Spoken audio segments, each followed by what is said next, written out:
Și sunt aproape 23 de milioane. Dă cineva 25 de milioane, mâine o dau. Adică vreau să-mi scot banii. O să spuneți cui.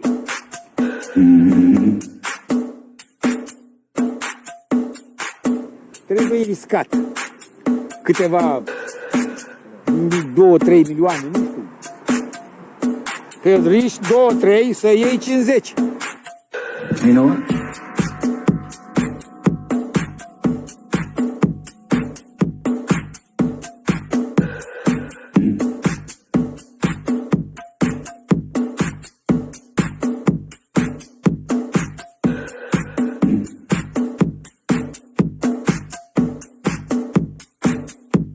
Eu am trecut pe multe bombe, gloanțe, mitraliere, toate am trecut, bombe atomice, le-am trecut și unde sunt viu. I'm not leaving.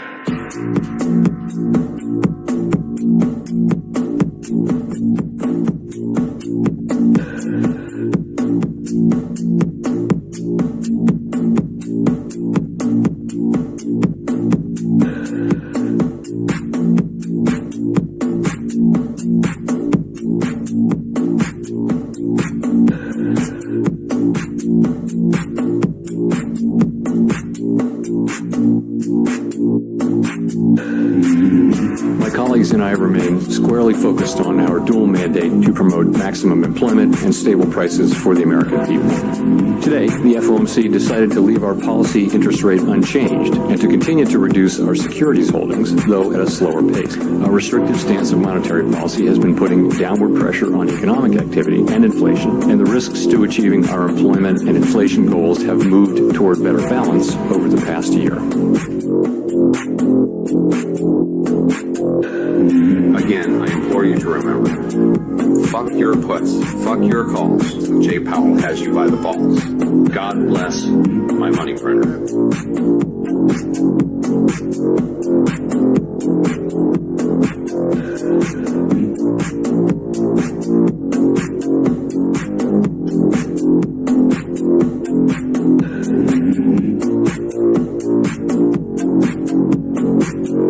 You know what?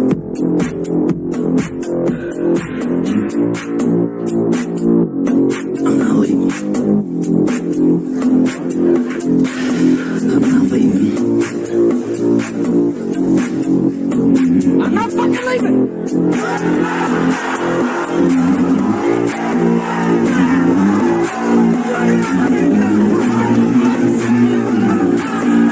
The show goes on. This is my home.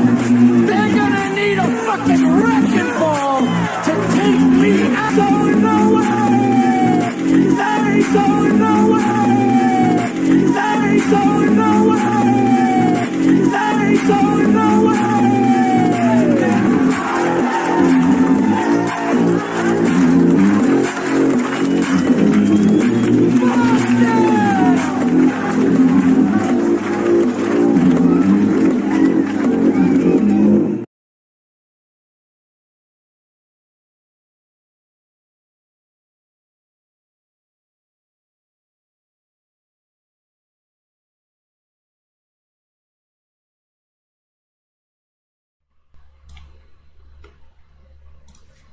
Boom, baby, suntem live. Starea de Cripto, episodul 44 din sezonul 7.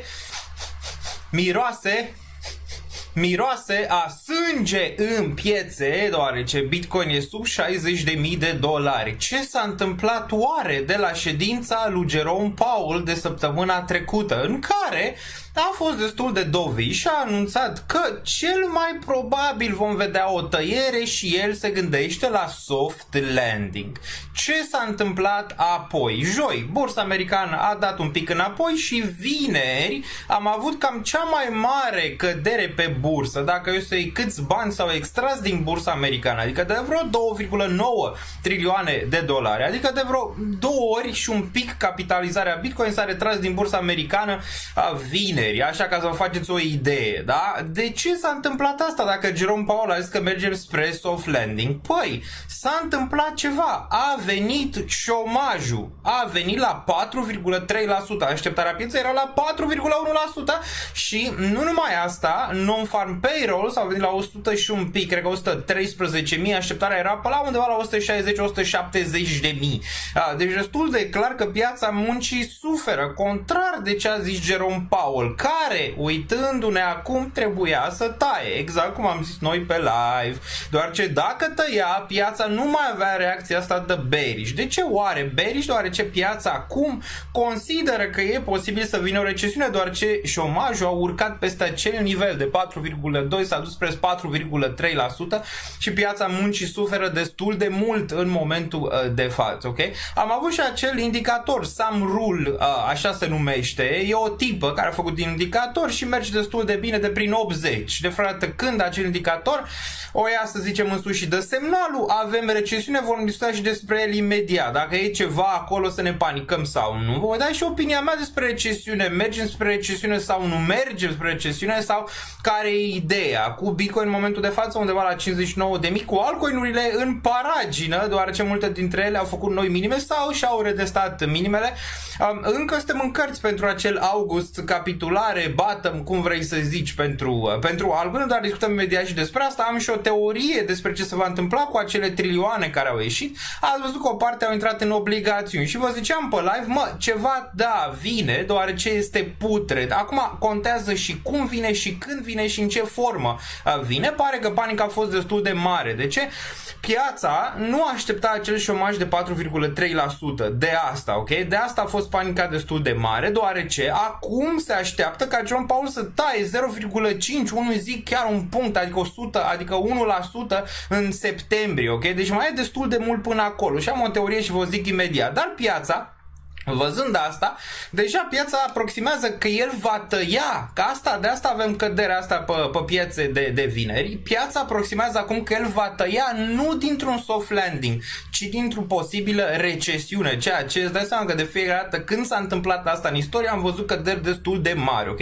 Deci piața aproximează acum că Jerome Powell a greșit în ședința precedentă și n-a tăiat dobândă, asta aproximează, și că o să taie prea târziu, la fel ca în 2008, la fel ca în cazurile precedente când s-a tăiat dobânda prea târziu. Adică la asta a reacționat piața, că Jerome Powell a greșit și va tăia prea târziu și atunci va fi un dezechilibru mai mare și atunci va fi și mai rău și piața aproximează toată treaba asta. Acum am o teorie, dacă stați aici până la final o să vă spun teoria și planul meu pe care l-am, da, încă sunt pe plus pe portofoliu, având în vedere riscul destul de scăzut pe care l-am avut în 2023, chiar 2022 și am ținut destul de mult Bitcoin și capitalizări mari în portofoliu, dar acum aș vrea să schimb. Da, ați auzit bine, în toată tumultoarea asta de vești destul de proaste economice, aș vrea să-mi schimb profilul de risc dintr-un risc scăzut pe care l-am avut până la momentul de față, într-un risc median, deoarece cred că e posibil să avem acea rocadă, acel switch de lichiditate care ies din aceste companii mari, la un moment dat o să stea un pic pe margine și știe 2-3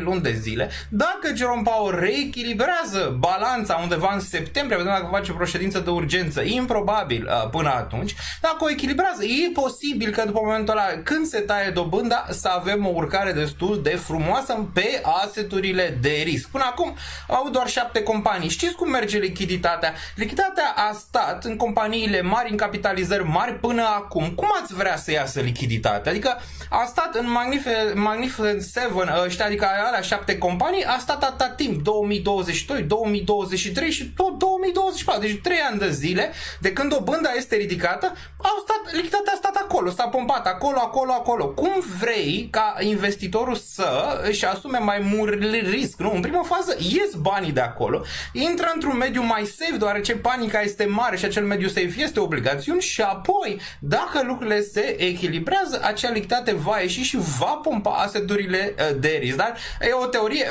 vă expun imediat și sper să fie teoria respectivă, deoarece cealaltă parte a monedei e că da, vine o criză destul de mare și atunci o să fie destul de nasol o perioadă, că acum știi cum e, ăștia din media întotdeauna, vine criză, face trece. Dacă e toate crizele la rând, de când a început toată treaba asta economică, toate au fost oportunități, nu? Oportunități. Oamenii au vândut la prețuri destul de joase, au vândut asset-urile că vine, că război, că foamete, că nu știu ce. La un moment moment dat și au revenit. E de data asta diferit? Nu. Orice recesiune, orice cădere mare este oportunitate. Acum, desigur, ai lichiditate, n-ai lichiditate, discutăm și despre asta imediat, cum ai putea să faci rost de lichiditate, dacă mai ai nevoie să cumperi, bă, poate nu mai vrei să cumperi. Tu zici, eu nu sunt investitor pe termen lung, te las Bitcoin să ține, Ethereum să țin, eu am deja profit, bă, nu e rău să tai pozițiile. Dacă asta e planul tău pe care l-ai, tai pozițiile, stai liniștit și vezi ce se întâmplă mai departe. Dar, din nou, istoria îți spune că dacă chiar faci asta, e foarte greu ca tu să ai fix momentul ăla că zici, mamă, vine recesiunea. Dacă v-ați uitat acum în ultimele 24-48 de ore, a explodat termenul ăsta de recesiune peste noapte. Peste noapte, peste unde auzi recesiune. Bă, pentru mine asta sunt cele mai bune momente în care ai vrea să te gândești. Mai țineți minte 2022, când eram pe live și picase aia Solana undeva sub $10, capitulați în zona 200 și ceva, să sub $8 sau $8, sub 10 în momentul ăla. Alea sunt momente bune, momentul în care oamenii nu mai pot să cumpere de frică. Adică e frică, pur și simplu pe unde te uiți. Acum toată lumea vorbește pe la colt, vine recesiunea. E frică. Dar asta ai vrea în momentul ăsta. Asta te gândești, ok, ce vreau să țin pe termen lung? Vreau să-mi asum și ceva risc în caz că aseturile de risc vor începe să pompeze după ce am avut atâta timp în care doar companiile mari au pompat. Nu e normal ca riscul la un moment dat să iasă din companiile alea mari, doar ce dobânda scade, da? Dobânda o să tot scadă de acum încolo. Asta înseamnă că aseturile de risc ar putea avea ceva tracțiune în următoarea perioadă, dar nu imediat. De obicei ai perioadă de tranziție, 2, 3, 4, 5 luni, până când se mută lichiditatea dintr-o parte în alta, dintr-o zonă în alta. E un pic mai complicat, dar eu zic că e o șansă destul de bună. Acum, întrebarea e, mai vine o capitulare sau nu? Înainte de momentul ăla, ne gândim imediat, ok? Ne gândim imediat și analizăm imediat toată situația asta. Acum, mai umblă și știrea aia că ăsta, Warren Buffett, care are 90 și ceva de ani, 30, 93 sau habar n-am pe acolo, în regiunea aia, are cel mai mare cash din istorie, undeva la, nu știu, 270-280 de miliarde. A vândut 50% din poziția pe Apple. Păi e normal să vândă. Dacă el și-a construit o poziție pe 10-15 ani și are profit destul de mare, bă, tu n-ai vrea că vezi ceva risc macroeconomic, că vezi ceva, n-ai vrea să îți pui ceva din banii aia pe care ai făcut la control, nu să-i ții un pic sub control. Doar ce nu vorbim de $1.000, $100.000, $1.000.000, 10 milioane, vorbim de câteva miliarde. Atunci îți dai seama, vrei să fii protectiv cu capitalul tău, nu? Când ai atât de mulți bani. De asta, nu trebuie neapărat să te uiți că mama a ieșit Warren Buffett, înseamnă că vine cea mai mare criză din istorie, că știe Warren Buffett ceva. Bă, o știi Warren Buffett ceva, îți dai seama, având în vedere că e o fosilă și a trăit atâta timp, ar putea vedea un risc acolo sistemic în următoarea perioadă, pentru că nu așa, bă, aș vrea să ies în momentul de față o parte, să am cash în caz că se întâmplă ceva, vedem după, mai stau pe margine, mai analizez, că nu pierd nimic, adică nu în mare, dacă lucrurile își revin, bag înapoi în piață. Asta Buffett a mai avut și poziții proaste, a mai ieșit din multe acțiuni înainte ca ele să explodeze, nu mai trebuie să vă uitați. Nu înseamnă că dacă cineva face o mutare, înseamnă 100% că ceva acolo este negativ. Dar da, trebuie să ne uităm să vedem unde suntem și dacă sunt destule semnale pentru a vedea o recesiune acum sau pentru a vedea o recesiune un pic mai târziu, discutăm imediat. Primul rând, cum sunteți voi? Okay? Cum vă simțiți? Știu că mare parte, am făcut un poll în martie. În martie, 78% dintre voi, da, cei de aici erați pe plus. Ok, erați pe plus. Am pus acel poll, 78% pe plus. Acum mai sunt doar 30 și ultima oară când m-am uitat erau 37% care mai sunt pe plus în momentul de față din cripto. Și acum întrebarea vine, ce au făcut cei 37 și ce n-au făcut restul, ok? Pentru a, să zicem așa, a păstra zona aia de profit sau a-și păstra șansele pentru a jucat ciclul ăsta mai departe din punct de vedere al lichidității. Răspunsul este unul destul de simplu, se reduce la risc. Cei care au riscat mai mult ar fi avut gain-uri mai mari în caz că ar fi venit un bull market acum, adică ăia care, să zicem așa, n-aveau un risc mai mare, cum am fost eu, sau alții care au avut Bitcoin, Ethereum, BNB și capitalizări mai mari. Dacă ar fi venit acel bull market, ei ar fi tras roadele alea, deoarece țineau capitalizări mici, țineau altcoin și tot așa. Ce s-a întâmplat? Nu s-a întâmplat asta. Nu a venit partea aia de risc în piață mai devreme și atunci îți dai seama, având în vedere volatilitatea mai mare, îți fluctuează, să zicem așa, portofoliu mai rapid, deoarece ai capitalizări mai mici în portofoliu. De asta, să zicem așa, acum e discrepanța aia mare. Majoritatea poate nu au tendința să cumpere, nu știu, Bitcoin sau Ethereum sau să cumpere Solana sau să cumpere BNB, să aibă portofoliu un pic mai echilibrat, vor risc mai mare și nu e nimic rău în asta dacă înțelegi riscul. Problema mare, și am mai explicat-o, e cu toată lumea zicea, dați all-in acum, băgați toți banii acum, faceți toți banii acum, vă mai amintiți în martie și ziceam, bă, ușor tată, că nu e chiar așa. Nu băgați toți banii, mai aveți lichiditate, mai încercați, cine știe, se poate întâmpla orice, poate să nu vină un bull, poate să vină o cădere de 70%, 80%, istoric pentru altcoin nu se poate întâmpla, chiar și în regiuni de astea de bottom. Ia cazul 2020, când făcusem deja bottom în 2019 și apoi am retestat low-urile și multe altcoin au făcut căderi destul de mari, adică s-a mai întâmplat. Mulți au zis, bă, nu s-a mai întâmplat? Bă, da, s-a mai întâmplat treaba asta și trebuie să ai ceva lichiditate și pentru zona respectivă și un plan. Asta ziceam atunci în martie, că toată lumea era destul de euforică, că dați o lină acum peste o dină. De ce nu ai toți banii băgați? Păi nu așa se face, ok? Noi în cripto suntem învățați foarte prost aici, deoarece lucrurile se întâmplă mai rapid decât în piețele tradiționale. În piețele tradiționale trebuie să ai răbdare să faci un 20%, un 30%.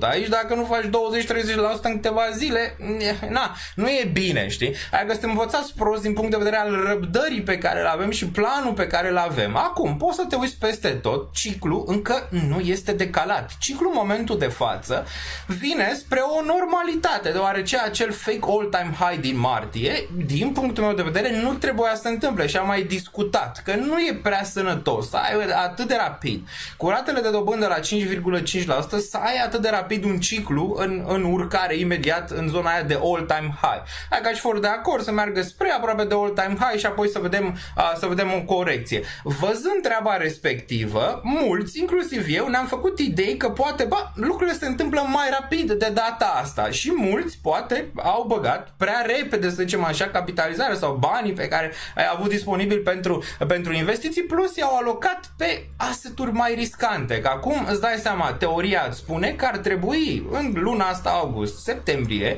să poți să-ți faci niște prețuri medii ca să poți să fii jucător în septembrie, octombrie, noiembrie, când piața ar putea să-și revină. Și contează atunci prețul mediu, destul de mult, pe care o să-l ai pe aceste altcoin-uri. Pentru mine personal, am zis, trec de la un risc scăzut pe care l-am avut până acum, ca și investitor, ok, pe durata 2022, 2023, chiar și 2024, la un nivel de risc un pic mai median. Asta nu înseamnă că o să am un risc mare, încă o să țin Bitcoin în portofoliu, încă o să țin Ethereum în portofoliu, încă o să mai țin și ceva cash, mai undeva la 18%, dacă fac o comparație cu Daniel Niță din 2019-2020, atunci am fost 80% in, undeva în zona aia, 2019 spre 2020 în COVID crash. Acum sunt mai mult de 80%, dar am un plan și pentru asta, pentru a vedea ce se întâmplă, nu știu, dacă Bitcoin de aici, să zicem, se duce sub 40.000 sau spre 40.000, există și un plan atunci pentru mine, doar ce poziționările au fost destul de bune, ok? Și pentru cei care nu. Există un plan pentru orice, numai că singurul lucru este să nu zici, mamă, ăla-i de vină, ăla-i de vină, ăla-i de vină. Întotdeauna, și mie mi se întâmpla în trecut să dau vina pe X, Y, Z pentru ce am făcut eu, ok? Întotdeauna trebuie să te asumi în mare parte ce greșești, ce faci, ce dregi, tot așa, ca să poți să rectifici, că despre asta este vorba și poți să rectifici destul de bine.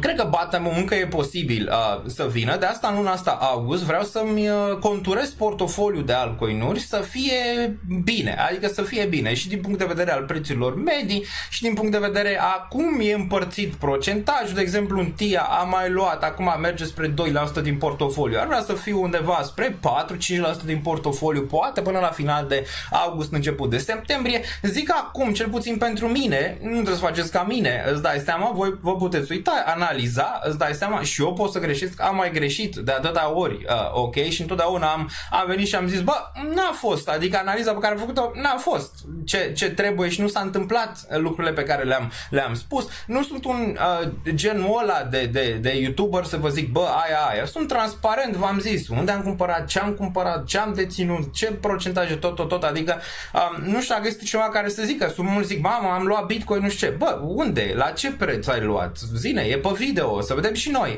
Eu am zis mereu, bă, am cumpărat acolo, am vândut acolo, mi-am retras ceva din altcoin-uri prea puțin decât aș fi vrut să retrag mai mult atunci în zona aia de hype, am retras din câteva 3-4, dar nu suficient.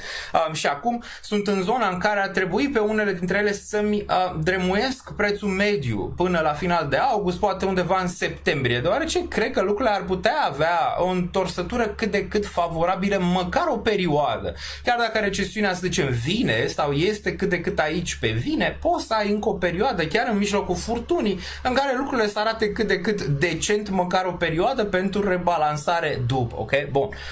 Singurul pe meu pe plus este BTC-ul cumpărat la 23, restul minus 50%, zice Francisc Abel. Important e dacă mai ai lichiditate sau nu, că asta e important. Acum dacă ești pe plus, să zicem, overall, ce aș face eu? De exemplu, acum sunt pe plus pe portofoliu, deoarece am avut un risc destul de scăzut. Dacă aș fi avut un risc mai mare, probabil aș fi fost pe minus în momentul de față și aici mă refer doar la perioada dintre 2021 și 2024, nu mă refer la investiții pe care le-am mai făcut și în trecut, ok? Dar dacă aș fi acum pe plus, să zicem așa, aș fi luat Bitcoin exact sau ați făcut exact cum am făcut eu, adică am luat Bitcoin în momentul de față un preț mediu la 20 un pic de mii, Ethereum 1500 și tot așa, poate m-aș gândi la o mutare, adică dacă Bitcoin se duce sub 45.000, aș fi cumpărat din nou acolo, deoarece dacă țineți minte, am vândut 10% din poziția de Bitcoin, un pic prematuri în zona aia, mi-aș relua poziția, asta aș face, ok?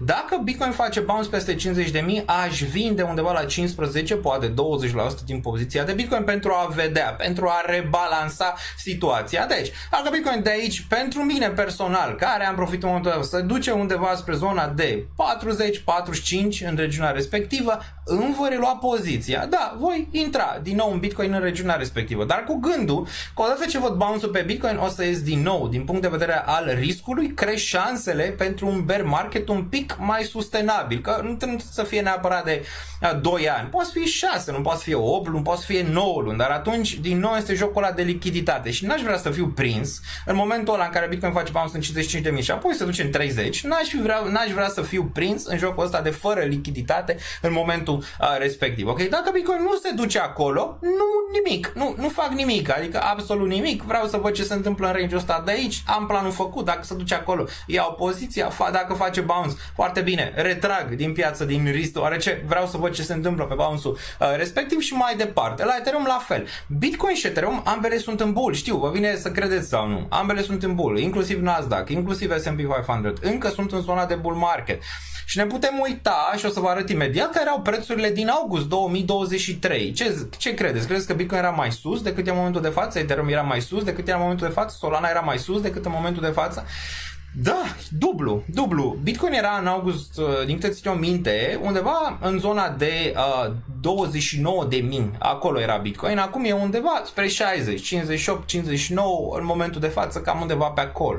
Ethereum era undeva pe la 1700, acum undeva pe la 2800 în momentul de față în care vorbim ETH. Deci tot peste prețul respectiv. Acum, da, ai și nivele de bull și bear acum, sub 48.000, din punctul meu de vedere, închidere de săptămână sub 48.000 ar putea reprezenta o problemă masivă pentru Bitcoin pentru o perioadă de 6 luni de zile, în caz că închidem sub zona aia de volatilitate sub nivelul ăla, ar putea fi destul de negativ și ar putea duce un bear market, iar pentru ETH $2.000, aia e zona. Pentru altcoinuri, majoritatea sunt bătute de soartă destul de mult și încearcă, similar cu cazul 2019-2020, niște bottom-uri. Lumea începe să devină din nou, să zicem așa, neliniștită, nu mai are răbdare, neliniștită după ce au, să zicem așa, au stat 2 ani, poate s-a mai acumulat, poate nu s-a mai acumulat, așteptările erau mari pentru performanța acestor altcoinuri, nu s-a întâmplat și din nou ne-am întors la low-urile respective și îți dai seama că depresia și durerea e la un nivel cât de cât considerabil în momentul de față pe piață, ok? Bun. Mai departe. Hai să vedem aici.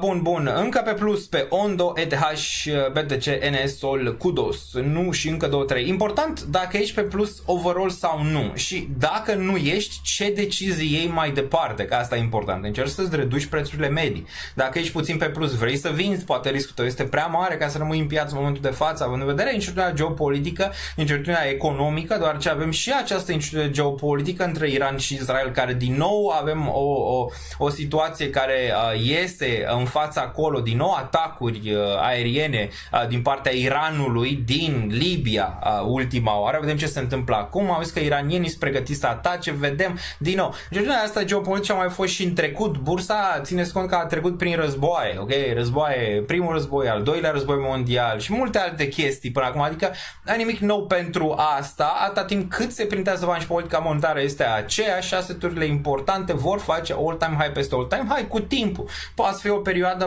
mai dificilă, poate să fie, dacă te uiți în trecut, pentru bursă au mai fost și 5 ani, 6 ani, 7 ani, se poate întâmpla și ceva de genul ăsta în care să ai un lateral, se poate chestii de genul ăsta pe piețe. De asta e bine să zicem așa, vezi că mulți zic, mamă, s-a întors, nu știu, Atom la 2020.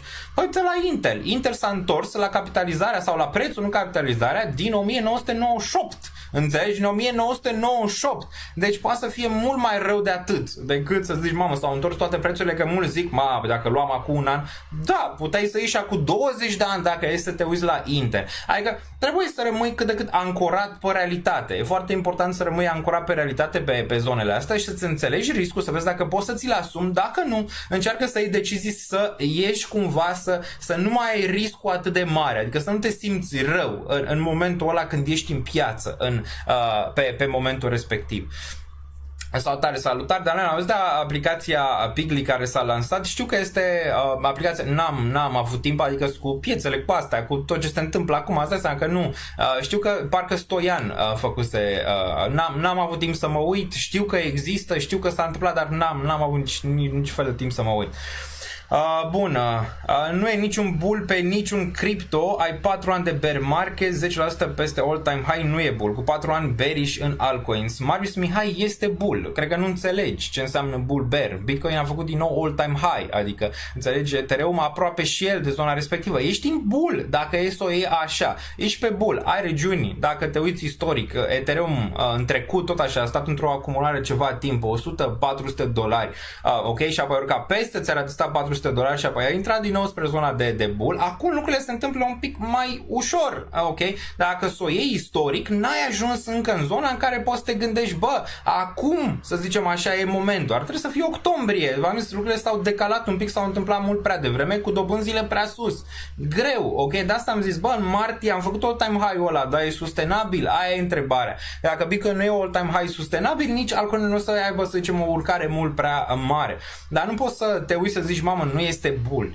Este, deoarece din 1000 Ethereum ți-a făcut 4000 sau din 900 Ethereum ți-a făcut 4000 și Bitcoin ți-a făcut all-time high. E bull, trendul este up. Acum, dacă el se schimbă pe parcurs, vedem, dar nu trendul este up și mergi cu trendul. Pe altcoin-uri este bear și v-am zis că suntem în zona aia de presie, zona de jos. Acolo e destul de clar că ești în bear, exceptând câteva monede, ok, care au performat cât de cât bine. Nu știu, poți să te uiți la Solana. Solana nu e în bull sau în ce e dacă nu e în bull, ok? Mai ales că ți-a testat aproape zona aia de 200 și ceva de dolari. E bull. Bun. Ce? Microfonul se aude? Da, se aude. Bun. Eu vreau să mai scadă să pot acumula, mai am 30% lichidate. Anton Dan, e bine dacă mai ai 30% lichidate.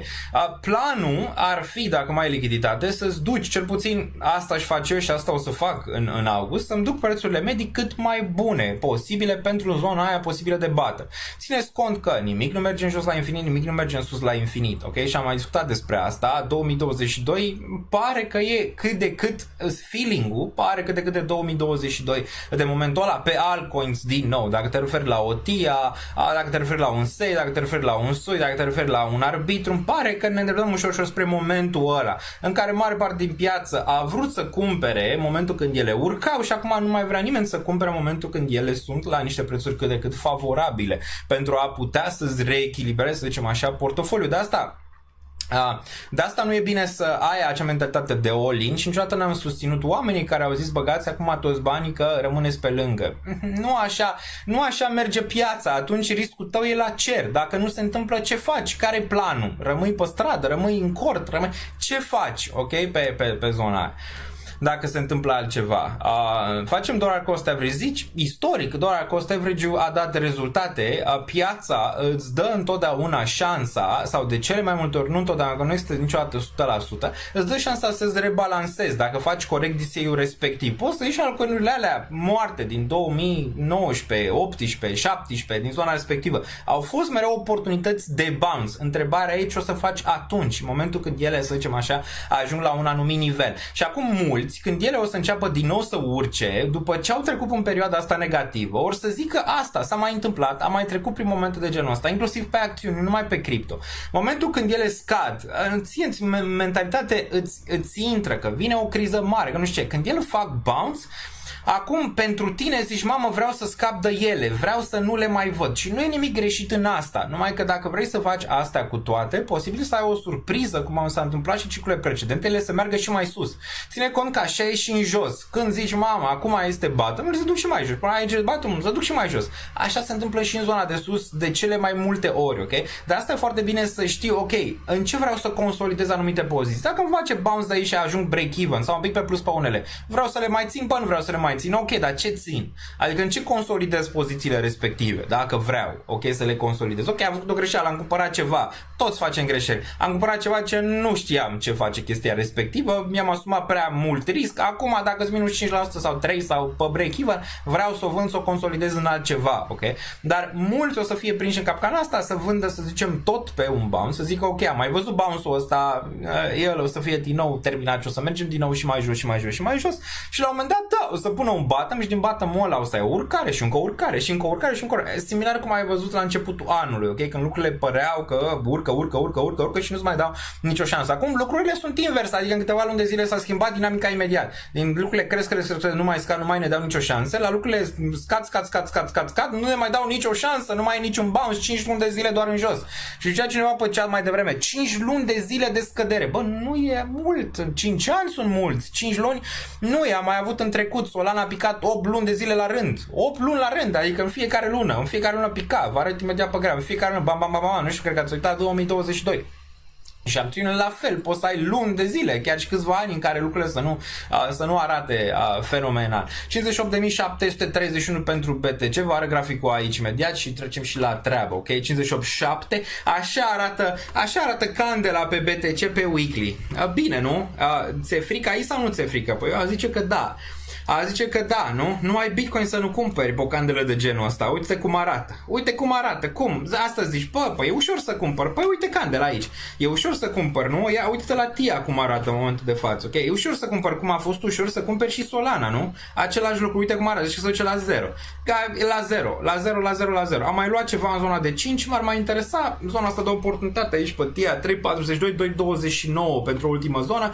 Dacă intră și regiunea asta, aș avea undeva un 3,5, poate 4 din portofoliu aici în TIA, ceea ce n-ar fi rău, cu un preț mediu probabil undeva spre zona de $5 pentru TIA, în caz că vine în regiunea asta de aici. N-ar fi rău, dar din nou, același lucru s-a întâmplat și pe Solana, aici că se duce la 0, că lucrurile cad, e foarte greu să gestionezi din punct de vedere psihologic este de genul ăsta. Ne uităm și la Solana din trecut. Aici, același lucru, că ziceam că a căzut multe luni la rând, da, putem să vedem aici multe luni în regiunea asta, 1, 2, 3, 4, am mai avut câteva vers pe aici, dar overall a avut corecții destul de masive din zona asta de 257 până în regiunea asta de aici de $8, ok? La fel și aici, a fost ușor să cumperi, n-a fost ușor să cumperi, ok? Dar i-a luat ceva până când ăsta și-a găsit bottom-ul, din regiunea asta de aici a făcut cât? 97%, după ce a picat din range-ul ăsta, pe urmă ți-a făcut reversal, dar complicat de seama că nimeni nu mai dă nicio șansă aici pentru Solana să mai facă nimic altceva, 0, whatever, dar totuși, după cum vezi, a reușit să iasă din range-ul ăsta de aici destul de bine și acum arată destul de bearish. Aici, mai ales cu închidere de mantis sub 124, poți să te gândești că ar putea reprezenta aici un 2019 din nou și pe altcoin-uri, dar și pe BTC, dacă e să ne uităm un pic la BTC aici, similar. Văd că s-a întors mai din vacanță 1600, vezi, o cădere v-a scos un pic așa din amorțeală. Poate pentru mulți era bine să fie o urcare, nu? Mai repede decât o cădere, nu știu, zic, 58.008. Când ne uităm la Bitcoin aici, nu e un grafic prea bun ăsta, ne uităm imediat. Pe BTC îl punem pe cel de pe Coinbase aici. Stai, am destul de mult cu zona asta din 2019. Singura diferență aici e faptul că aici ai avut un all-time high, s-a dat speranțe, atât tot. Ok? Ca și timing, real vorbind, noi ar fi trebuit să avem prima incursiune de, să zicem, spre all-time high de la Bitcoin undeva în octombrie-noiembrie. Adică prin regiunea asta pe aici, dacă e ciclu de 4 ani și ce s-a întâmplat aici în range-ul ăsta în care pe timp, să zicem așa, ai avut mai mult timp în lateral fără all-time high pe o zonă de acumulare, ai dat mai multor persoane șanse să se acumuleze regiunea asta de aici, mai multor bani în range-urile astea mai de jos. Aici te-ai dus direct spre zona de all-time high mult prea prematur, fără să-ți faci o bază reală în range-ul ăsta de aici pentru BTC, ok? Ai urcat de aici direct din 26 până în regiunea de 74 mult prea rapid și mult prea agresiv aici pentru BTC, ok? Bun, trendul încă up, dar clar că nu arată extraordinar, mai ales dacă weekly-ul ăsta închide sub 60.000, ceea ce până acum n-ai mai făcut. Observi aici numai week-uri în range-ul ăsta, week-uri și acum par că pentru prima dată pe acest range ai vrea să-l spargi în zona de jos, închizând sub 60.492, o regiune foarte, foarte importantă și da, asta ți-ar deschide poarta, dacă e să ne gândim la weekly aici. De fapt eram pe monthly, scuze, la weekly, dacă ne uităm, n-ai mai închis, de fapt ai închis aici un 55.000, dar ulterior ai avut o candelă și a doua imediat s-a făcut bounce în 60.000. Doar o singură candelă ai avut aici închidere de 60.000 pe weekly. Dar, realist vorbind, dacă ăsta îți închide așa, ai putea să ai 55.000 care vin la 51.000 și de cel mai multe ori ai week-uri sub range-ul ăsta. Ziceam că scapă aici, având în vedere bounce-ul ăsta destul de frumos, ai avut rachetă, câteva chestii care s-au întâmplat, plus bursa, plus această amenințare de recesiune, plus că Jerome a tăiat prea târziu, plus toate astea, plus război, plus toate, a dus la candela asta și avea un suport aici. Dar e foarte importantă regiunea asta de 48.000. Pot să mă gândesc la ceva week-uri aici sub range-ul ăsta. N-ar fi, să zicem, exclus și n-ar fi atât de rău. Rău ar fi să-ți închide sub 48.000 câteva săptămâni. Atunci, da, am putea intra într-un scenariu de ăsta de bear market, din nou recesiune, și atunci, dacă e să ne gândim la ce s-a întâmplat în 2019, aici s-a testat 200 moving average pe o capitulare, asta 200 moving average în la 38.000. Aici poți să vezi că ți-a făcut chiar și un week, aici a fost totuși COVID crash. Dacă avem ceva de genul ăsta, deci o recesiune să confirm, ai putea să vezi ceva similar de la BTC. Important pentru BTC, dacă o recesiune macro se confirmă aici, e să nu-ți pice, a zice, sub 24-25, dar realist să nu-ți pice sub 15.000. Asta ar fi foarte interesant, dar pentru mine a zice 25.000. Adică aș putea să văd chiar și pe o recesiune un Bitcoin minus 50%, aș putea să văd range-ul ăsta de aici, dar nu l-aș vedea sub regiunea asta de 25.000, ok? Nu l-aș vedea aici pe BTC. O oportunitate mare aici, dacă s-ar întâmpla asta, mare pentru cei care mai au lichiditate pentru a juca mutarea respectivă. Acum, cât de reală e mutarea asta aici, nu e reală momentan, per probabilități. Real ar fi mutarea între 44 și regiunea de 50.000 aici pentru BTC și cam atât în momentul de față, ok? Bun, și mai discutăm imediat despre Bitcoin, că îl mai reevaluăm. Bun, ETH, ETF și prețul la 2000, bună treabă. Bun, ETH aici, da. ETH USD aici, dacă ne uităm, care ar fi? Deci pentru Bitcoin 48.000 ar fi suportul de bull market. Din punctul meu de vedere putem să ne uităm aici. Alții ar zice mai jos, mai sus, nu contează neapărat, ar zice regiunea asta, 47-48. De aici se pupă foarte bine cu ce s-a întâmplat în trecut și vă exemplific imediat de ce mă uit foarte atent la range-ul ăsta. Poți să vezi aici, urca peste regiunea asta în 2021, ți-a găsit suport aici, pe regiunea asta ți-a testat direct 28.000, ți-a urcat un pic peste aici fake out, ți-a făcut un minimul care odată ce a urcat peste range-ul ăsta s-a făcut din nou all-time high, iarăși ceva suport în regiunea asta aici cu un week, sunt 42, ceea ce am putea vedea și acum, poate ceva de genul ăsta. Ai picat apoi în 32, rezistența 48 foarte relevantă pentru capitularea de bear market, ok? Acum, de ce zic că e relevant? Asta vă exemplific în momentul de față. De aici din bottom-ul ăsta de la 15.000, te-ai dus în 48.000, corecție din 48.000 în 38, range-ul ăsta de aici, s-a ținut regiunea asta 38.000, ai urcat peste bull market, ok? Ai urcat peste imediat bull market all-time high. O picare sub regiunea asta, ok, de 47-48.000, din nou te aduce cu gândul că ulterior măcar va încerca să retesteze range-urile astea de aici, dar poate nu imediat. Hai că stai regiunea să mai face un bounce din 48.000, poate să face în 50 și ceva de mii. Rămâne de văzut și de-abia apoi poate retestează range-urile astea mai de jos. Dar ulterior, asta ar fi următorul target. În caz că Bitcoin pică 47-48, ar fi pe urmă 38-39 și zona de 33-29 de mii pentru BTC, unde aici ai foarte multe bounce-uri istorice, dar asta o văd doar în caz de recesiune. Deci pe asta o văd în caz de recesiune și o văd o oportunitate mare rău, adică o văd mare rău de aici, cu un macrociclu similar cu 2019, adică ce ai văzut aici, bam, bam, pe un Black Swan. Îți dai seama, fără Black Swan e foarte greu să duci Bitcoin aici. Fără o criză de lichiditate macro, foarte greu să duci Bitcoin aici. Poți să-l duci aici, asta pot să înțeleg, ok? Dar aici o să vină niște buyeri destul de puternici în range-ul ăsta pentru a-ți apăra zona de bull market. Ca să pice range-ul ăsta, trebuie să ai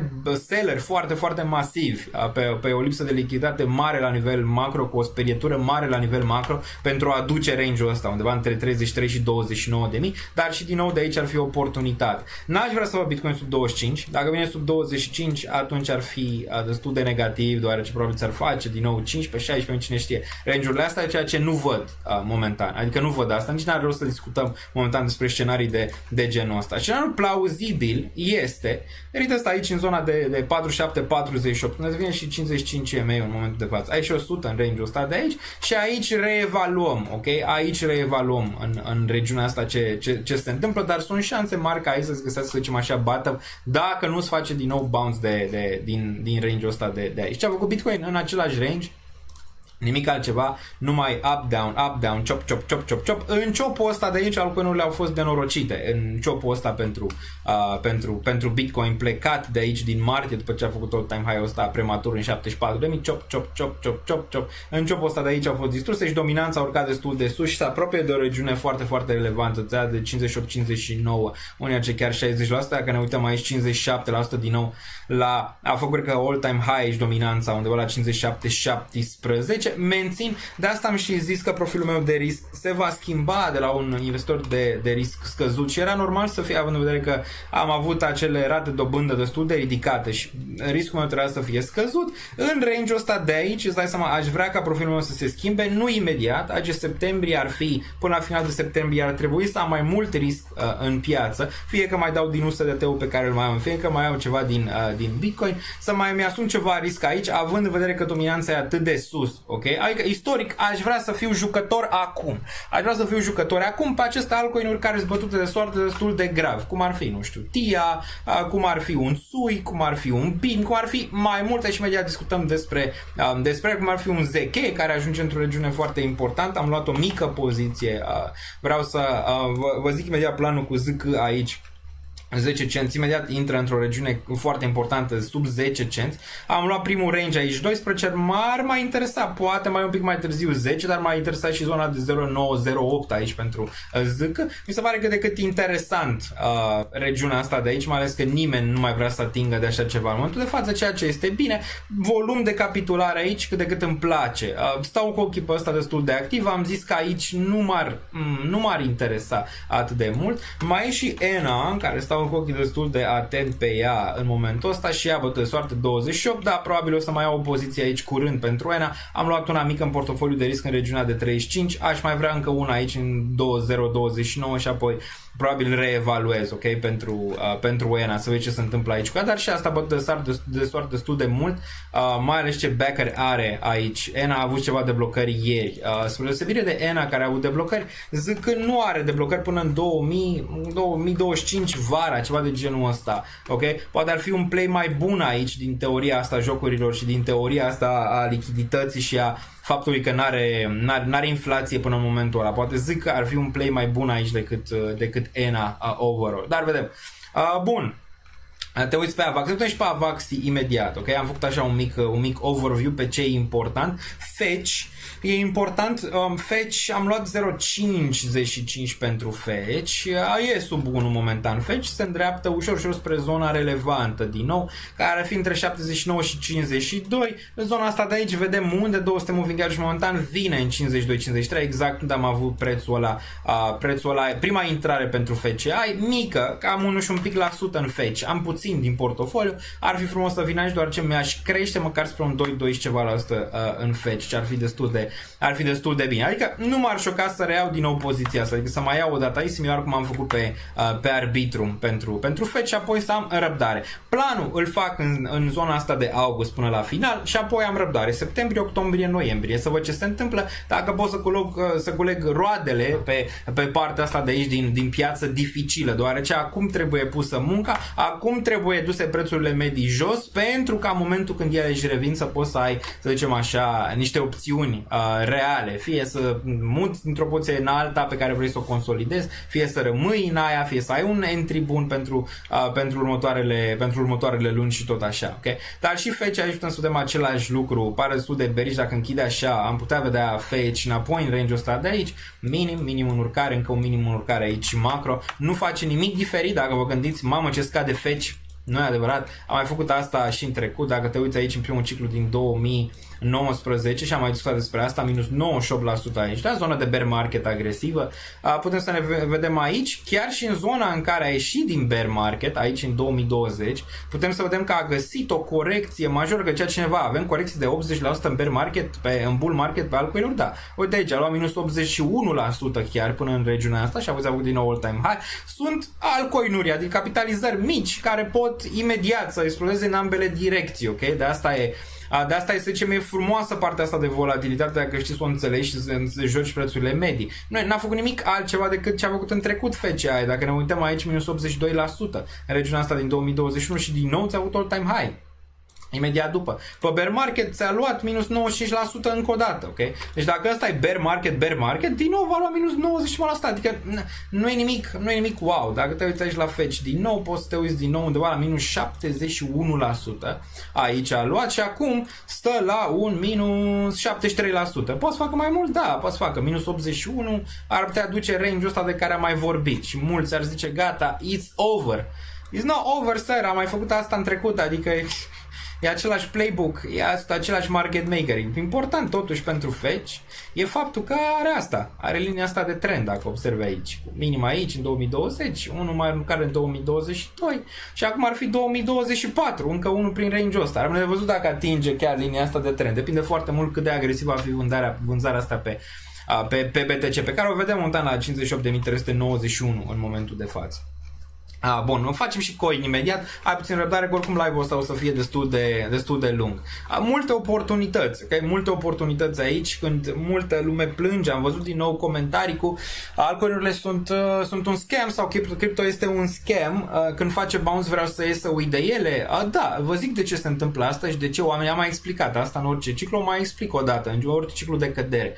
Oamenii își asumă riscuri prea mari la început, adică își bagă prea mulți bani, fără niciun fel de plan, nu se uită pe aceste altcoin-uri, că ele au volatilitate mare și în sus și în jos, adică poți să te gândești, îmi face 10x, dar eu ce risc? Risc o volatilitate mare la un moment dat, minus 70, 80, 90%, nu se uită la astea, intră doar în el și zice, gata, mi-am băgat toți banii, acum hai, urcă. Nu așa, asta și când nu urcă și ulterior n-au profitul pe care îl așteptau la început, ce să vezi, cripto este un scam, nu? Ca de fiecare dată aceeași teorie, să zicem așa, în legătură cu cripto, încă merge. De asta zic, riscul trebuie să fie unul calculat, să știi ce investești, nu doar așa aruncăm că aia crește, că aia face, că aia trece, că nu știu ce, numai așa să ne aflăm în treabă, să ne băgăm bani în ceva, că am auzit noi undeva că ar trebui. Bun. Deci nu, aceeași teorie de fiecare dată, mai ales pe scăderi. Pe urcări, toată lumea este un rege, toată lumea a știut mutarea, toată lumea a făcut bani, totul, numai el a făcut bani pentru că el a băgat când trebuia, a făcut adres. Pe căderi, nu, domnule, toate sunt un scam, nu mai vreau să aud de ele, nu știu ce, ăla m-a pus să cumpăr, ăla mi-a zis să cumpăr, ăla m-a făcut, adică aceleași teorii de făcut, deoarece emoția e foarte importantă și mulți nu pot să controleze destul de mult și nu pot să aibă un echilibru în zona asta de portofoliu. Și nu, n-am nimic cu cei care au risc, am și prieteni care au risc și sunt ok, zic, bă, eu am risc, eu vreau să bag 100.000 să fac 5 milioane dacă e, nu bag în Bitcoin, nu bag în Ethereum, dar înțeleg riscul, adică înțeleg că pot să-mi iau minus 80%, că investesc în altceva, nu investesc, nu știu, în aur, ok, ca să pot să fac 5% pe an. Bun, sau ce acumulezi acum? Probabil o să acumulez ceva ENA, o să mai acumulez ceva ZK, aici pe partea asta o să mai acumulez ceva Arbitrum, toate astea care, să zicem așa, sunt pe minus în momentul de față în ceea ce privește altcoin-urile, o să încerc până la final de august să-mi scad prețul mediu cât de cât. Pentru mine niciun fel de panică, am mai văzut asta, un bottom e destul de posibil în următoarea perioadă, mai ales până la final de august și mențin treaba asta pentru altcoin-uri, ok? Bun, acum dacă intrăm în teoria de macro un pic, și în jocul ăsta de macro, putem să vedem aici the Sum Rule Recession Indicator surge to 0.53 în iulie, după cum putem observa aici. Ăsta, Sum Rule, acest indicator care a făcut de o tipă, încerc să vezi, o tipă a făcut indicatorul ăsta, de prin 64, putem să vedem aici, de fiecare dată când a urcat inflația, să zicem așa, cu 0.53 sau 0.5, da, 0.53 aici, puncte de bază sau 0,53%, cum vrei să-i zici, imediat am avut recesiune. Adică odată ce au urcat, nu știu, de la 3,7 din câte țin minte până în zona de 4,3, atunci s-a triggeruit ăsta. Și odată când se triggeruiește, poți să observi aici ce s-a întâmplat în 2020, în care a avut zona asta de recesiune, poți să vezi ce s-a întâmplat aici în 2005, 2008, aici. Imediat vă zic care e problema mea cu acest tip de indicator, ok? 95 aici poți să vezi până în 2000, în regiunea asta, dot-com bubble-ul, ăsta a fost dot-com bubble-ul de aici, asta a fost recesiunea din 2000, putem să vedem 90-94, la fel o zonă de recesiune un pic mai mild, așa mai blândă aici între 90 și 94, 80-84, deci două zone de recesiune, știm foarte bine, cu Paul Volcker și inflație destul de ridicată, noi mai 70-74, în zona aia lui Nixon, când a scos dolarul de sub gold standard în regiunea asta de 60-65, tot așa, ok? Indicatorul ăsta e și lăguit, ca orice indicator, e lagging indicator, adică odată ce ăsta ți-a dat semnalul aici, ok? Zici, mamă, începe recesiunea acum sau începe mai târziu? Dacă observi aici, ți-a dat semnalul, nu știu, în 2007 la început, a mai durat un an de zile până când ai văzut mutarea asta de aici, adică a durat ceva până când ai văzut imediat mutarea asta pe șomaj. Clar că șomajul e cheia și v-am mai explicat despre asta, dar din nou, pe asta nu trebuie să le iei doar așa. Plus, ce am văzut aici e faptul că acum lucrurile sunt un pic diferite. Ce s-a întâmplat aici cu COVID nu s-a mai întâmplat niciodată. Adică dacă observi aici, s-a dus era undeva la 2%, 2,5%, șomajul s-a dus la 9% imediat într-o săptămână, două. Adică ți-l dă peste cap, ceva de genul ăsta îți dă peste cap datele. Nu mai poți să zici că e același lucru, că mamă, ți-a dat asta semnal imediat. Asta e problema mea cu acești indicatori, mai mult bagă oricum frică, să zicem așa, în piețe de multe ori, dar da, are relevanță având în vedere că e din 64. Poți să zici, bă, ceva vine la un moment dat, dar nu poți să zici că imediat, adică nu poți să zici, mamă, imediat, recesiune peste o lună și imediat intrăm și în teoria mea în ceea ce privește recesiunea. Acum îți dai seama, internetul este panicat, e panică maximă că vine recesiunea, peste tot deschis, numai recesiune. Feeling similar cu ce am văzut în 2023 la început sau în 2022, recesiune și apoi lucrurile s-au stabilizat și din nou am avut parte de o urcare după ce S&P-ul a avut o corecție mai mare, s-a reabilitat și din nou a luat-o la goană, deoarece nu intrasem încă în scenariul ăla de recesiune clasică, să zicem așa. Suntem departe de scenariul ăla, băi, ce că încă nu suntem acolo, ok? Eu aș zice că încă ar mai putea dura această recesiune, să zicem, lovitura aia mare, ca să vezi, nu știu, un crash cum ai văzut în 2020 2020, cum ai văzut în 2008, cum ai văzut în 2000, cum ai văzut în 1994, cum ai văzut în 80-84 și de aici și calmitatea lui Jerome Powell. Poți să vezi că creșterea economică e alta față de zona asta de aici din 2005-2009. Poți să vezi un pic mai multă stabilitate, chiar și piața muncii arată un pic diferit față de ce arăta aici. Dinamica e un pic diferită. Nu poți să te uiți doar așa, ok? Asta Jerome Powell poate nu era panicat în momentul ăla și a zis că ok, e încă robustă, să zicem așa, economia overall, dacă e să o iei. Bun, dar indicatorul ăsta, probabil ați mai văzut pe internet, toată lumea zice, mamă, aici, odată ce a urcat la 4,3%, și a urcat cu 0,5%, imediat am văzut că indicatorul ăsta nu înseamnă neapărat că dacă indicatorul ăsta dat, imediat se va întâmpla și orice indicator este sortit eșecului pe termen lung. Vedem dacă acum este sau nu. Bun, între timp, aici vedem că Bitcoin face un bounce se duce la 0, mai rău de 0, băi, mai rău de 0 nu cred că se poate, nu? Asta zic, mai rău de 0 ce ar putea să întâmple, mai rău de 0 nu cred că se întâmplă altceva aici. Facem haz de necaz, 58.200, o închidere oribilă aici, oribilă și sub 21.000 și sub tot ce vrei tu, dacă ar închide sub regiunea de 61.800, oribil aici pentru BTC, din nou în zona asta de risc aici pentru a sparge toată zona asta de reacumulare, să zicem, sau distribuție, depinde cum o privești din range-ul ăsta, de reacumulare clar din perspectiva trendului, care încă e favorabil, să zicem aici, și taurilor pe termen median lung. Azi, din ce s-a mai întâmplat? Că s-a mai întâmplat chestii, n-a fost doar o singură chestie, au mai fost mai multe chestii și mergem aici pe cripto. Hai să ne uităm la ce s-a întâmplat de fapt și trecem un pic în partea asta de macro ca să formulez ce cred că se va întâmpla de fapt în următoarea perioadă. Aici să spun că este doar o teorie și dacă nu se întâmplă teoria asta, o să fie rău. Adică dacă nu se întâmplă teoria pe care o am în momentul de față, o să fie destul de nasol din punct de vedere al piețelor în 1-2 ani de zile de acum încolo. Și imediat discutăm despre probabilități și despre ce am putea face într-un scenariu de genul ăla negativ. Că poate să întâmple aia, poate să întâmple cealaltă, piața face întotdeauna ce vrea ea, piața poate să aibă momente de black swan, piața poate să fie volatilă din multe puncte de vedere. Rapid. Ultimele 72 de ore după ce Jerome Powell a zis să nu taie dobânda de referință pentru că situația economică arată bine și ne duce spre soft landing. Inclusiv Jerome, dacă ați fost atenți, a zis că el ar fi înclinat spre o tăiere și era decizia corectă. O tăiere de dobândă după ce ai văzut șomajul. Eu cred că Jerome Powell ar fi trebuit să aibă, să zicem așa, o idee cum ar veni șomajul, nu? Totuși n-a tăiat. Adică comitetul lui a zis, bă, nu tăiem, cu toate că probabil, că era la 2 zile distanță, ar fi avut anumite date că, bă, șomajul vine la 4,3%, piețele se panichează, dar în teoria mea, Jerome Powell fix asta a vrut să facă. A vrut să nu taie, a vrut să lase să vadă piața șomajului, a vrut să lase să zică, bă, s-a înșelat boșorogul, faptul că nu taie dobânda și o să taie prea târziu și de fapt să vezi șomajul mergând următoarea lună înapoi la 4,1, să-l vezi înapoi la 4, să-l vezi la 4,0, la 3,9, să fie doar o urcare mică. Ce s-ar întâmpla atunci? Păi piețele din nou acum aproximează că Jerome s-a înșelat. Dar dacă nu se înșală de fapt și el are mai multe date decât avem noi. Asta e întrebarea. Dar hai să vedem ce s-a întâmplat aici. De când Jerome Powell a zis că totul e ok. A zis că totul e ok, ne duce spre soft landing, creșterea economică bună, stabilă. Nu e ca în cazurile precedente a zis că șomajul n-a luat-o la goană. Fix asta, n-a luat-o, n-a urcat exponențial rapid, cum s-a întâmplat în cazul precedent, că piața muncii e cât de cât robustă, că ați văzut, am fost aici împreună miercuri, da? Bun.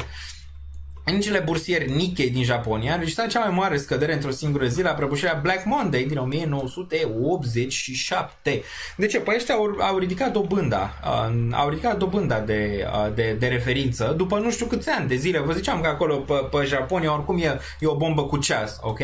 Și atunci am avut bounce-ul ăla de la yenul japonez, dacă mai țineți minte, care era la low și l-am și analizat pe prezentarea aia pe care v-am făcut-o și era unul din riscurile pe care le-am văzut și eu, ok? Partea asta de Japonia, partea asta era riscul acolo pe masă momentan. Acum, ăsta e seama cu dobânzile care cresc. Teoria e că mulți investitori ies din piața japonezi, care oricum Japonia are foarte mult, cred că e prima țară care deține datoria SUA. Dacă mă întrebați care e datoria SUA 35 de trilioane înținută de cetățenii SUA, de mai multe entități, așa e cumpărată, de mai multe țări, între care și Japonia, ok? Acum teoria e că să iese să iese din SUA și să intre înapoi în Japonia, deoarece ai dobânzi destul de favorabile. Cel puțin asta ar fi teoria momentan. Și de asta ai văzut și căderea asta pe bursă. Acum, 2,9 trilioane de USD au fost șterse din valoarea acțiunilor pe fondul îngrijorărilor privind o recesiune globală. Aceasta este cea mai severă zi pentru piețe la prăbușirea cauzată de COVID din 2020. Deci da, stai seama, nu poți să zici, mamă, să performeze Bitcoin, tată. Păi ce să performeze când ai avut cea mai mare cădere? Pe bursă 2,9, de 2 ori jumate capitalizarea Bitcoin s-a șters, pur și simplu într-o zi. Acum, întreabă-te tu asta.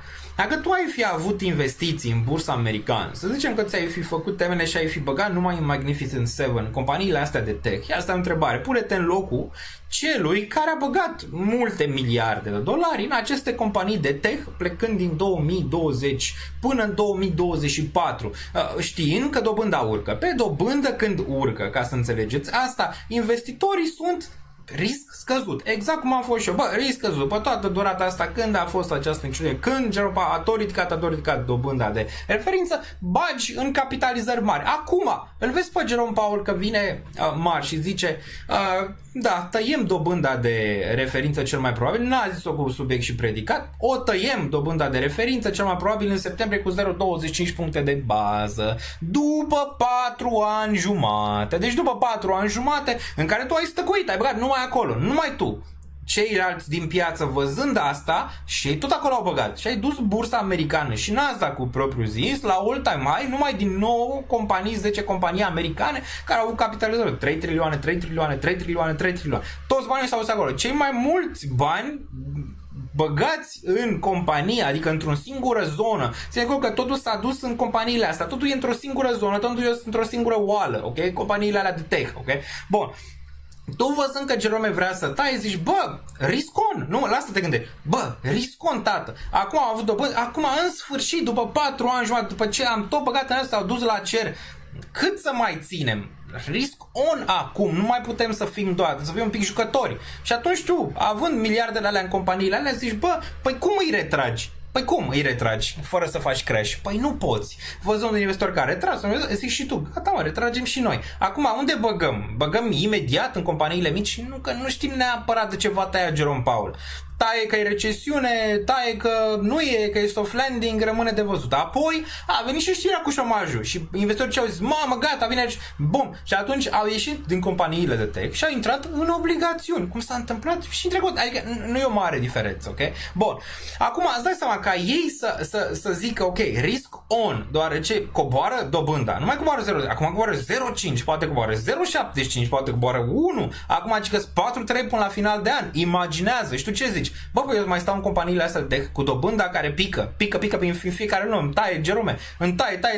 Păi nu mai pot să stau în ele, deoarece environmentul de la risk off devine risk on. Și prima dată ce faci? Bă, vreau să-mi retrag prima dată, cum a făcut Buffett. A zis, bă, suficient. Am stat, da? Suficient. Bam, 50% din Apple am tăiat, deoarece e suficient, așa, ai poate mai distribui în alte zone în momentul când e nevoie. Dar până în momentul ăla, de acum până în septembrie, posibil să ai capitulări.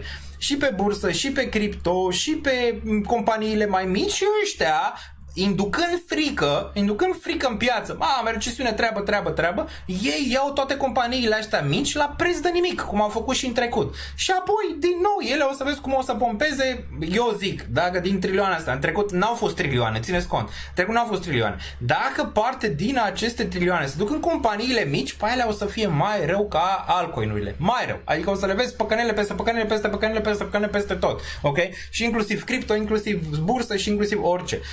Teoria e că, și s-a mai întâmplat și în trecut, ai această rocadă pe care am văzut-o și în ciclurile precedente. Acum, cheia majoră, dacă această rocadă se întâmplă acum, adică între septembrie, noiembrie, decembrie, sau se întâmplă la anul, sau se întâmplă în 2 ani de zile, este dacă Jerome Powell va da încredere că nu vine recesiunea și el va face într-un fel soft landing. Adică să dea încredere că nu face, să zicem așa, hard landing. Dacă el poate să facă asta până în septembrie, o să vedeți masiv, eu așa o văd, în septembrie, la acea ședință de atunci. Deci de acum până în septembrie piața e, nu știe, mamă, șomajul, e peste tot, să retrage din toate zonele, din tot, nu se știe, adică nu se știe, să bagă în nasul asta dar dacă Jerome Powell, dacă vine șomajul, ok, dacă vine, nu știu, 4,1, 4, rămâne la același nivel, până în zona aia, 4, dă înapoi. Dacă inflația dă înapoi, Jerome Powell taie, zice, bă, eu nu văd, e încă ok treaba, am avut atunci un mic up pe șomaj, nu văd mare lucru, e ok. Păi stai să ce o să întâmple atunci? Se face rocada, aia de care am mai vorbit, că nu se mai întoarcă ăștia în tech, nu? Că dobânzile cad, nu se mai întorc, vor asset-uri de risc în momentul ăla, vor să aibă mai mult risc, vor să fie jucători, exact cum fac eu în momentul ăsta, sau încerc să fac în momentul ăsta. Dar mulți așteaptă, ei, ăia vorbesc de miliarde, eu nu vorbesc de miliarde, ăia vorbesc cu miliarde, adică e un pic mai dificil, trebuie să aștepți un pic să vezi anumite confirmări de piață. Dar așa o văd un fel de rocadă. Noi am mai vorbit de rocada asta undeva cu 2, 3, 4 luni de zile, că e așteptată, să zicem, de piață, dar de acum până la următorul FOMC, cred că e momentul în care vei vedea, să zicem așa, zona aia de oportunitate. Și pentru companiile mici, tech, nu știu, nu m-aș apropia atât de mult. Oricum au crescut destul de mult și investitorii nu or să mai fie atât de atrași să intre neapărat în alea. Vrea mai mult risk on. Cel puțin așa o văd. Acum, teoria cealaltă ar fi că vine recesiunea, adică vine șomajul undeva la 4,4, 4,5, 4,9, adică explodează șomajul, se duce. Cum ți-a dat indicatorul ăsta de aici, ok? Care nu m-aș baza de mult pe el, v-am arătat mai devreme, Sam Rule, okay? Că a dat chestia aia, dacă șomajul continuă, cheia întotdeauna e șomaj, dacă continuă șomajul să urce, 4,4, 4,5, 4,7, 4,9, da, recesiune și atunci intri în scenariu în care trilioanele alea rămân pe margine. Rămân pe margine, cum are Buffett 270 de miliarde, rămân pe margine în continuare, deoarece nu vor să-și asume. Până când vine Jerome să zică, bă, uite, am greșit, n-am greșit, am văzut, n-am văzut, am făcut, n-am făcut, facem ședință de urgență. Până când nu vine să zică, să potolească, să zicem așa, apele, nu o să se întâmple ca acele trilioane, să zicem așa, să intre, numai dacă poate văd inflația în cădere, poate văd șomajul, nu știu când e următorul, ia să ne uităm aici. Când e următorul unemployment rate? Ăla mi se pare important. Probabil, dacă suntem în septembrie pe la început, unemployment rate. Și aștept și de la voi opinii în momentul de față, că e foarte important. Eu pot să am teorii, opinii și imediat vă zic cum execut. Băi, eu nu vă zic doar teorie, vă zic cum execut pas cu pas, vă zic de acum încolo. Deci dacă se întâmplă A, fac aia. Dacă se întâmplă B, adică dacă vă receze, fac aia. Okay? Imediat. Și vă iau Bitcoin, Ethereum și ce mai vreți voi, altcoin-uri, whatever, și vă zic ambele. Adică teoria e aia în momentul ăla. Cum execuți pe teoria aia? Că aia e important. Teorii poți să ai 11.000. Dacă nu execuți nimic și doar le zici din gură, e irelevant. E ca și cum zici Bitcoin crește și nu ai deții Bitcoin. Bine, mă, crește și ok. Sau Bitcoin scade. Bine, mă, scade, să duce la 0. L-ai shortat? Nu, aia, bine. Nu l-am shortat. Bun, imediat vă zic. Și World War 3, dacă începe, mai are rost șomajul? Da, nu mai are, îți dai seama că începe al 3-lea război mondial. Dar din nou nu cred că nu se va ajunge la nebunia aia. Nu știu, mă, iranienii, din punctul meu de vedere, sunt niște, nu știu, pioni. Eu așa îi văd, adică, nu știu, e o harababur în țara lor acolo de nevăzut. Adică nevăzut. Nu știu, eu nu cred Iranul atât de important în jocul ăsta geopolitic. Bitcoin sub 58.000. 57. Domnilor, mergem la 0 aici pe acest live. 1752. Uite, acum e interes. E interes. 57.809, 57.932. Mi-am și pierdut ideea. Deci era scenariul ăla sau era scenariul ăla. De asta m-am uitat aici la BTC și mi-am pierdut un pic ideea. Dar hai să continuăm. Deci șomajul e cheia, din punctul meu de vedere, la ce se va întâmpla. Investitorii acum sunt în obligațiuni, se poate observa asta aici. Ziceam obligațiunile că sunt un risc relevant uitându-ne la ele. Hai să ne uităm un pic la ele aici, la macro, ca să putem vedea. Deci TLT-ul, îți dai seama, îți zice Moon Baby. Uite la ce s-a întâmplat cu TLT-ul. Ca să vrei, dacă tu crezi în momentul de față că vine o recesiune, în ce? TLT, am mai explicat. TLT-ul este regiunea, am vorbit acum un an jumate de TLT2. Cel puțin. În caz de recesiune, TLT-ul, pare că mai are un pic aici. Am zis că până în 102 ar putea face sens de regiunea asta de aici pentru TLT. Asta nu înseamnă neapărat că e recesiune. Ok? Ar putea foarte, foarte frumos să se oprească aici, să mai ia încă o gură de aer un an, să întoarcă în regiunea asta sau 2, să întoarcă până în 2025-2026, să-ți facă dublu subsol aici și de-abia apoi să-ți aibă urcarea asta de recesiune pe care l-ai mai văzut și în trecut aici. Dacă te uiți 2018 până în 2020, cu un 180 pe TLT, dacă mai observi și regiunile astea de aici, din trecut, undeva din 2008-2009, regiunile astea, uite, 2008 a fost ăsta de aici, ok? Realist, dacă vrei să faci hedge, nu este aur, nu este Bitcoin, nu, este TLT. Este TLT, se poate observa. Și uite aici, frica se poate observa, ok? Frica se poate observa aici, în TLT. Uite volum aici pe TLT și e ceva volum. Am zis aici, dacă țineți minte, că cineva, da, își construiește o poziție aici pentru TLT, ok? Destul de mare, momentan. Bun, dacă ne uităm la US2, arată așa. Teoria era că da, posibil înainte de alegeri, și asta era teoria. Să vedem asta, ok, aici, înainte de alegeri, dar nu acum. Adică teoria mea să nu fi văzut asta acum. A venit mult prea rapid. Imediat după teoria mea era să vedem asta septembrie, de fapt, octombrie, final de octombrie să fi văzut asta aici. Dar, nu, vine la un suport aici pentru US2. Adică regiunea asta de aici a mai făcut asta și în martie 2023. Aceeași mutare din range-ul ăsta de aici, în care din nou am crezut că vine recesiunea și nu s-a întâmplat. E foarte important nivelul ăsta de aici, undeva la 3,73. Dacă pică nivelul ăsta, atunci poți să te gândești că da, investitorii sunt mult mai panicați decât par în momentul ăsta. US10, dacă ne uităm la el, același lucru și la un suport aici, a mai fost în range-ul ăsta, la fel, în octombrie 2023 s-a făcut aceeași mutare, de aici acum ți-a pus un maxim scădere, minim scădere, destul de clar, dar realist ai putea să ai din nou un bounce, odată aici, nu știu, în 45 până la final de an, ceva de genul ăsta și de-abia apoi să ai capitularea în 2.4, adică nivelurile astea de jos. Și asta înseamnă, da, recesiune până în zonele astea de jos de aici. Dar clar, banii vin aici. De ce vin aici? Deoarece scad yield-urile. Când scad yield-urile înseamnă că investitorii bagă bani în aceste obligațiuni și există ceva panică aici. ETH 2669, ok. M-ar interesa ETH sub 2500. Aș mai cumpăra ceva ETH spre zona aia. Bun. Iranul are arme nucleare. Nu pot spune că este irelevant cu o armată aproximativ de 500 de cai înrolați. Da, și Rusia are armă nucleare și armată înrolată și armata aia nu e prea impresionantă. Adică n-au putut să ia Ucraina, adică cu armata respectivă. Înțelegi ce vreau să zic? Se accelerează dump. Așa pare că suntem în capitulation zone. Dacă mergem înapoi pe cripto, dacă îl mai găsesc pe aici, cripto, cred că am înfipt-o 57.400 aici pentru BTC. În picaj, nou minim ar fi sub 53.000. ETH, să ne uităm un pic și revenim la teoria cu macro imediat. ETH în sfârșit nou minim aici. Groasă. Dacă vezi, e minus 8,54, ți-a spart regiunea de 2877, o închidere aici sau săptămâna viitoare să nu facă bounce peste regiunea asta, ar fi destul de gros. Acum, pentru ETH m-ar mai interesa, am mai zis sub 2500, ar mai fi interesant și o să mai cumpăr. O să mai cumpăr ceva ETH și aici ar fi regiunea de 2481 și regiunea de 2200, cam asta ar fi aici pentru ETH, range-ul ăsta. Celelalte altcoin-uri ce fac în tot timpul ăsta? Hai să ne uităm un pic aici, uităm și la UST.de. BIM sub un cent, mai am un buy în regiunea asta sub un cent, undeva în 008, ar mai fi o regiune importantă. Ondo, în sfârșit, vine la regiuni interesante aici.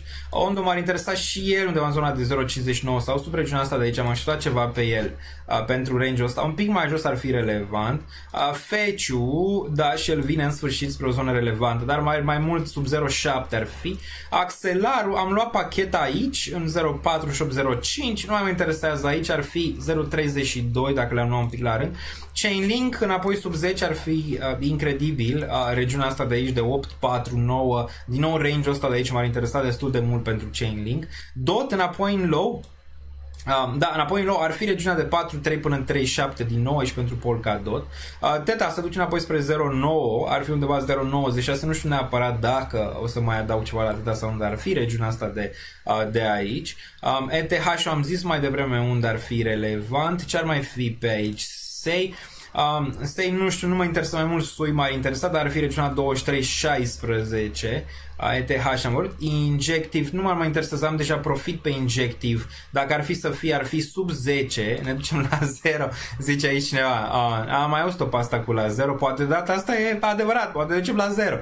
E-Gold 25 pentru E-Gold. Bine că n-am pus pariu cu Sima, că acum trebuia să plătesc pariu. Glumesc, nu trebuia să-l plătesc, dar Dar mai până la 10, mai până în regiunea asta de 10 de aici. Inclusiv acum aș lua pariul respectiv cu el. Bun, ăsta trebuie să mențină neapărat nivelul de 23 aici. Altcumva zic că mor. Arbitrum, da, Arbitrum e pe radar, printre primele acolo, ar fi sub 50 de cenți. Sultan încă nu e peste zona respectivă. Peste 50 de cenți, Ref, Gas, ONT, ORN, Flow, ICP, 7.25 aici pentru ICP, neinteresant pentru mine ICP-ul, TIA, menține cât de cât binișor față de restul pieței. Dacă observi aici, TIA nu ți-a făcut aici un minim în scădere, foarte interesant, pare strong aici, pare strong TIA. Încheiem live-ul aici și mergem la cumpărături sau cam asta ar fi teoria în momentul de față pentru piață. PIF 0.26. Da, nu ne interesant până sub 20 de cenți, e PIF destul de clar. Facem o mică analiză. E Solana 133. De ce căderea asta? Atacă cineva pe cineva? Se întâmplă ceva? Sau ce se întâmplă aici? Bun, ceva, da, cică ar fi pe surse că ar ataca Iranul noaptea asta, cică, sau ceva, posibil de asta, nu știu, vedem și mâine ce se întâmplă cu deschiderea pe bursă, dar cică pe surse ar fi că Iranul ar ataca din nou noaptea asta, nu știu, din Libia sau ceva, Barna, ceva chestii de genul ăsta. Ave, strong în continuare și uite volum frumos. Apropo de DeFi, am văzut că DeFi-ul a crescut de la lună la lună, 3 luni la rând de creștere pe DeFi. E acolo o resuscitare cât de cât, dar vezi încă nu ține, trebuie să țină 100 și ceva, dar arată forța aici cât de cât avele, cât de cât binișor. Retestează minimul, dar nu minim, nu nou minim. În cel mai bullish ar fi momentul de față, să vezi DIM că se retestează nivelul ăsta și îți face bounce, ar fi foarte bullish asta cu volum. Problema e că n-ai volum pe căderea asta. N-ai volum nici de sell pe DIM, dar nici de buy aici. Nimic. Asta e o problemă momentan. Atomul, vedem și pe el, nou minim aici. Atomul, singura zonă care m-ar interesa pe Atom ar fi 2. Până atunci nu. Ar fi cât aproape de regiunea asta de aici m-ar interesa. Fac un double down pe Atom. Bun, BTC-ul pare că face un mic bounce, 57.800 aici pentru BTC. Ce mai e pe aici relevant? PNB, XLM, bun, DXY-ul pică aici, DXY-ul pică o dată cu piețele, se mai întâmplă de câteva ori, nu mereu, dar de obicei când pică DXY-ul piețele urcă și când urcă DXY-ul piețele scad. Hai că e frumos când moare piața, dar e frumos, vezi? Asta e. Acum, e fix teoria aia, din nou, că nu mai poți să cumperi, nu? Îți vine atât de mult să vomiți pe tastatură încât numai de cumpărat nu-ți mai arde în momentul de față, având în vedere că te uiți la portofoliu și zici, mamă, iarăși pică, iarăși scade, iarăși nu am luat decizii, iarăși nu mai am lichidat, adică e greu momentul și îl înțeleg, ok, înțeleg momentele astea, am mai trecut prin ele, eu am trecut 2018 prin momentul de genul ăsta, am trecut 2022 prin momentul de genul ăsta și acum în momentul ăsta, mai ales pe altcoin, nu e ușor. ZK Sync. Tot 3 ani numai în jos. Am obosit, zice Robert. Așa e. Se simte oboseala. Se simte. E oboseală acolo. Ce pot să zic, Robert?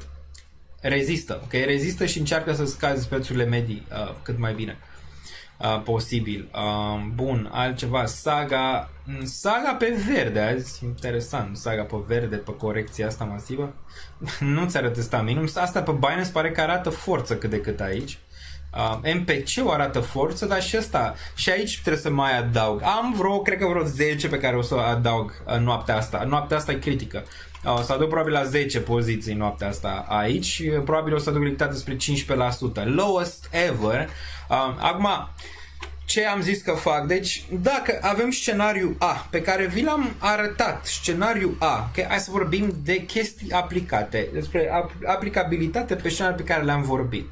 Scenariul A, pentru mine personal, vreau până în august să-mi echilibrez portofoliul de altcoin-uri. Bitcoin încă e pe profit, încă e bine, prețul mediu e 21 pic de mii de dolari, nu e rău, Ethereum la fel, e prețul mediu cât de decent, nu e rău, nu mă uit acolo în momentul de față, mă uit în mare parte la altcoin. Deci ăsta e planul A. Planul A e că, da, acea lichiditate va veni și spre aseturile de risc. În prima fază vei vedea partea asta de acțiuni și apoi probabil voi vedea și partea de altcoin-uri cu dominanța care acum urcă spre un nou all-time high pe Bitcoin, deci face sens. Deci, atunci, până în august, vreau să-mi schimb profilul de risc într-un investitor mai cu risc, mai median față de scăzut. Ăsta e planul A, ok? Deci planul A ăsta e. Bitcoin câte că rezistă, că să ducem 50.000, că să ducem 48.000, rezistă. Planul B, ok? Planul B, în care chiar avem recesiune și atunci Bitcoin ia un dump masiv, atunci planul B e următorul, ok? E următorul. Deci am făcut acumularea pe altcoin-uri, am un risc mai ridicat. Dacă văd că Bitcoin de aici, vedem recesiunea și Bitcoin să ducem 42.000 regiunea asta, deci 41-40, poate testează cu un week în regiunea asta, o să-mi reiau poziția aia vânută de 10%, o să-mi o reiau aici pe BTC, o să reiau și 2000 sau sub 2000 pentru ETH și la un bounce o să ies, ok? O să ies. Bounce-ul cel mai probabil o să vină la un dat, că durează o lună, 2, 3. O să ies, nu de tot, ci o să ies cu 20%, poate un pic mai mult din Bitcoin, în caz că retestează regiunea asta de aici. La fel și pe ETH o să vând ceva, în caz că urcă. De ce fac asta? Pentru că crește șansele de recesiune și n-aș vrea să fiu prins fără niciun fel de lichiditate. Având în vedere că am încercat teoria A. Teoria B e că dacă vine recesiunea asta va lua din 58.000, probabil va lua măcar până în regiunea asta în primă fază 48, 41, 40, 44, rămâne de văzut unde, apoi bounce-ul probabil în regiunea asta de aici și apoi vedem ce se întâmplă. Fie să facem minimul în caz să duce la 100.000, fie pe urmă să duce înapoi în 28, 30, rămâne de văzut unde. Acum asta e planul B. Mai e și planul C, în care de aici sunt prins, să zicem, până în regiunile astea, deci dacă pică direct de aici, că Bitcoin a mai făcut chestii de genul ăsta și trebuie să zicem așa să am aplicabilitate cât de cât și pentru teoria respectivă. În caz că Bitcoin mă surprinde total din range-ul ăsta de aici și pică înapoi în 25.000, 30, adică surprindere până în regiunea asta de aici, după ce am cumpărat range-ul ăsta de aici pentru BTC, e ok, o să fac hold și o să aduc lichiditatea de acasă, ok? Țineți cont că n-am mai adus lichiditatea de acasă din 2020 și am tot jucat procentajele. Atunci o să aduc în sfârșit lichiditatea de acasă. Nu ce fel de problemă, dar ăla e scenariul ultim, adică ultimul scenariu în care, nu poți să salvezi nimic, adică pur și simplu piața nu-mi dă oportunitatea să salvezi nimic, niciun bounce, adică să duce rachetă în jos, doar în jos, până în 25, până în 30, eu cumpăr 400 în 25, se poate și asta, adică Bitcoin mai face chestii de genul ăsta. Ăla e scenariul C. Scenariul C, aduc date de acasă și o să mai cumpăr regiunile respective, niciun fel de problemă și gândesc mai pe termen lung toată situația și posibil să mai adaug încă o dată pe altcoin-uri din lichiditatea respectivă. Deci asta e teoria. Teoria trebuie să pupe și cu practica, că dacă nu se propune practica, degeaba e teorie, că teorii putem avea 1001 de nopți. Important. Riscul important ce faci, important să știi ce ai de făcut și important să știi cum. Acum, dacă mai e și scenariu în care eu pot să mă aduc lichiditatea de acasă. Poate cineva aici a luat la fel ca mine. A luat toate zonele astea de aici, a făcut prețul mediu în regiunea asta pe Bitcoin, are și pe Ethereum cât de cât și nu mai are lichiditate. Nu mai poate să aducă de acasă. În caz că se duce aici, înapoi în 24, nu mai poate să aducă lichiditatea de acasă. Ce face atunci? Teoria și ce aș face eu, aș retrage acum. Aș retrage, ok, văd riscul. De ce să nu retrag un 10% aici? De ce să nu retrag un 20% aici? Poate, cine știe, depinde foarte mult cât vrei. De ce să nu retrag acum o parte, să am un pic? Dacă lucrurile urcă de aici, niciun fel de problemă să urce, tată. Să urce, că oricum mai am în spate încă 80, 90 sau 70 sau 60% să urce. Dar măcar retrag aici un pic pentru a mă putea așeza bine în caz de cădere. Ok? V-am exemplificat din punctul meu de vedere. Mai sunt oameni care au profit și zic, nu mai am lichiditate, ce fac? Aștept să pice tot? Poate ar fi interesant să poți să retragi acum un pic, să zicem așa, pentru a te pregăti în caz de chestia respectivă. Dacă nu se întâmplă, aia e. Ții pe margine o parte de cash, adică și asta. Ține cont că tu ai retrage mai sus decât aș fi retras eu prima dată. Am retras prima dată în regiunea de 42-43 de mii. Deci dacă tu ești aici, să zicem, full invest în BTC, ești bine momentan, mult peste ce am făcut eu aici, ok, în regiunea asta. Acum, mai e teoria, că ești pe minus în momentul de față, ok? Aici pe minus ce faci? Luăm teoriile la rând, toate aplicabile. Dacă aș fi pe minus în momentul de față cu portofoliu, dacă aș avea Bitcoin, poate Ethereum, poate le-am luat prea sus, poate aș fi pe minus, ce aș face? Gândirea mea ar fi, și aș avea lichiditate, intrăm și în șanul în care nu mai e lichiditate. Ce aș face, ok, în momentul ăsta? M-aș gândi, ok, hai să-mi pun pe hârtie, unde sunt prețurile mele medii? În ce vreau să cumulez? Zicem că am 15.000 de altcoin-uri. În ce aș vrea să cumulez? Sau din 50 de altcoin-uri să mai rămân cu 20 de altcoin, sau din 20 de altcoin să mai rămân cu 10 altcoin, sau 15, sau dacă am am și portofoliu de risc, din ala de risc să mai tai din ele să le consolidez în altele, ok? Care sunt prețurile medii și cum aș putea face ca până la final de august, să le duc în jos? Asta aș face, în momentul ăsta, că aș fi pe minus. Cât de mult le-aș duce cât de mult posibil în jos, ok? Până în zona respectivă. Acum, dacă aș fi în piață și n-aș mai avea lichiditate și aș fi și pe minus în momentul ăsta, ce aș face? Tot mi-aș vedea prețurile medii, adică n-aș sta și m-aș uita la ecran, lasă că se întoarce, că face, că... Nu. Tot așa m-aș uita la portofoliu în momentul ăsta, l-aș analiza, am 15.000 de altcoin, bă, nu toate le vreau, ok, pe asta o pun pe minus, nicio problemă, pe asta o pun pe minus, o pun în asta, consolidez în poziția respectivă. De ce e important asta? Deoarece odată ce ai consolidat într-o poziție, pe urmă poți să zici, ok, nu mai am, să zicem, am băgat 10.000 de euro toți banii mei, sau 1.000 de euro, sau 100 de euro, sau whatever, în chestia respectivă și nu mai am deloc lichiditate. Bă, dar poate 10 euro ai, sau 5 euro ai, sau 3 euro ai, ok? Adică și așa poți să-ți scazi și de nou nimic de nu se va financiară, doar ce aș face. Și am mai avut chestii genul ăsta, am mai avut discuții în 2018 cu persoane tot fără niciun fel de lichiditate, care și-au redresat portofoliile pe durata unui an de zile, băgând sume minuscule, ok? Dacă piața merge 6 luni lateral de aici, sau 7 luni, tu cu suma aia minusculă poți să-ți duci în jos destul de mult acele prețuri medii, chiar dacă nu mai bagi toată suma aia, ok?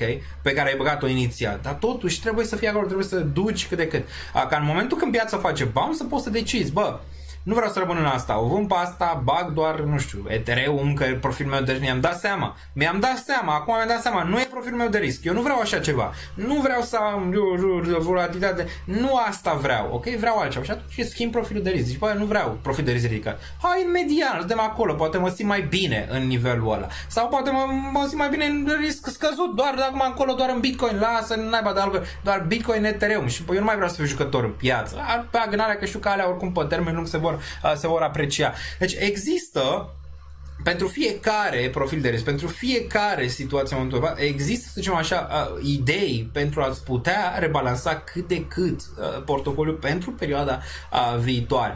Ar fi frumos să poți să mai aduci ceva lichiditate, dar nu împinge. Adică nu împinge gen, mamă, duc să iau credit la bancă ca să scad prețurile medii. Nu! Ca asta îți dă seama că tot bași, nu știi neapărat unde-i bottom-ul. Tu încerci, dar nu-ți faci un efort mare ca să faci toată treaba asta. Încerci și cu sume mici, care n-ai nevoie, nu știu, zilnic de el. Dar nu e recomandat să duci să iei credite la bănci, nu e recomandat să faci eforturi prea mari, să-ți iei de la gură și chestii de genul. Nu sunt recomandate chestiile astea în momentele când faci greșeli. Deci toată lumea face greșeli. Mai ales în primul ciclu, mai ales și după o perioadă, te prinde zona aia de FOMO, te prinde fără lichiditate. Mai sunt momente, important este și să înveți din ele și, bă, există pentru fiecare scenariu o luminiță, ok? Pentru fiecare scenariu există o luminiță pe care la un moment dat piața, că o iei, chiar și pe căderile alea mari, la un moment dat piața îți dă o oportunitate, că nimic nu merge în jos la infinit și nimic nu merge în sus la infinit, ok? Bun. Bine spus și explicat pe cele mai bune sfaturi. Nu sfaturi financiare, doar m-am pus în pielea unui investitor care are lichiditate, nu are lichiditate, care are profit, nu are profit.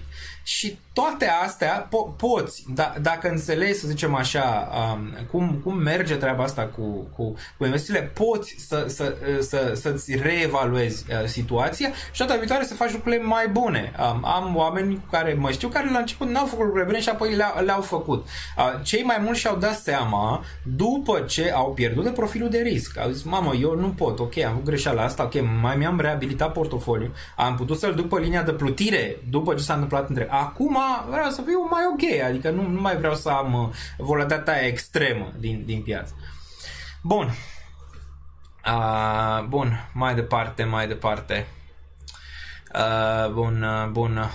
Nu, încercați să nu vă mai certați pe chat aici, să dați unul în altul sau, ok, bă, dacă aveți ceva problemă, dați-mă vina pe Daniel Niță, mă, dați vina pe Daniel Niță și gata, nu mai vă certați pe chat, zic, bă, Daniel Niță, ești un prost, mă, ești un idiot, din vina ta, și Daniel Niță, da, mă, așa este, din vina Daniel Niță, dați vina pe Daniel Niță și gata, adică nu ai nici fel de problemă și s-a liniștit toată lumea.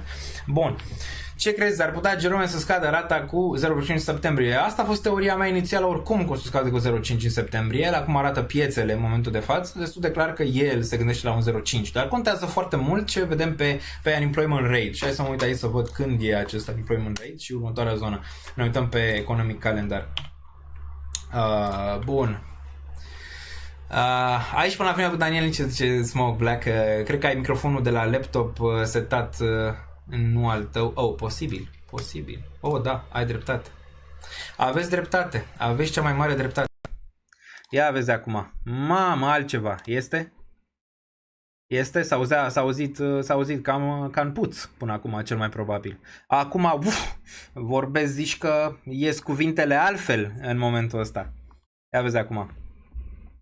La cum arată BTC și ETH, vedeți că cu alți se țin foarte bine în momentul ăsta. Însă e de vină că încă suntem aici în bear market. Mergi Daniel că o să cumpăr. Din nou, nu vă mai certați între voi, dați vina pe Daniel Niță, e ok. Daniel Niță can take it, nu e niciun fel de problemă. Bun, nu e Daniel Niță de vină, ăla care a inventat BTC-ul, să fie țărâna ușoară. Bun. Ia vezi, se aude bine rău. Ia vezi acum. Ia vezi. Vezi, acum am avut microfon de bear market, acum s-a transformat ușor spre bull market. Conținutul contează, nu, calitatea, perfect. Era in batch, se auzea mai bine înainte. N-are cum să aude mai bine înainte decât că se aude pe Bluet. Da, am uitat să-l setez pe ăsta, nu știu, s-a întâmplat ceva. Da, era mai bine înainte. Ce face Germany? Cumpără înapoi? Da, uite, Germania pare că acum a vândut bine, nu? S-a întors Bitcoin acolo unde au vândut ei. Acum se aude mai bine, acum mi s-au înfundat urechile, zice ceva aici, cu eco, n-are cum să aude cu eco, n-are, acum se aude foarte bine. N-are cum să audă mai rău acum, imposibil să aude forță, nu? Așa zic și eu. Bun, 58.200, hai să ne întoarcem la grafice totuși, aici, rapid. Vedem ce mai cumpăr, poate cumpăr ceva fix pe live-ul ăsta, imediat, rămâne de văzut. Mai am ceva de pus aici. Am avut low în 57.416, dacă ne uităm pe 4 ore, același lucru, range-ul ăsta de aici, pare că am făcut un mic bounce, dar irelevant momentan. Hai să uităm și pe weekly la RSI și la toate cele. În ce RSI se întoarce spre range-ul ăsta de jos, dar problema e că e de-abia la mijlocul range-ului RSI-ul. Stocasticul pare că îți dă o senzație că ar mai veni un pic spre o zonă relevantă, iar MACD-ul putem să-l observăm aici încă în cădere masivă, încă nu s-a resetat de tot, selling pressure destul de mare. Vreau să văd și volumul pe care îl avem. Vreau să văd pe Coinbase. Există volum sau? Bine, vânzarea asta de duminică așa... interesantă, că nu sunt volume pe piață, interesant, nu? Vedem aici, bursa nu e deschisă, Bitcoin e deschis. Deocamdată că Bitcoin ia mereu box-ul. Da, volum destul de bun aici de vânzare, vreau să văd pe daily. Pe daily nu prea. Pe daily am avut volum mai mare cu 3 zile. Vezi, volum un pic mai mic în cădere aici, care ar putea să treacă cu gândul că mai devreme sau mai târziu vedea un bounce săptămâna viitoare de la BTC. Important, acum e închidere sub 55.000 să nu fie, adică regiunea asta aici, deoarece pe urmă deschide poarta la range-ul ăsta de jos. Hai să vedem cum arată restul altcoin-urilor și toată piața și apoi ne uităm când am avea următoarea zonă de FOMC și când am avut următoarea zonă de inflație, toate cele pe calendarul comun, deoarece acolo este cheia pentru ce se va întâmpla mai departe. Bun, avem așa, Injective minus 5% pe daily, nu atât de rău, NS-ul aici încă pe plus, dar mai puțin decât era cu ceva timp, am prețul mediu undeva un pic sub 10 pe NS, a fost 27, n-am retras regiunea aia, mai pe termen median, așa long, a la long, NS-ul aici mă uit la el. Bun, orice ai zice a influențat negativ mulți oameni, chiar și acum le vinzi iluzia. Am auzit oamenii număr care au cumpărat pentru că te urmăreau. Fii mai realist, uite comentariile astea cu planul ce Adrian N. Bă, astea sunt planurile mele. Eu înțeleg, Adrian N, ce zici tu aici, dar eu n-am influențat pe nimeni. Pur și simplu am zis ce am făcut eu, ok? Acum, când era bine, îți dai seama, era bine. Acum, dacă omul nu și-a făcut, să zicem, planul, realist vorbind, n-am ce să fac eu, adică, bă, am zis, dacă vrei să dai vina pe cineva, poți să dai vina pe mine, dar așa sunt oamenii în general, știi, adică când e de bine, e a lor, când e de rău, e altuia, știi, numai el nu e de vină. Din nou, eu, plus pe portofoliu, eu mai mult n-am ce să fac decât să arăt pas cu pas ce am făcut până acum. Că eu pot să intru pe minus pe portofoliu, că pot să pierd, bă, pot, că greșesc, n-am zis, n-am venit în fața nimănui să zic, mamă, știu exact ce preț, știu exact unde să intru, știu exact ce, sunt aici de ceva timp, am avut rezultatele vorbesc în final și cam atât, adică nu mă deranjează un comentariu pe care l-ai zis tu acolo, deoarece eu știu că nu e comentariu adevărat, având în vedere transparența și lucrurile pe care le-am făcut eu, dar tu poți să lași orice comentariu, nu o să fie șters, nu o să fie nimic, tu poți să lași, comentariile vor rămâne acolo, poate ne uităm peste vreo 6 luni la ele și le vei primi diferit, poate 7 luni le vei primi diferit, rămâne de văzut, adică vedem. Bun. Bun. Deci da, mersi pentru super chat, apreciez 50 de ron, mesajul tău o să rămână, eu n-am nicio problemă cu el, eu înțeleg de unde vine, înțeleg chestia, v-am zis, dacă vrei, dacă n-ai pe cine să dai vina, bă, dă vina pe Daniel Niță, mă, că e ok, Daniel Niță can take it, nu e niciun fel de problemă, dacă tu asta crezi, e bine. Mersi Diusi pentru 20 de Daniel Niță membership aici, bun. Popescu mă zice, da. Bun, mersi pentru Daniel 20 de ani de member și ne întoarcem aici pe treabă. Bun, ne uităm la ETH, minus 7,3%, rău, e-gold aici se întoarce în low, undeva la 25,99, WIF undeva la minus 12,1, Rune minus 8,9, Ondo minus 9,5, Gala 6,7, Fetch undeva la 10,5, ai 0,89 pentru Fetch. AI, mai jos m-ar interesa, ok? Mai jos m-ar interesa și da, vreau să cumpăr, adică chiar dacă arată că se duce la 0, îmi place, la fel și BIM, aici dacă se duce sub un cent aș vrea, Tao, nu știu dacă m-am limitate pentru el, minus 14,3, dar partea de AI, printre cele mai strong, după ce am analizat, ăsta a trecut un pic pe sub radar o perioadă, Bitensor, ar fi interesant dacă se duce măcar spre 100, sau sub 100 ar fi interesant Bitensor, aici prea sus un pic. Pentru mine personal. TIA 1,7, 4,67 aici, încă binișor n-a făcut sub low ăla de la 4,4.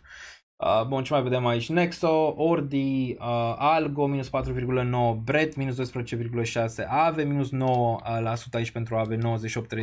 Ave încă stă cât de cât stabil pe regiunea asta. Ave încă am speranțe de la el un pic mai mari față de Atom, care Atomul speranțele nu mai sunt atât de mari, având în vedere faptul că și-a pierdut nivelul ăla de $5. Optimism aici încă destul de sus, 1,31 pentru optimism. Teta undeva la minus 6,6, 1,1, Teta încă binișor, având în vedere că menține $1, m-aș fi așteptat ca Teta să fie deja sub zona de $1, având în vedere măcelul de pe piață, încă se ține binișor, Aptos din nou în regiunea cât de cât de reacumulare macro din punctul meu de vedere și OM undeva la minus 5,8, aici 0,98 pentru OM. Bun. Hodele zice cineva aici, indicatorul de hate e la cote maxime. Da, hate-ul vine, pleacă, asta e.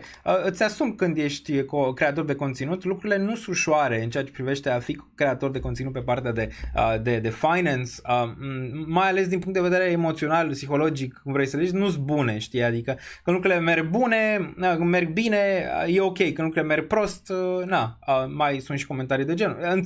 Înțeleg frustrările, înțeleg toate chestiile astea. Știu foarte bine că nu adică nu vin neapărat străini, ci vin din interior și am mai vorbit de treaba asta, dar e normal, adică e normal. Bun, mulți iau pe verde și vând pe roșu, zice Iulian aici, aruncă o privire pe dominanță, ne uităm și pe dominanță și pe toate cele. Bun, ce fac băieții care au luat credit la bancă acum? Da, nu știu, niciodată n-am zis, nu e bine deloc să iei credit la bancă pentru a face investiții, cel mai bine să faci investiții încet și sigur, ca Melcu, știi? Cum zicea Iohannis, încet și sigur, cred că el avea teoria asta. Egal de 24 pentru e-gold. 0 direct aici. Așteptăm să apară videouri cu CryptoSoce din nou la 0. Ar fi un punct bun, să zicem, de plecare. Mai ales că hate-ul acum revine, îți dai seama că revin și videourile respective. Dacă întâlnim 2700 aici, am făcut un bounce din 2652 pentru ETH și totuși testarea range-ul ăsta de aici nu e prea ok. Nu e prea ok din perspectiva trendului care ți-a fost cât de cât spart. Dar vedem săptămâna viitoare, dacă cumva vedem un bounce aici sau nu. Bun, economic calendar. Ziceam pe economic calendar aici, dacă ne uităm un pic, unemployment rate-ul, când ar fi următoarea zonă relevantă? Avem inflația aici, inflația core și CPI, putem să vedem pe data de 14 august, probabil o să o vedem, nu știu dacă pe ce, pe 14, da, o să vedem probabil după, deoarece o să fie undeva la ora 3:30 ora României. Bun, altceva, ce mai e aici? Vreau să văd, vreau să văd luna viitoare aș vrea, stai așa, next month, asta m-ar interesa, să văd aici unde e job openings pe 4 septembrie, unemployment rate-ul e pe 6 septembrie, FOMC cred că e pe 13, luna asta este pauză, apropo, cred că pe aici e ECB, ok, SUA PPI, 14 septembrie, 14, nu e, mai târziu, e pe 18 septembrie, FOMC aici, avem și proiecțiile economice, o să fie tare ședința asta Fed și cred că asta o să decidă în mare parte dacă ne vom reveni sau nu în septembrie. Asta mi se pare, dacă e vreo ședință FOMC importantă, asta va fi de aici, cred că va fi privită, cred că de toată lumea, asta va fi foarte, foarte importantă, deoarece vezi și datele pe șomaj de aici, vezi și încă o citire pe inflație și desigur mai vezi decizia Fed și proiecțiile economice, deci ai destul de multe chestii pozitive. Bun, da, Adrian, am înțeles, ok, am înțeles. Poți să lași câte spui, am înțeles ce vrei să zici tu. Oamenii nu sunt geni doar când voi cadou, ok, tu în fiecare lună ești aproape convins că prețul ajunge în jurul unei zone, apoi când nu se întâmplă aici, v-am zis eu, în niciun caz, Adrianene, na. Nu este așa, adevărat, când am zis că nu atinge zona respectivă, am zis că am greșit, nu știu, posibil să te fi uitat la un alt conținut, n-am niciodată sigur că ajunge într-o anumită zonă sau ceva.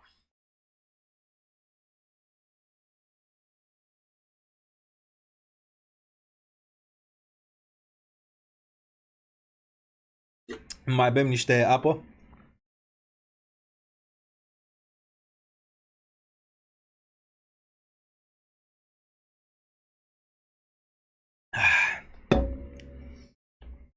Bun.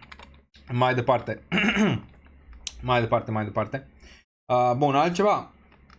Deci am zis, asta e foarte important aici în septembrie, să vedem ce se întâmplă pe zona asta și asta va decide, să zicem așa, mutarea din piață. Bun, ce s-a mai întâmplat săptămâna asta? Deci rata șomajului în SUA crește la 4,3, mai înalt nivel din ultimii 3 ani. SUA într-o recesiune conform regulii SAM, am vorbit de ea un pic mai devreme. Warren Buffett vinde aproximativ 50% din acțiunile Apple aici. Putem să vedem că asta a mișcat un pic piața. Bun, acum mulți zice că și acel M2 crește. Păi dacă Buffett a vândut 50% din acțiunile Apple și are 272 de miliarde în cash, îți dai seama că și M2-ul crește. M2-ul ăla, probabil ați mai văzut graficul și vi-l arăt imediat, 2 secunde. E faptul că se referă în prima fază, deci M1 se referă la câți bani ai în contul primar, în portofel, în, nu știu, accesibil, banii pe care, să zicem așa, iei tu accesibil. M2-ul sunt banii pe care tu îi ai accesibil plus savings-urile pe care le ai în mare parte, ok? Și ăla e în creștere și vedem aici. Dacă găsesc eu graficul M2 și vă arăt imediat. Dar e normal să fie în creștere, având în vedere că s-au retras foarte, foarte mulți bani aici. Uite, vedem de la set aici. I can't make this shit up. Global M2 supply just made new all-time high. Mulți nu știu ce reprezintă acest M2. Da, înseamnă că sunt mai mulți bani disponibili, dar având în vedere ce am văzut în ultima perioadă, e normal ca oamenii să-și pună mai multe savings-uri, să-și pună mai mult cash, nu? E normal. Asta nu îți reduce neapărat că banii ăștia care sunt aici vor intra automat imediat în economie. Ar putea, pe termen median sau lung, dar nu imediat aici, după ce ai văzut mult lateral din 2022, acum apare că se face stash-ul din ce în ce mai mult și există savings-uri. Teoria ar fi că din savings-urile alea și din banii aia disponibili ai putea să aloci, să zicem așa, mai mult. Bun. Mai departe. Deci asta era importantă asta cu M2, că mulți nu înțeleg ce e cu ea. Vedeți că îi crește. Na, dacă Warren Buffett are 272 de miliarde în cash, nu știu cât de relevant e M2. Aurul atinge un maxim istoric, dar a dat un pic înapoi. 4 reducere a ratei dobânzii prevăzute pentru 2024. Aici, de la 1, acum avem 4. Vedem pe ce bază vor veni aceste reduceri și asta va fi important. Intel își pierde o trebuie de valoare într-o zi. Amazon scade pe unei venituri mai mici decât cele așteptate. Randamentul obligațiunilor pe 10 ani scade cu peste 40 de puncte de bază într-o săptămână. Aici, în ce ISM Manufacturing a scăzut la 468, cel mai mic nivel din 2023. Starbucks raportează o scădere 6% a traficului de magazine, Bitcoin scade sub 60.000, Ethereum sub 3.000, Alarcul ne retestează minimele precedente, pare că da, suntem în zona respectivă, ETH și e sub 2.700 în momentul de față. Conflictul între Iran și Israel într-o nouă rundă de atacuri aeriene. S-au întâmplat multe chestii în ultima perioadă și că am avut o perioadă de lateral și nu se întâmpla absolut nimic. Acum pare că s-a terminat și intrăm într-o zonă de volatilitate negativă. Plus, colac peste voză pentru cripto și pentru volatilitatea asta extremă în cripto e și faptul că, și scriam eu pe Twitter asta și ne uităm imediat și apoi ne întoarcem imediat la analize. Imediat. Dar mergem la mine pe Twitter, mă găsiți Real Daniel Niță pe Twitter aici. Imediat vă arăt. Bam, Real Daniel Niță, 45.000. Puteți apăsa aici follow dacă vă place conținutul și vreți să rămâneți la curent cu ce se întâmplă aici când nu sunt live. Bun, trecem prin asta imediat, dar nu asta era. Vreau să văd. Astea 2 trilioane. Nu. Bursă, obligațiune, altcoins, bun, asta am zis dump aici, indicele bursier, asta, ok. Colac peste pupăs avem și asta. Unul dintre motivele pentru care pică Bitcoin și cripto, Trump pierde teren în fața Kamalei Harris, dacă vă vine să credeți sursa Polymarket aici. Dacă vedem aici, putem să vedem că corecții undeva putem să vedem corecție pentru Trump, undeva la 5% și urcare pentru Kamala. Acum poate ar fi un 46% pentru Kamala și 53% pentru Trump. Vedem, ar putea fi pe 4 sau pe 10 un debate între cei doi. Vezi, nu e bine să spui toate ouăle într-un coș, adică cripto acum, dacă nu câștigă Trump, nu e excelent, deoarece Trump a fost ăla cu cripto. Dacă nu câștigă, ești în polul opus, în care vine Kamala și e nasol. Acum ați seama că ăsta de la Polymarket n-a zice că e neapărat fake.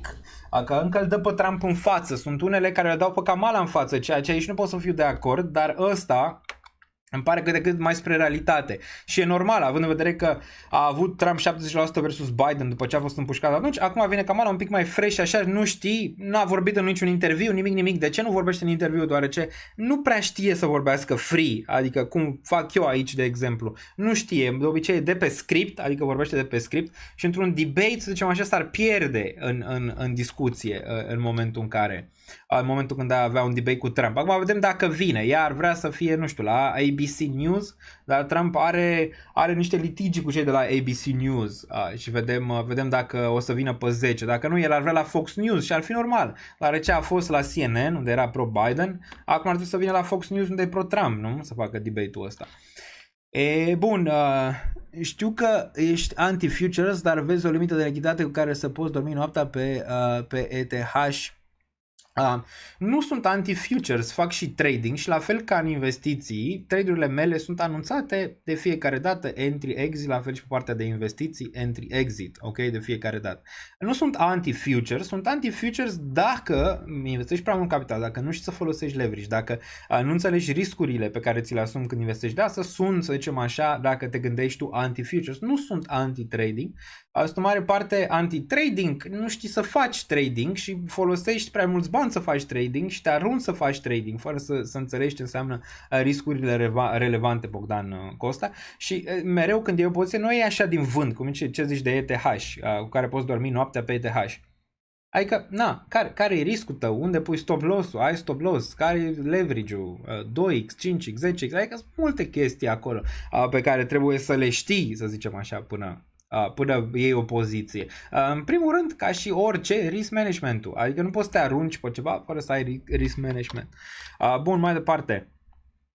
100 de puncte, imediat ne uităm la 100 de puncte. 50% pe BTCD, nu?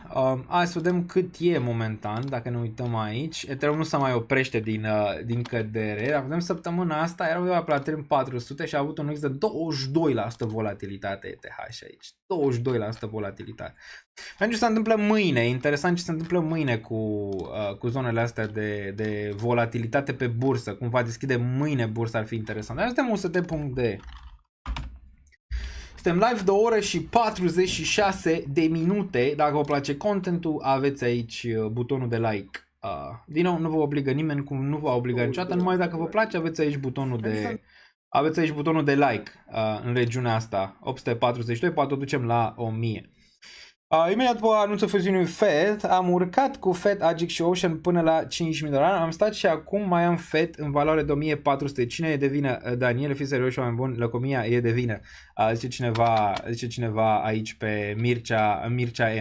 Da, era bine dacă, nu știu, puneai 1000 și până băgai mai puțin, dar uitându-te în spate, poți să zici că am și făcut, aș fi drept. E important de ce faci mai departe, adică cu poziția respectivă și cum scazi, să zicem așa, din investiția respectivă. Soția mea are canal de YouTube cu rezumate despre cărți, educație financiară pentru toți băieții de pe Uber. Dacă e ok, poți să-l menționezi, poți, adică nu ți oprește nimeni să zicem așa super chat-ul sau ce zici pe chat, dacă îl zici într-un cadru fără înjurături, adică dacă vii să înjuri și astea și cu atac la persoană, fie la chat, fie la mine, înseamnă că vei pleca de pe chat, dar dacă zici într-o manieră ok, nu te va bana nimeni, nu-ți face nimeni să nu zici, ok? Bun. Daniel, ce ne facem? Mergem iar la 0. N-a zice momentan că mergem la 0. Altcoin-urile pare că sunt cele problematice, dar nici ele nu sunt la 0. Adică ar putea să fie mai rău, gen, de exemplu, TIA să vină aici. Mai rău pentru unii, mai bine pentru alții. Depinde cum privești lucrurile și cum te-ai pregătit pentru regiunile astea de aici, ok?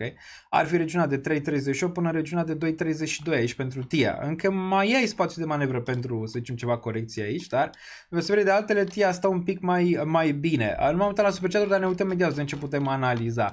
Deci asta au fost lucrurile un pic negative care s-au întâmplat. Din nou, foarte multă presiune de vânzare și din partea Mt. Gox și din partea Germaniei. Sunt mai multe lucruri care s-au tot adunat, să zicem așa, în partea asta. Plus acum bursa care a avut un picaj destul de mare. Greu ca cripto și cu Bitcoin și cu toate astea să performeze într-un scenariu de genul ăsta. Okay? Foarte greu. Acum, scenariul ăla îl vom vedea sau nu, cu o lichiditatea care se va muta dintr-o parte în alta. Și aici îți dai seama, putem să ne gândim, hopium. Nu, pur și simplu se poate aia sau se poate aia. Adică se poate să ai scenariu cu lichiditatea care piața se rezolvă până în septembrie, adică cât de cât decent.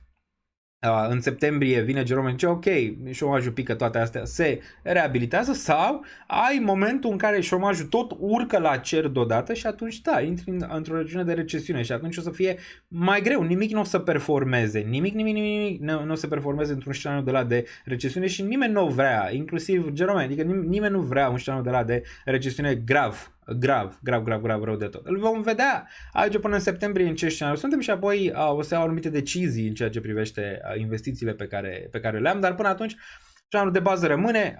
Ce fac acum e doar să-mi reduc prețurile medii pe altcoin-uri. Bun.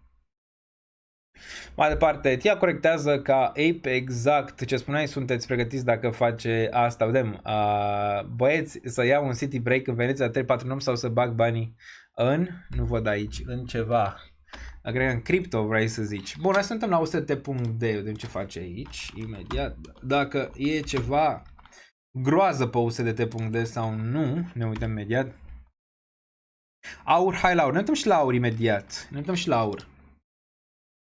UST.de, da, problematic peste nivelul ăsta de aici, undeva 5.45, problematic chiar peste nivelul de 5.12, atunci urca peste nivelul ăsta un pic problematic aici.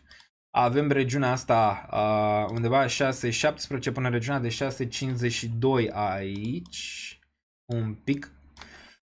în range-ul ăsta cât de cât un scenariu în care putea zice că aici ai putea avea un relief pentru ST.D. Poate chiar și aici, depinde foarte mult cum închide weekly-ul aici, dacă îl închide peste regiunea de 5.62 sau sub 50.62.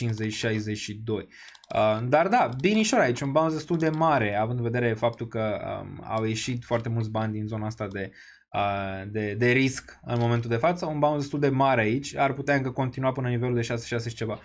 Zone de risc masiv ar fi peste 6.5, peste nivelul ăsta, putea avea atunci un risc masiv spre zonele astea superioare atunci, 8.5, 9 și ai putea din nou retesta range-ul ăsta de aici și atunci da, Bitcoin s-a tranzacționat probabil sub regiunea de 35.000 în caz că ăsta ajunge aici în rușean, desigur de recesiune un pic mai agresiv. Momentan, așteptarea să vedem până în septembrie pentru piețe, până atunci planul e făcut în ceea ce mă privește.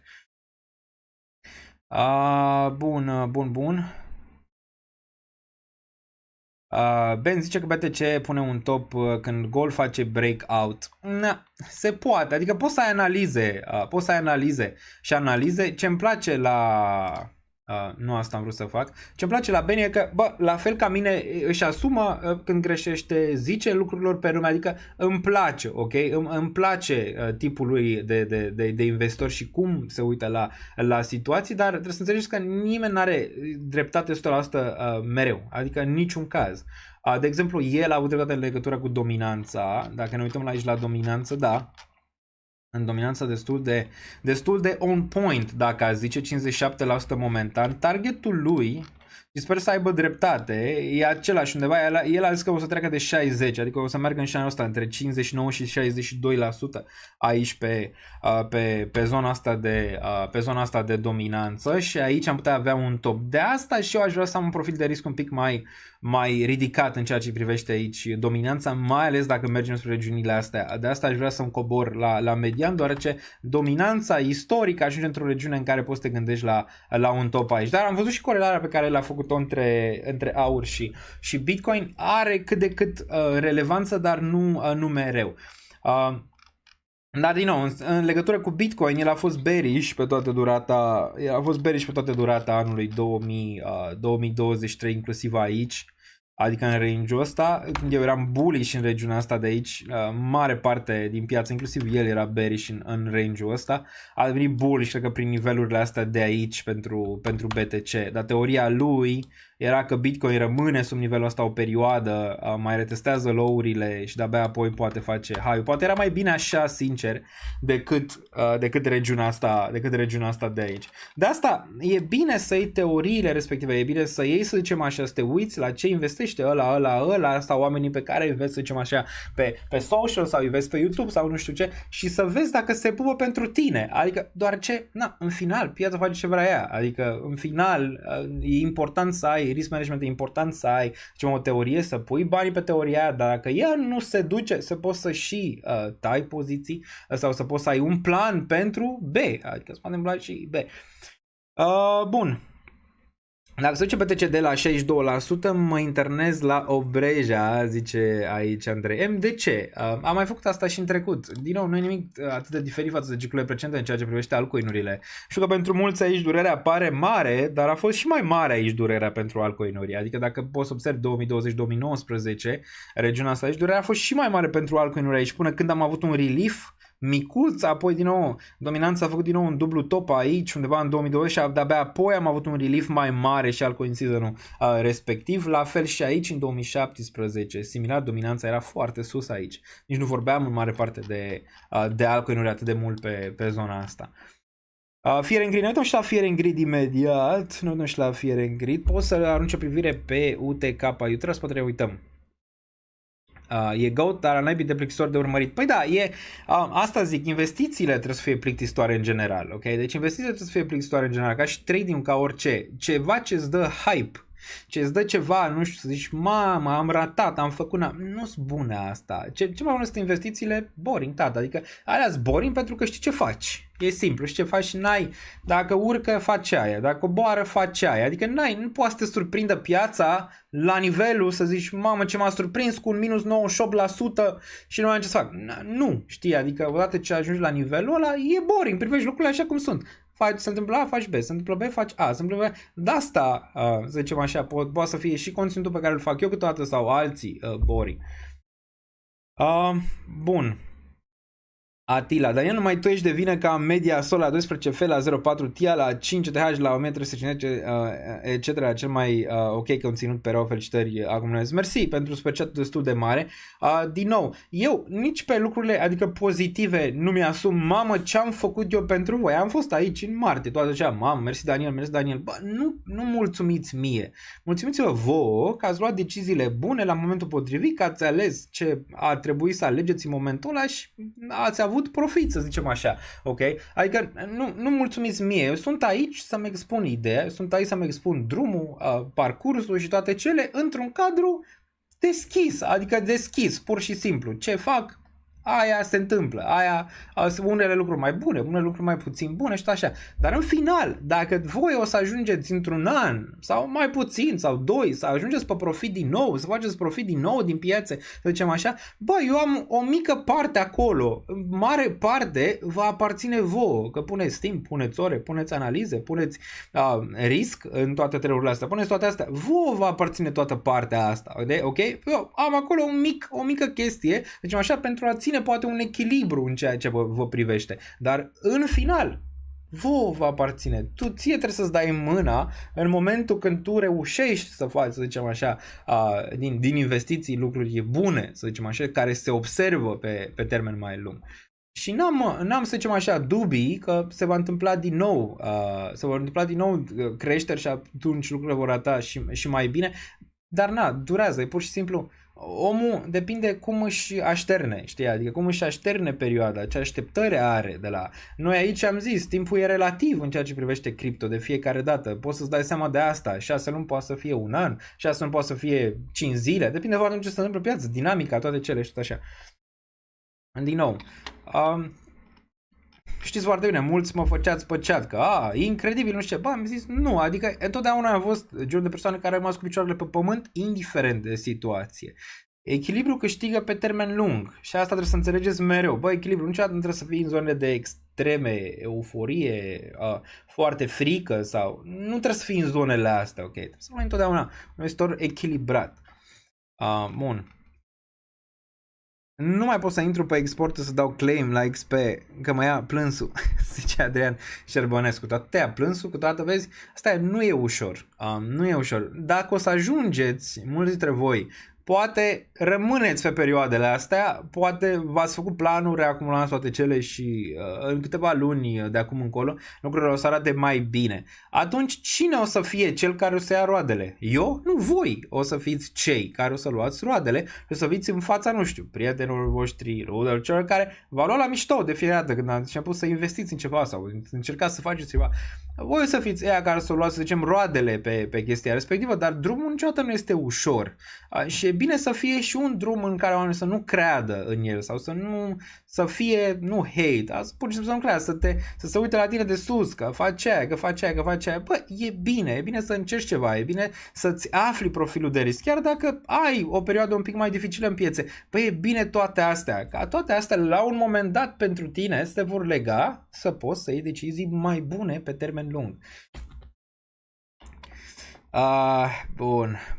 La 16K era recesiune, zice Silver. Da, e mai rău ca la 16K. La 16K sentimentul era mai bun, probabil era mai puțin oameni sau nu știu, sentimentul era mai bun decât e acum când Bitcoin e la zona de 58.459, dacă vă vine să crezi așa ceva. Și știu de ce, pentru că majoritatea și-au asumat riscuri pe care nu trebuia să și le asume în altcoin-uri. Asta a fost de fapt problema.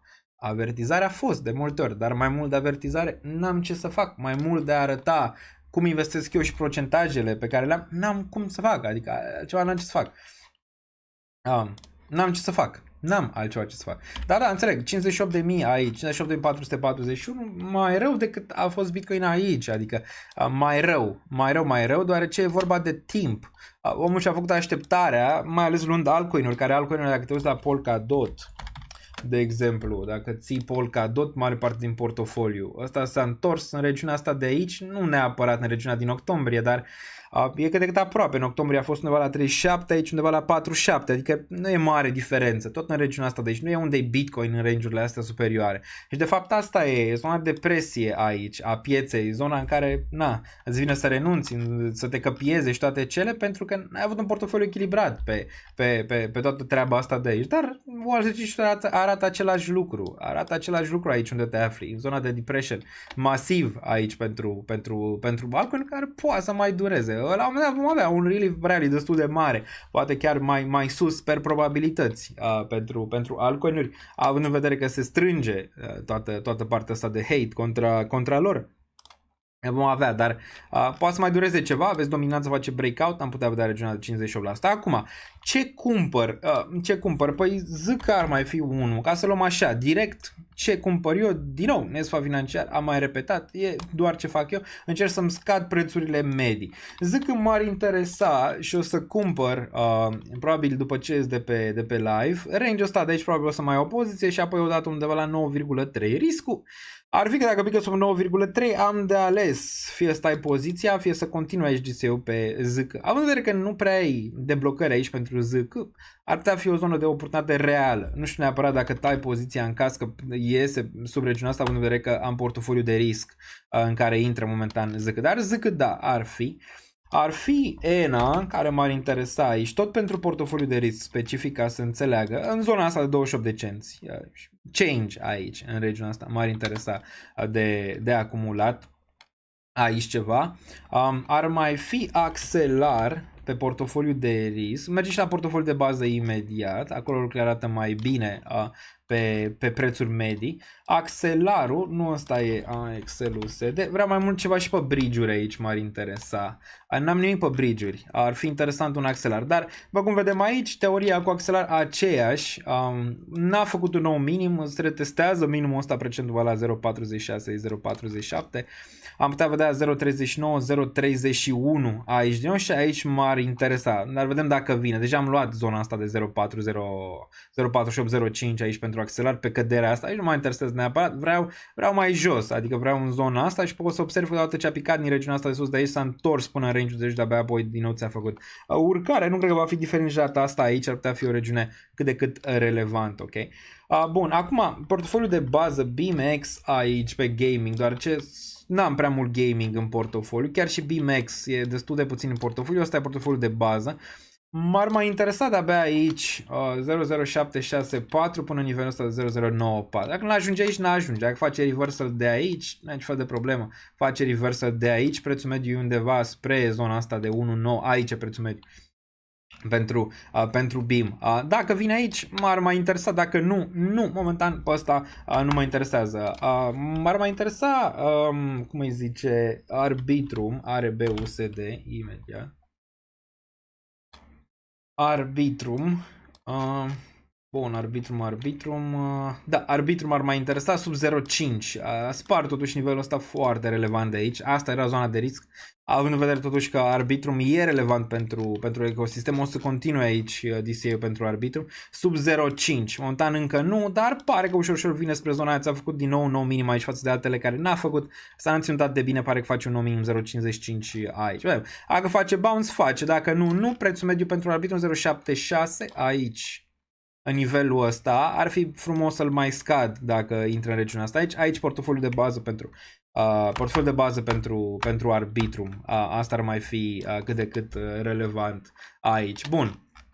Ok, Solana încă spre profit n-aș cumpăra. Solana era bună undeva sub $20 sau spre $20. Aici prea mult risc pentru Solana. Adică prea mult risc. 137 pentru Solana aici pare că retestează regiunea asta de low, 125, înseamnă că de cât cu ETH din range-ul ăla, ETH s-a spart regiunea asta.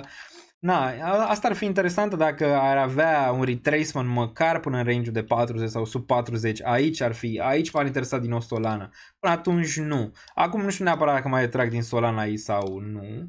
Arweave, hai vedem ce face ARUSD. Iau tot portofoliul, să zicem așa, la purica, să vedem ce se întâmplă aici pe el. Ondo, da, imediat ajungem și la el. Tot portofoliul de risc. Ne uităm la Arweave aici. Ar fi regiunea de 15, dar asta nu, deoarece încă sunt pe profit pe el, luând range-ul ăsta de aici pentru Arweave. Am retras o parte în regiunea asta superioară pentru Arweave. Aici m-a interesat. M-ar interesa să mai retrag în caz că face bounce înapoi în range-ul ăsta Arweave. Deci nu mă interesează. La fel și Render, care încă sunt pe profit pe el. Aș putea să mai retrag din astea cât să zicem așa să fac mutarea aia pe Bitcoin. Momentan le țin pe astea, deoarece cred că vor mai avea încă o mutare la un moment dat. De Fetch am vorbit mai devreme. Render, dacă ne uităm aici. Ajung și la Manta, că Manta aș mai vrea ceva pentru a-mi duce portofoliul de risc. Nu e asta. Render, că s-a schimbat, cred că. Render, BTC versus alții. Ne uităm și la Gold imediat. Render, 4.54 aici pentru Render. Render vine din nou la o zonă importantă de suport, mai ales pe regiunea de 3.5, dar nu mă interesează neapărat. Am vândut o parte din Render aici, în range-ul ăsta superior, nu mă interesează acum. Aș vrea să văd ce se întâmplă dacă face bounce de aici, poate să mai retrag în caz că ajunge înapoi spre 10 o parte din Render și apoi dacă face all-time high din nou. Activus la Render zici, bă, nu neapărat să termina ciclul aici, dacă observi, bam, adică poate să-ți facă destul de frumos bounce din nou din range-ul ăsta să mai încerce un all-time high aici. Iar negativ ar fi dacă ar pica sub 3.54.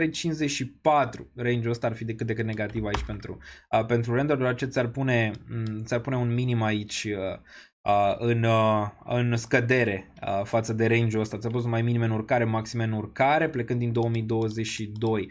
Ceea ce trendul încă bine aici pentru Render, de asta n-aș vrea neapărat să iau o decizie momentan pe Render aici.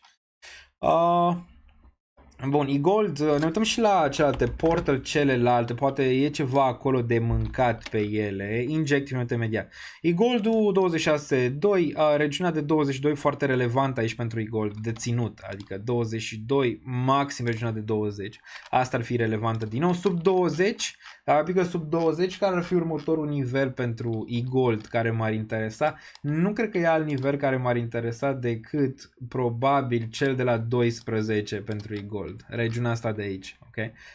Am suficient e-gold, am prețul mediu undeva spre zona de 30 ceva, regiunea asta de aici pentru e-gold. Dar mă interesează să scad prețul mediu doar dacă vine înapoi și să mai face un nou minim aici pe e-gold. Dar ar fi durere, ar fi ceva durere aici. Ne uităm și pe Warsecicit, de fapt nu Warsecicit, că deja l-avem aici, ne uităm pe Fiere în grid să vedem ce se întâmplă acolo. Bun, LTC-ul... Bun, LTC-ul nu cred că are rost neapărat să ne uităm pe LTC, nu e atât de relevant. Da, o ține aici un 5-7, totuși el dă înapoi destul de mult. Apropo, au aplicație acum pe App Store, din câte am văzut, dar n-ai cum, trebuie să spargi nivelul de 8 cenți aici pentru el. Cred că relevant ar fi să întoarcă în regiunea asta de aici de 0039. Un individ a fost lichidat 27 de milioane long. Deci, vezi, se poate și mai rău. Spot poate nu e atât de rău cât ai crede. O rachetă, ori pământ, zice Silver Arrow. La 12 februarie voi cumpăra primul e-gold ever pentru un potențial de 3-4x.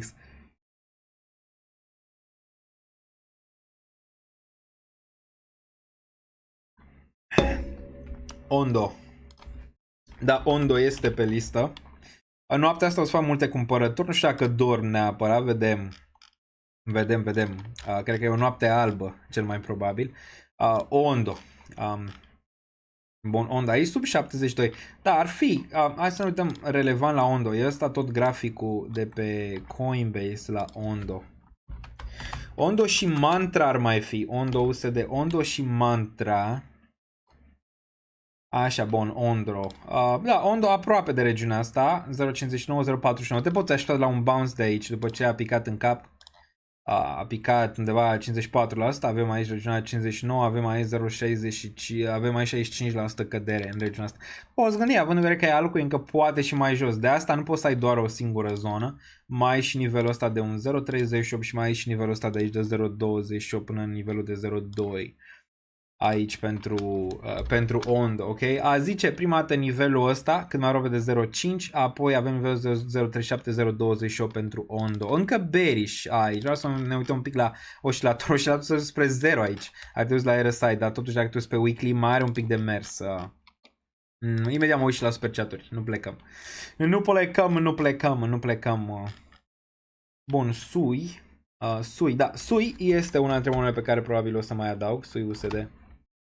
SUI USD 0,58 aici pentru SUI, fix regiunea asta am luat-o, de aici de 0,58, nu mă interesează acum. Aș vrea 0,46, prețul mediu pe aici în momentul de față, pentru SUI, ceea ce din punct de vedere nu e rău, vine de într-o zonă de oportunitate macro, 0,62-0,45 aici pentru Ondo s-a întors de unde a plecat, adică a avut această urcare, s-a întors din nou de aici, n-ar fi exclus pentru SUI să vedem de aici o mutare. Mantra ce face? Dacă ne uităm un pic pe Mantra aici. Mantra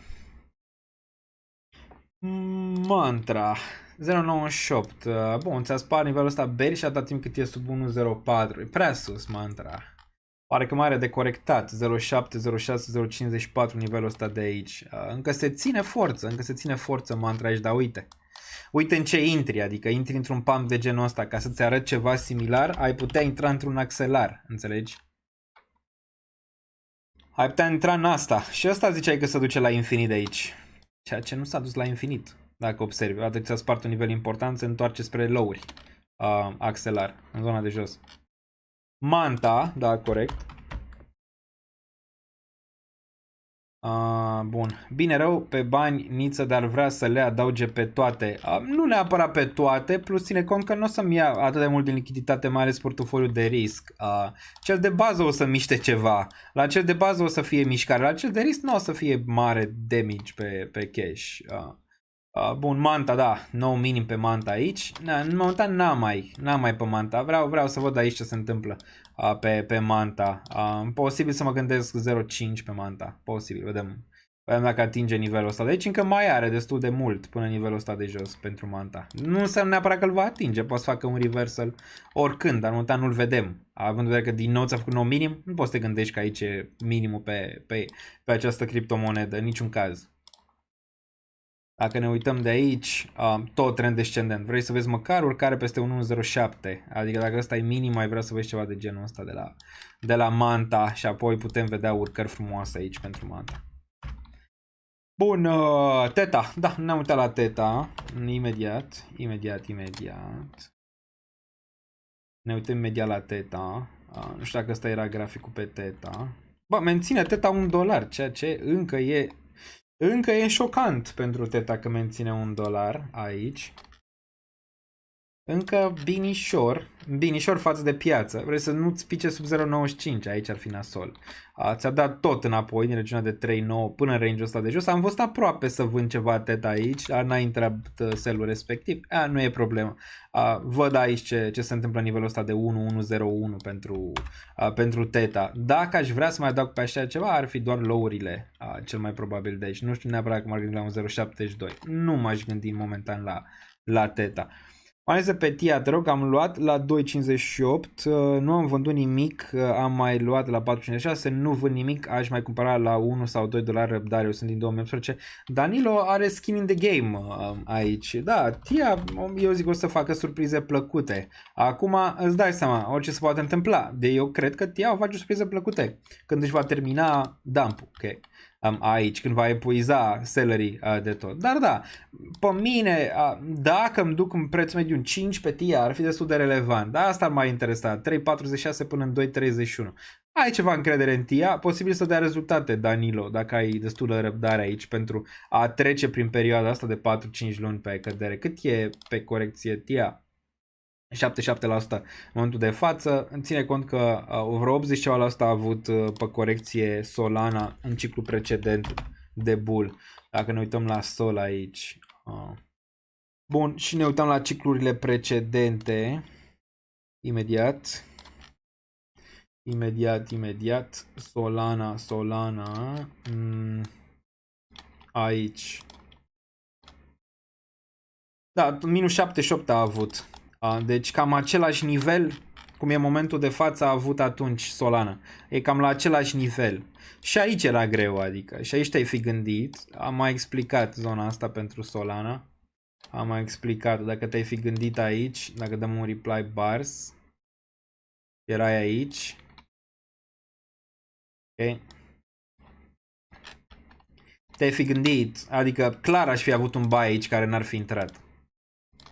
Adică clar aș fi avut un buy aici pe Solana care n-ar fi intrat în nivelul ăsta, ok? Care s-ar reduce cu nivelul între 2 ceva și 3 ceva pe TIA, ok? Nivelul ăsta de aici, dacă ne uităm pe DAI. Același lucru, te gândeai că da, se duce, testează nivelurile astea de entry, dar n-a făcut treaba aia Solana atunci. Asta nu înseamnă neapărat că nu va face TIA, asta depinde foarte mult dacă buyerii vor. În momentan nu văd aici, vedem mâine dacă piața va avea măcar un bounce săptămâna viitoare. Live-uri vom face constant, ok? Constant. La fel, nimic nu se schimbă. Între timp ce mai face Bitcoin aici? 58.8, un bounce, dar vrem să vedem mai mult, îți dai seama aici de la BTC. Vrem să vedem mai mult de la BTC. Aici a făcut bounce din regiunea de 57.3. 57.3, low a fost 53, deci pare că Bitcoin a făcut un nou minim momentan. Vedem ce se întâmplă la deschidere luni. Aici volumul destul de bun de corecție aici. De fapt nu, volumul slab, am mai vorbit mai devreme, volumul slab aici pentru BTC.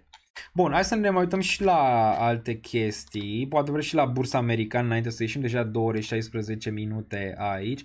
Ce ține bine? Saga ține în continuare bine aici, cu minim în urcare. MPC-ul pe care probabil o să mai adaug ține bine aici momentan. LTC-ul ține binișor. Asta e ce? LTC ETH, wow!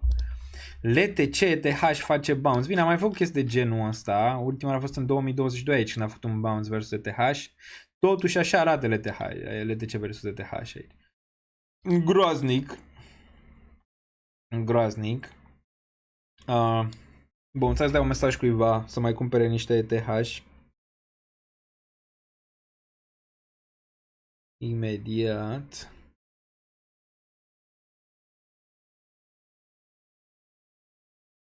Bun.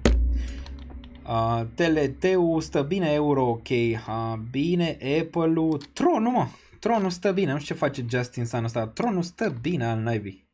Din nou la rezistența, stă bine. Acum, cel mai rău cine stă aici? Să vedem, ETH, Beam stă rău, Manta stă rău, 8, DOT stă rău aici, Link stă cât de cât rău. Link mi-aș mai dori să am lichitate, nu știu dacă mai pup, dar aș vrea. Fac rost poate dacă se întoarce în regiunea asta de aici. Vreau să-mi betonez portofoliul în caz că astea se întorc în câteva luni de zile de aici să pot să apăs bine pe trăgaci. ULD. Încă n-am ieșit din el, posibil și ăsta vine din nou într-un range 1.4409 aici pentru ULD. Vedem dacă atinge nivelul ăsta pentru el. FET bounce, bounce din regiunea asta 0.88. Others.d.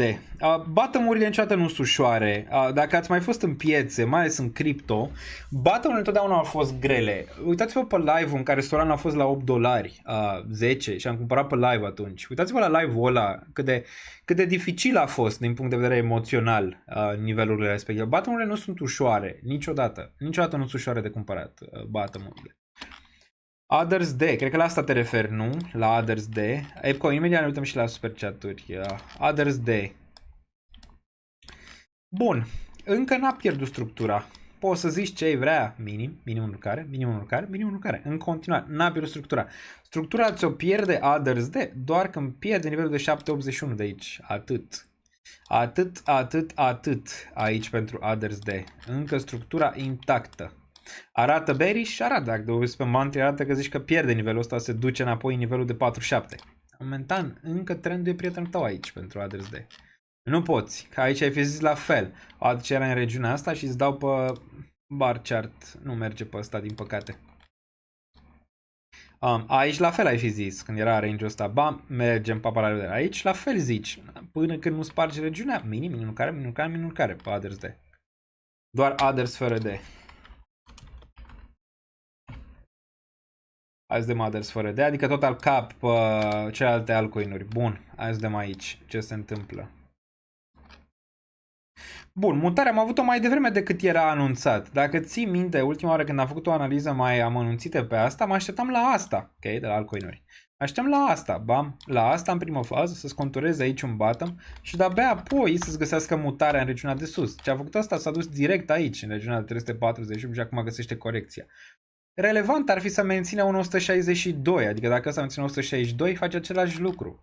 Minim în urcare, din nou în regiunea asta de aici, ok? Pentru Others D. Nu e atât de rău, adică nu e atât de rău momentan Others D. Chiar cât de cât decent, având în vedere măcelul. Hai să suntem și la un monthly aici, să vedem ce se întâmplă pe monthly. Îți dai seama că te uiți la graficul ăsta, cum te-ai uitat la Bitcoin când era în zonele astea de aici, gata, mergem la 0. Dar e neapărat așa. Ok. Bun, ăsta oricum ai vrea monthly-ul ca să fii bullish, 213. Aici ar fi un semnal, dacă ți-ar lua 213. Are încă ok Others D. Mai ales dacă ține nivelul ăsta, ți-l retestează, poți să facă ce a făcut Ethereum în trecut și ți arăt imediat un similar, adică îți vine, îți retestează nivelul ăsta și apoi all-time high. Uite-te la ETH din trecut.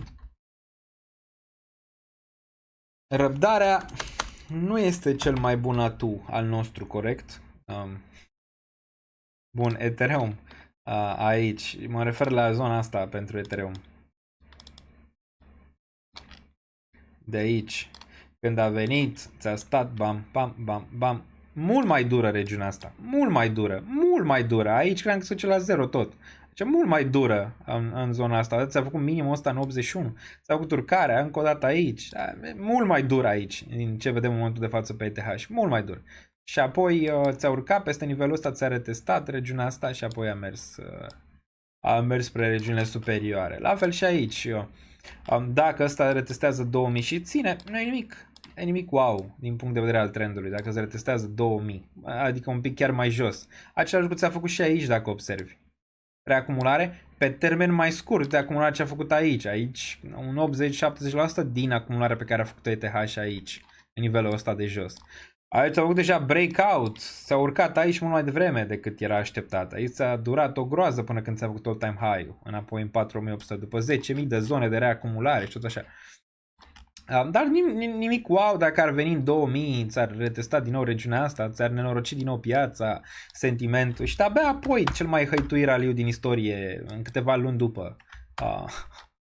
Pe ETH. M-ar mai interesa ETH versus Sol. Sol ETH aici m-ar interesa. Sol ETH.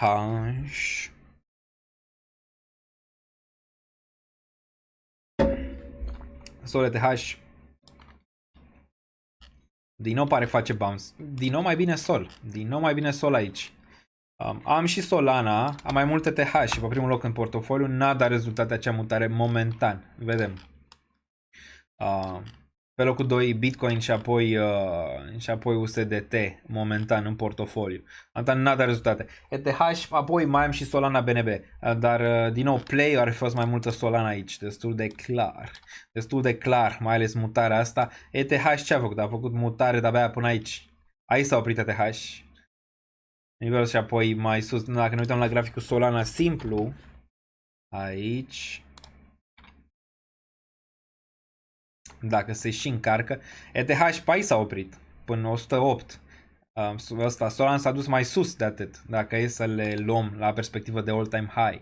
De aici, ține cont că totuși, azi de cât a picat Solana, a picat 96%, azi de cât a picat ETH aici.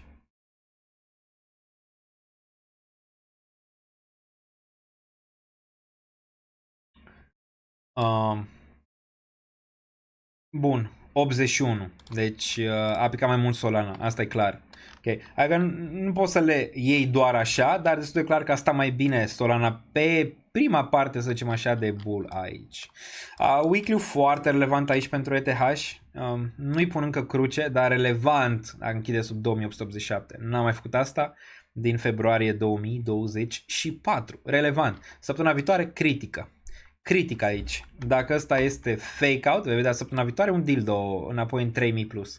Și atunci, da, au fost prin sellerii aici, sub apă și abia apoi vedem din nou range-ul ăsta superior. Până acum ai avut fake out-uri în regiunea de sus, acum posibil să avem ceva în zona de jos, n-ar fi șocant aici pentru ETH. BNB, da, de ce sunt pe plus? Pentru că Bitcoin ETH, BNB, Solana au ținut portofoliu bine, plus cash, rezervat de cash. De asta sunt pe plus în momentul de față. Pentru că aceste monede, fără ele, nu aș fi fost pe plus. Adică dacă aș fi ales altceva, nu aș fi fost pe plus în momentul de față pe portofoliu. Încă. Bun, BNB. 504. CZ iese din pârnaie pe 29 sau 28 septembrie, ceva pe acolo. Ceva pe acolo. Septembrie, lună de foc. August, lună de foc, dar septembrie. Seller aici se întoarce din nou în low. Ce a făcut momentan? Momentan ți-a venit în zona de sus, n-a reușit. Zona de jos, fake out. Zona de sus, fake out. Zona de sus, fake out. Fake out mai mare în zona de sus. Fake out mai mare în zona de jos. Nici măcar n-a reușit să mai facă din nou fake out în zona de sus. Din nou în zona de jos aici. Chop. Chop, chop, chop, chop, chop, chop, chop, chop. Chop. Chop aici pentru BNB. În caz similar cu Bitcoin ți-a pierdut, destul de aproape de Bitcoin, ți-a pierdut 21 EMA aici, foarte, foarte relevant. Ar fi un target în 444. 444. Ne revenim pe BTC. Dacă ne revenim pe BTC, distruge altcoin-urile 100%. 100%. 58. Da, n-a zice că ne revenim. 60.000 ar fi bun închidere. Închidere de 60, cât mai avem? Mai avem 458. Hai să dăm aici BTC 1. Am închis gap-ul pe futures, cred că da. E volum destul de mărișor aici pe CME. Contăm pe monthly, n-avem prea. Bun, pe weekly e un pic destul de mare. Hai să ne uităm gap-ul pe CME. Unde era gap-ul pe CME? Gap-ul pe CME, da, l-a închis. S-a închis gap-ul pe CME. S-a închis gap-ul, doamnelor și domnilor. Vezi? Se deschide CME, o închis aici la 63.000. Se deschide aici. Bam. Alt gap. Acum face gap în zona superioară, nu? Corect? După ce ți-a făcut aici gap din regiunea asta, ți-l închide în momentul de față. Pare că acum din nou aici face gap, se deschide aici, în zona asta. Un gap similar cu ce ai văzut în range-ul ăsta pentru... La weekly mai sunt gap-uri aici. Da, era ăsta. L-a închis momentan. Mai sunt gap-uri lăsate în zona de jos pentru Bitcoin. Ar fi 48-ul, dar e un pic de gap aici. Nu e un gap prea mare. N-aș zice că e relevant pe CME. Gap-ul ăsta. Mai e ceva ce nu s-a închis aici. Ar mai fi... Asta a fost închis la 38.000. Nu prea... Mai sunt gap-uri aici la zona negativă de închis pe BTC. Nu prea. Ăsta. Nu, ai zice. De aici. Gap-ul de la 19.000. Gap-ul de la 19. Țineți-vă bine. Trebuie să închidă gap-ul de la 19.000 BTC-ul aici. În momentul ăsta. Bun. Bear trap săptămâna viitoare? Poate ăsta e bear trap-ul. Vedem săptămâna viitoare.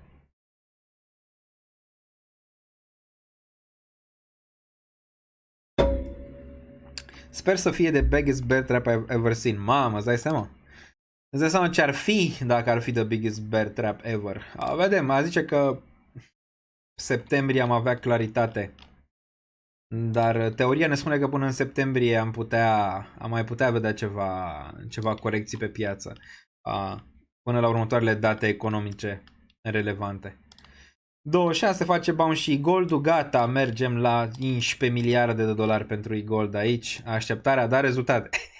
Asta o să zicem vreo 6 luni de zile, sperăm să fie pe aici, pe undeva, prin nivelul ăsta. Dar eu ce părere despre BTC când începe să fie deținut de mare parte de 6-7 entități, va fi manipulat. Orice asset este manipulat, inclusiv BTC, orice se tranzacționează este manipulat. Orice, ok. Orice. Am stors portofelul ca pe cârpe, să vedem dacă face pui. Istoria îți spune că ai avea o șansă bună să facă pui, dacă ai suficientă răbdare. Istoria asta ți arată. Zeta, zice cineva aici.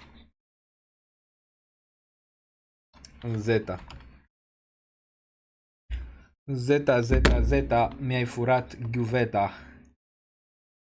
Zeta pe Coinbase.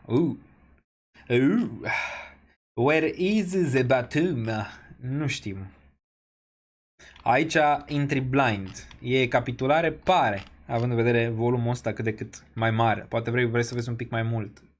Mai mare. Ai 1, 2, 3 luni de cădere la rând. Oriunde ai fi cumpărat ai fost pe minus.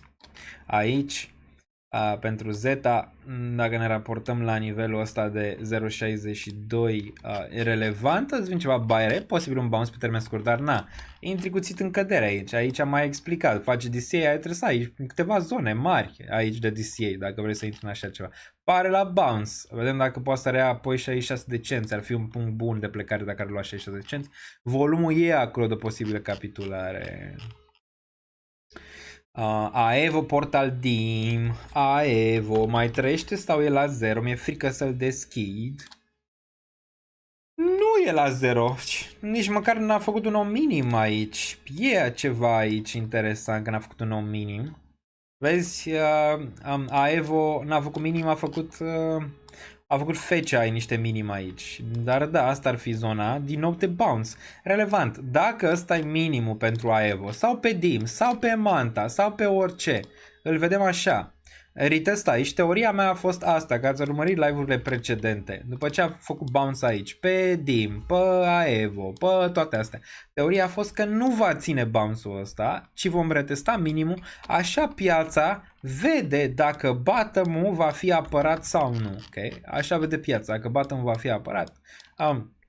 Aici sau nu, e bottom sau nu. Momentan e apărat, dar vrei să vezi apoi urcare, reluarea zonei de 50 de cenți și abia apoi poți să te gândești la bottom aici pentru Aevo. Dar măcar o reacție cât de cât decentă față de altele de la Aevo.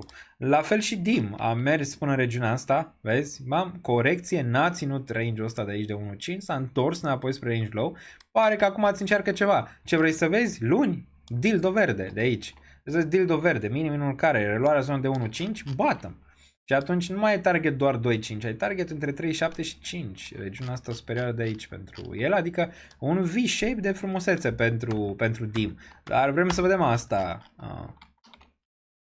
Aptos.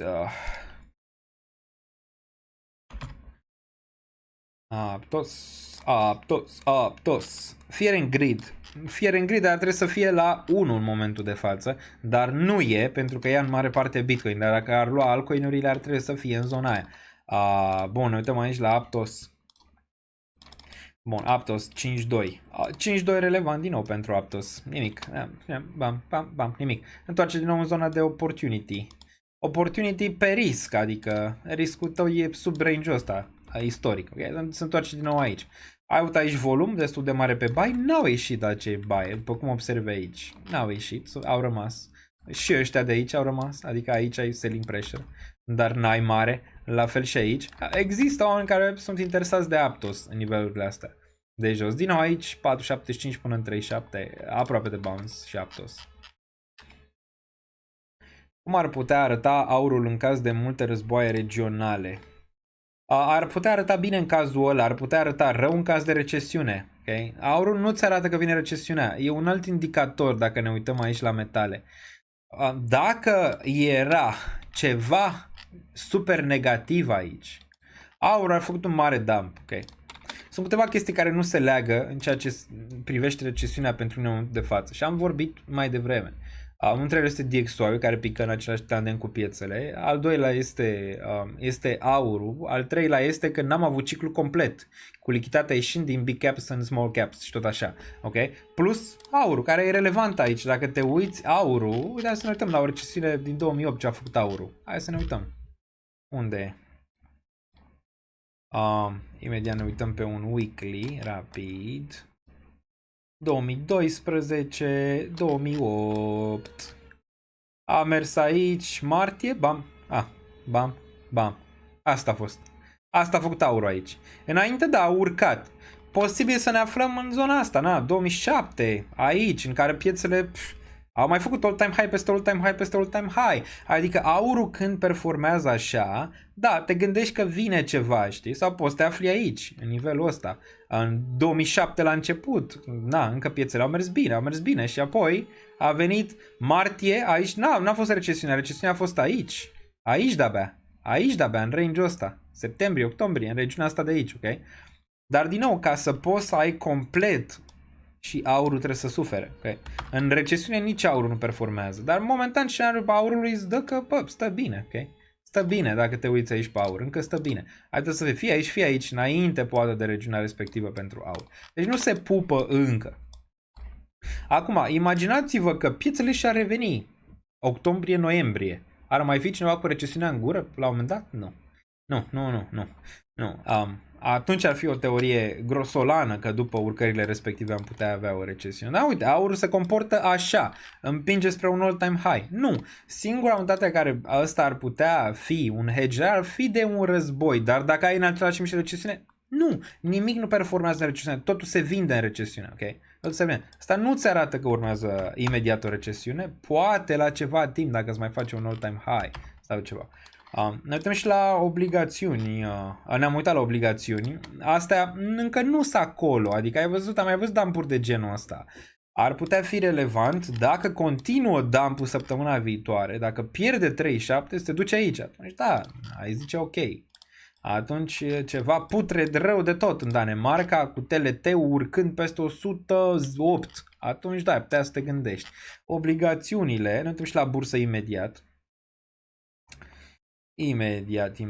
Hai să mergem pe commodities, vreau să zic, nu obligațiuni. Commodities. Bun. Uite aici, crește el? Nu prea, încă nu, adică n-ai așa urcare masivă, încă nu e spre zona de subsol, mai ai un mic bounce, nimic relevant momentan de la grâu, nimic extraordinar, asta ar trebui să rupă în două, adică uite la crude oil cum arată aici, bai mamălui, în nivelul ăsta. Ar putea avea un target undeva în 69, încă se prefigurează, dar n-ai acolo totul bifat, ok? Corn, același lucru, n-ai, dacă te uiți aici, n-ai, păi ce, asta e zona de recesiune pentru porumb? No way. Dacă ne uităm pe yield curve, da, yield curve-ul din nou, ăsta ar mai putea să fie încă un declanșator de sell aici, fac ceva de genul ăsta și de-abia apoi să duce, nu știu, 2025, de-abia apoi face recesiunea reală de aici. Vedem. Dar da, inegalitatea, dezechilibru este acolo, se poate observa aici. Pe asta și pare că ușor urcăm spre nici ăsta, dar ai putea să vezi din nou săptămâna viitoare asta, adică imediat. Inversiunea e aproape, dar a mai fost aproape și aici. Și nu s-a întâmplat, ok, în range-ul ăsta. Pentru... Încă se joacă. Răbdare. Multă lume e super panicată acum. ETF-urile, vai mama lor. Așa arată weekly-ul, dar hai să mergem pe altceva, nu știu de ce arată așa. Suntem pe yield curve. Bun, am înțeles. Bun. Hai să ieșim de aici. Să intrăm pe graficul normal. Așa arată de când s-a aprobat ETF-ul pe ETH. Trebuia să mergem la cer și nu s-a mers la cer aici. Grayscale vinde puternic. ETH de la iShares arată așa. E diferit de lansarea ETF-ului pe Bitcoin? Nu. Hai să ne uităm aici pe iBit.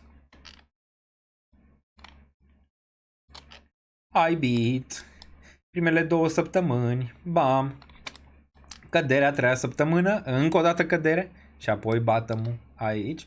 Dacă ne uităm pe iBit a luat minus 26%. Dacă ne uităm pe ETF-urile de ETH, cât avem momentan? Minus 14, dar cred că o să deschidă la minus 22. Deci ești pe acolo, ești aproape. Săptămâna viitoare probabil încă un leg down și apoi un bounce. Asta ar traduce cu un ETH poate spre 2500, depinde de ce se va întâmpla luni. Momentan unde e? 2734, ok. Îți încearcă un bounce din 2635, ar putea să reprezinte un 2400-2500 pentru ETH aici. Bounce BTC, da, dar nu suficient. Aș vrea închiderea de săptămână, da, 59.000. Aș vrea închiderea de săptămână 60.000. 60.007 aici. Mai avem 4 ore, se joacă încă, se joacă. Dominanța, ce vorbeam noi aici. 57% pare că rămâne totuși la același nivel, ți-a făcut un mic all-time high aici și cam atât. Bun, hai să ne uităm acum, să vedem ce se întâmplă pe partea de Fear and Greed. Imediat. Fear and Greed, 34 pentru Bitcoin, pentru altcoin-uri aici. E aici, nu știu, există un Fear and Greed pentru altcoin-uri? Separat? Nu cred. Ia să vedem pe CoinGecko, maybe. Ok, vreau să văd cam așa ceva.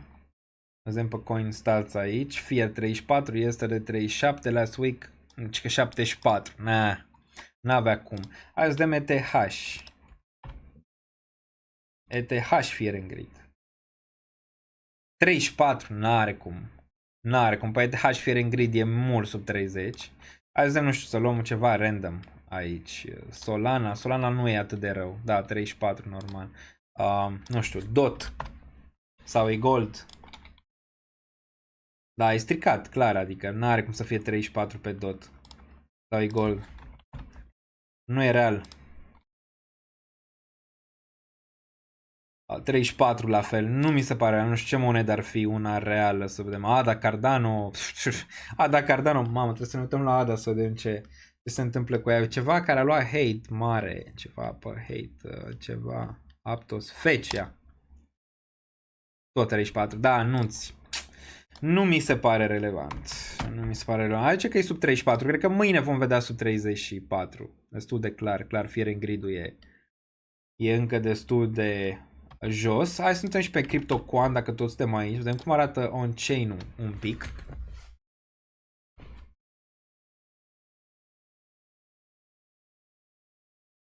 Primul nivel de pe Patreon este doar la portofoliu de bază. Îmi cer scuze dacă n-ai avut o idee clară, poate n-am fost destul de concis. Doar la cel de bază îți dă primul nivel. Bun, imediat stai să dau un login aici și intrăm și pe on-chain și mai revenim și la super chat-uri imediat, 2 ore 41 de minute. Ducem eu și cu Taylor Swift ce mai facem show-uri de 3 ore, nu? Sau?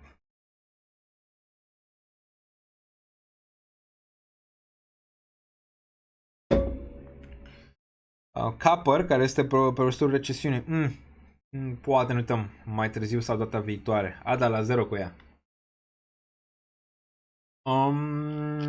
Hai să vedem aici dacă găsesc eu acest dashboard. Gata, l-am găsit și ne uităm imediat. După ciclul ăsta rămân fără păr, vă zic de pe acum. Îl ducem în picioare. Vă zic de pe acum, când se termină ciclul ăsta și se va termina la un moment dat, fie că mai urmează o perioadă bear, fie că nu, și va urma pe urmă bull. O să am o surpriză la finalul acestui ciclu de să zicem așa, de bear bull, cum vrei să-l numești tu, cum vom trece împreună prin el, dar vedem când se va întâmpla, că e 6 luni, un an, 2, rămâne de văzut. Până atunci încă în tranșee.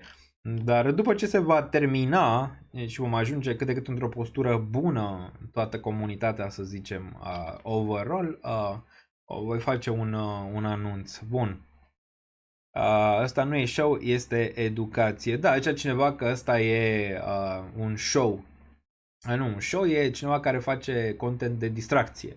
Asta în niciun caz nu este un content de distracție, este un content câteodată stresant, câteodată sub presiune, adică nu e în sfera aia. Că mai avem momente când ne distrăm un pic pentru a îți dai seama, mai da din acest testosteron care se mai prelindă, fie că avem căderi, fie că avem urcări, astea sunt alte chestii, dar 90% din conținut e bazat pe educație, analize, piețe, presiune și tot așa, adică cam acolo ar duce, nu e un show, adică nu se duce pe un show de genul ne uităm la aia și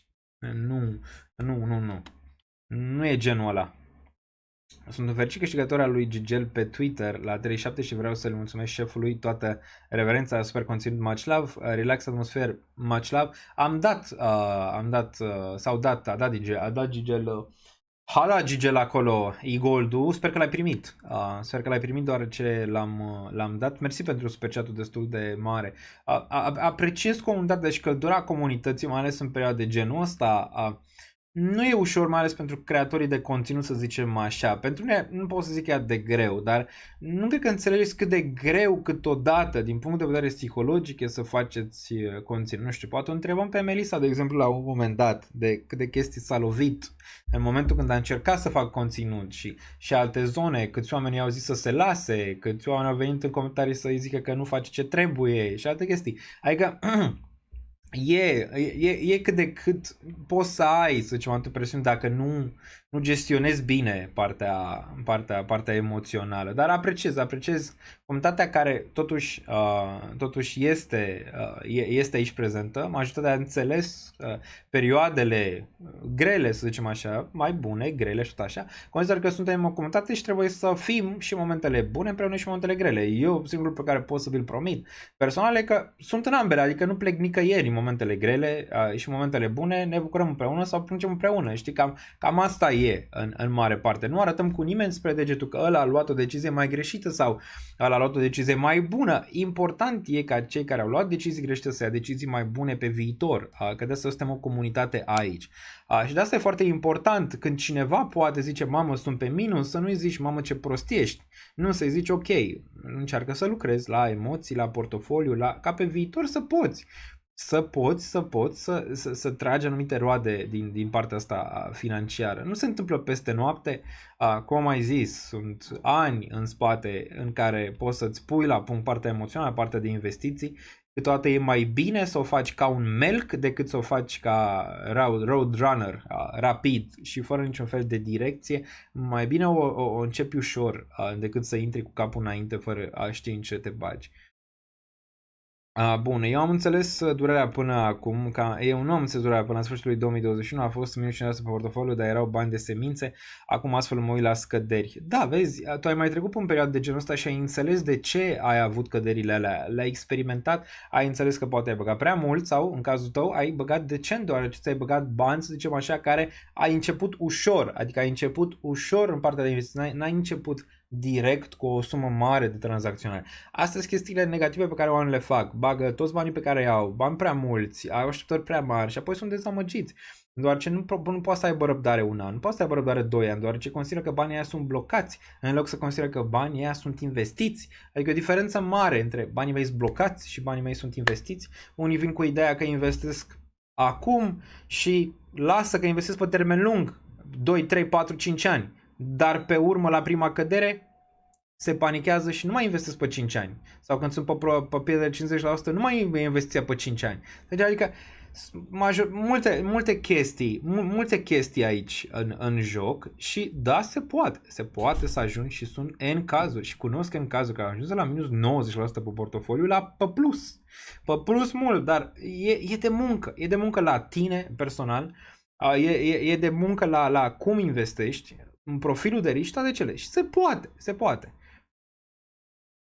În 3 ori jumătate de piață din Japonia, te poți uita în pre-market. Hai să vedem. Nikkei. Dă dominanța înapoi. Altcoin season, baby. Vreți să vă arăt altcoin season? Ia uite-l. Altcoin season, baby. Începe de aici.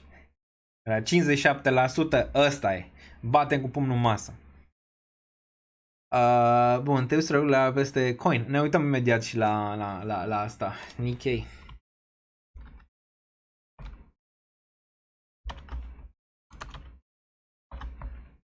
Cum găsim Nikkei pe futures? Nikkei pe futures e aici.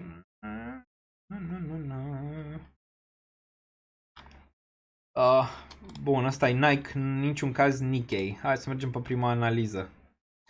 Și o găsim aici pe Nikkei.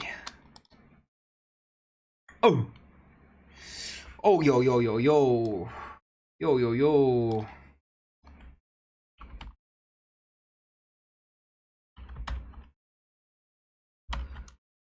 Nikkei Index. Asta e? Nu e. Nu-l văd în pre-market. Cum îl găsim în pre-market?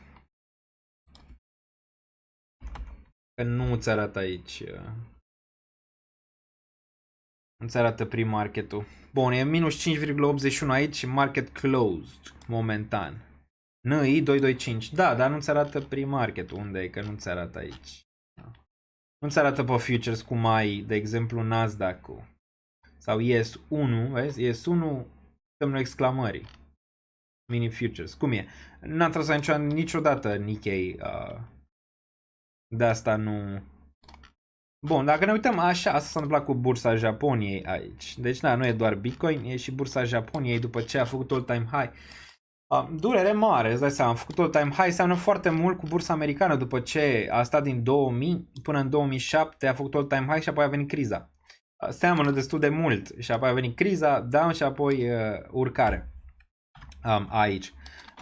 Da, asta din nou un impact destul de negativ aici pentru piețe. Au ridicat dobânda, acum trebuie să o taie. Trebuie să taie dobânda, că nu prea au ce face în mare parte. Dacă ne uităm la... Dacă ne uităm la la Yen USD. Yen USD. Mergem pe Forex, că l-am aici. L-am pe Forex. JPY, da. JPY. JPY USD. JPY. Bine, noi să zici că nu eram acolo. V-am arătat graficul ăsta cu ceva timp pentru Yen. Urcare destul de puternică, doar ce s-au ridicat dobânzile. Acum, dați seama că trebuie să intervină Banca Japoniei, că n-au ce face aici. Cred că maxim îl lasă până în regiunea asta de 0,07, deci vor tăia din nou dobânda, că n-au ce face. Nu prea au, sunt Răciocan și Nicovală. Lasă pieța să ducă la 0, nu cred.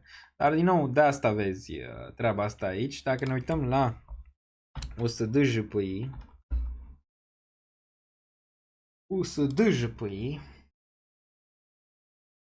așa arată USD JPY.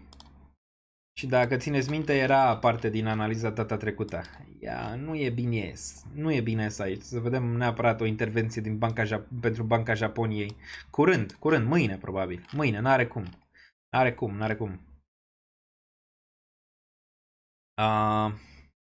Trecem direct la bear market și mai așteptăm 2 ani sau vindem altcoin-urile. Păi ce să mai vinzi? Că păi n-ai ce, adică ele sunt deja în bear market, adică ele sunt încă în bear market, n-au ieșit de acolo. Uite-te cum arată, adică înțelegi ce ai putea să vinzi în ceea ce privește altcoin-urile acum. Nu ne uităm la ETH sau... uite-te la DOT. Ce să vinzi? La iGold? Ce să vinzi, adică? Ești deja în bear, adică ești deja în bear din 2021 în continuare. Deci ești încă în bear. Nu ai ieșit din bear. Ieșirea din bear a reprezenta urcare peste nivelul ăsta. De aici. De aici. Undeva la 9. Aici ești din bear. Okay? Aici ești din bear. De aici. N-ai ieșit niciodată. Știi cum era? Era chestia aia în filme. Mai sunt filme de astea în care zici, mamă, s-a terminat. Ești într-un vis. Pe urmă dai într-un vis, cum era Inception, știi? Nu, ești încă în vis. Ești încă în bear market. E încă bear market. Pe majoritatea, în afară de câteva. Adică ce să vinzi, înțelegi? Adică n-ai ce. Singurul lucru, să scazi prețurile medii cât poți și când se întoarce ei să mai iei decizii, poate. Din range-ul ăsta. Da, ești din nou spre un potențial bottom. Cât durează aici, Dumnezeu cu mila.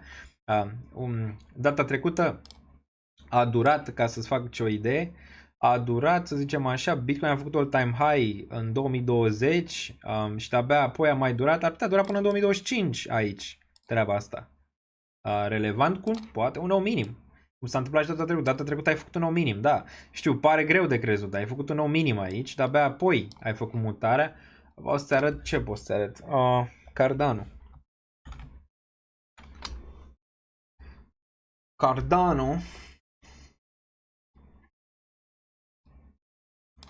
Cardano, da, aici. Aici Cardano. Bam. Ai fi zis, s-a terminat, minus 98%, s-a terminat.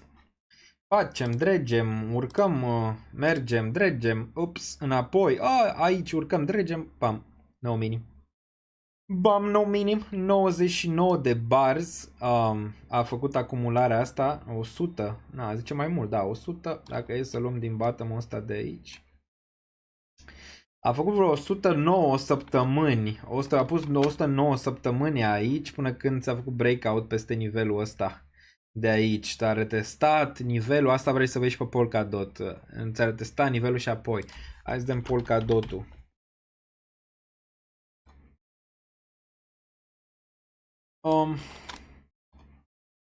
Ia să vedem.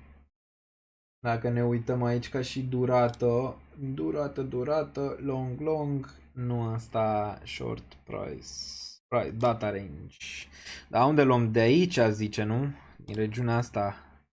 Aici ai vreo 84 de bars, un 100 și ceva, te-ar duce spre 2025. Dacă pui de aici, deja ai fi pe acolo. Dacă pui range-ul ăsta, dar nu cred că e relevant range-ul ăsta. Cred că mai repede e relevant range-ul ăsta, că aici s-a pus prima zonă de bottom și acum îți încearcă lateral. Gen din 2022.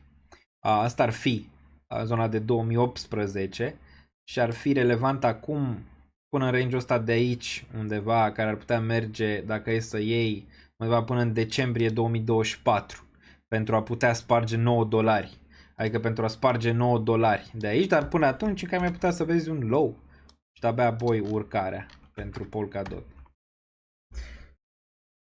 Dacă merge acestea înainte de alegeri, cine are mai multe șanse să iasă președinte? SUA. Trump.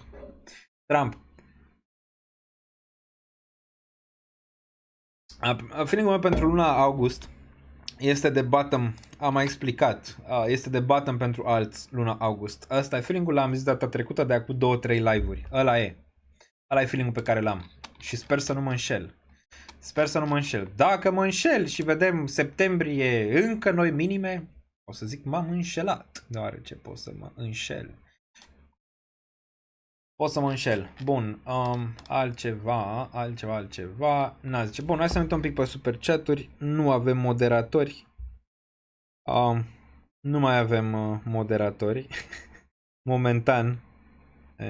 Bun, hai să ne uităm la super chaturi. Mă uit eu aici să văd dacă vreți ceva relevant și imediat o să ieșim doar aceste 3 ore aici și mâine este luni. Bun. Mâine avem mega market update pe Patreon, tot așa vreo 3 ore. Avem și mâine, probabil având în vedere aceste corecții, să fac și live trading, tot așa probabil după amiază, ceva de genul ăsta. Probabil marți, nu doar ce marți o să călătoresc undeva, fiu prin România câteva zile, asta nu înseamnă că nu voi fi pe muncă 100%. Bun, hai să vedem. Diusi ne distruge piața. Ne distruge ea, o analiză pe OMI. Te rog, merită făcut DCA la aceste minime. Faci o treabă excelentă pentru comunitate, zice Atila. Mersi. Hai să uităm la OMI rapid aici. OMI USD. Eber și la moderatori. Da, e greu, v-am zis psihologic. Psihologic e greu. Știi că vă uitați la unii creatori de conținut, că poate nu mai pun la fel conținut cum au pus în trecut sau poate nu mai sunt atât de activi sau băi, e greu, trebuie să înțelegi asta e greu să vezi ca creator de conținut că vin unii și zic bă, boule, idiotule, nu știu ce, îți dau hate, plus că tu nu mai ai chef, mă pică piața, n-am, băi, e greu, știi, adică înțeleg, până și moderatorii înțeleg, știi, adică că e dificil pe momente de genul ăsta. Ai un fel de problemă. The show goes on, baby, cum ești ceva de show. Departe de a fi un show, aș fi vrut să fie un show. Dacă mi-ai da acum să schimb, să pot să fiu showman, ceva la modul ăla, bă, nu știu. Mai puțin stresant, n-a schimba pentru nimic. Dacă aș vrea să văd ceva, aș vrea să văd dacă ar exista universuri paralele, aș vrea să văd foarte, m-aș întoarce într-un univers paralel în care Daniel Niță n-a pus niciodată mâna pe microfon și n-a făcut niciodată un video pe YouTube. M-aș întoarce în universul ăla numai ca să văd cum s-a desfășurat universul ăla. Ar fi ceva care aș vrea să văd. Deci dacă cineva mi-ar zice, bă, există posibilitatea să te întorci, sunt 11.000 de universuri paralele, aș vrea să văd universul, cum arăta universul în care Daniel Niță și cum arăta Daniel Niță în universul respectiv în care nu s-ar fi apucat niciodată de YouTube. Nu știu, ar fi interesant, dar n-am cum să văd asta, cel puțin nu momentan. Cineva ar zice, mai bine bă, boule, că n-aș fost pe minus în momentul de față. Bun, sau cineva ar zice, mai rău, că n-aș fi învățat despre economie sau n-aș fi avut profit pe portofoliu sau, nu știu. Bun. Omi USD, Omi, rămăsesem la Omi, o luăm pe lângă, vezi? În zonele astea îți mănâncă neuronii cu tot, îți mănâncă neuronii total. Omi. Bun, Omi, l-am găsit aici pe... N-ai niciun fel de structură momentan pe el. Adică intri aici blind, ca să poți, adică orb, ca să poți să vezi ceva relevant de la el, măcar peste un 0057 mai repede aș acumula decât range-ul ăsta pentru Omi. Omi USD. Bun, eu zic să apreciez ceea ce ești acum. Apreciez foarte mult. Apreciez foarte mult. Și știu că sunt, nu știu cum se numește, adică nu e entitled sau cum se numește, mă, adică știu că față de alte persoane e un cuvânt pe care nu-l găsesc acum în memorie. Bun, poate nu ceți voi pe chat, ar fi bine. Omi, pe ce-l găsim pe Omi? Omi. Omni, ai, Omni. Omni, ok, am citit eu greșit? Omni. Hai să vedem Omni pe Binance. Deci Omni era. Nu e Omi. Am zis bine prima dată. Nu. Omi. Nu, cuvântul nu este umil. Adică eu am avut o șansă mai mare decât poate cineva care s-a născut într-un, nu știu, sat la mijlocul pădurii, fără electricitate, fără educație, fără... Cam la asta mă refeream. Nu la... Humble încerc să fiu mereu. Dacă nu sunt humble, am mai explicat-o pe asta. Dacă nu ești humble, viața îți va da ciocanul mai devreme sau mai târziu. Da, poți să ești norocos. Hai să ești norocos. Norocos. Asta, norocos. Mă consider norocos din punctul ăsta de vedere. Eu cred că este cel mai bun timp pe care îl trăim acum din toată istoria. Așa zic și eu. Păi înainte poate nu mai apucai 30 de ani. Poate murai la 10 sau la 7 ani sau la 5 ani. Sau... Privilegiat, mă, ăla-i. Sunt privilegiat, exact. Privileged în engleză. Știe lumea aici pe chat. Da, mă simt privilegiat, sincer, să vă zic. Față de alte persoane pe planetă care n-au ce să mănânce, care n-au unde să doarmă, care n-au nimic și nu din vina lor. Imaginează că mulți se nasc în zonele alea nasoale din societate, în care nu poți. Dacă maică-ta ăștia nu are niciun fel de educație, dacă nu poți să te ducă la școală, dacă nu toate astea, cum să ajungi tu să faci ceva? Clar că noi suntem privilegiați și cu cât, vezi, tu și mai privilegiat, să zicem, că ai acces la mai multe chestii decât am avut noi până acum. Dar da, suntem privilegiați și dacă nu vedeți asta, înseamnă că n-ați fost niciodată în zone mai defavorizate din lume. Să vedeți cât de privilegiați de fapt sunteți, ok? Majoritatea dintre voi că sunteți pe chat. Bun, Omi. Ecomi, Păpith, nu știu, n-are relevanță. Dar ăla era graficul de Omi, imediat îl refacem aici. Cel de pe OKX. Atom și Tia vor face bounce monstru. De Tia am dau șanse mai mari. Atom vedem. Dar Omi da, n-am ce să zic de el până ți-a spart structura de 005. Nu mi-aș pune mare gând în el. Dacă vrei să faci DCA pe așa ceva... Și poate m-aș orienta la zonele astea de jos sau dacă reia 0057 m-aș orienta în range-ul ăsta de aici mai repede. Pentru target aici pe el. Bun. Monedele încep să crească, primesc semnale de la aplicații. Da? A făcut bounce și BTC-ul sau uite, nici nu mai cumpăr bottom. Dacă facem bounce până la cer. Improbabil. Bun, improbabil. Bun, hai să dăm aici... Investitorii din private pe alți noi nu au ieșit. Corect. N-au ieșit. N-au ieșit. E teorie bună. N-au ieșit și ar trebui să facă niște volum ca să iasă la un moment dat. N-au ieșit. Nu au ieșit. Bun. De ce e un volum atât de mare pe BTC 1? Nu, eu nu-l văd. Posibil să fie greșeală. Unde ai văzut? Ne-am uitat mai devreme la el. Unde? Where is volume, sir? Where volume? Eu nu-l văd. Poate a fost un bug. Oh, este Melissa aici, vezi? Există, Melissa e în umbră, mă.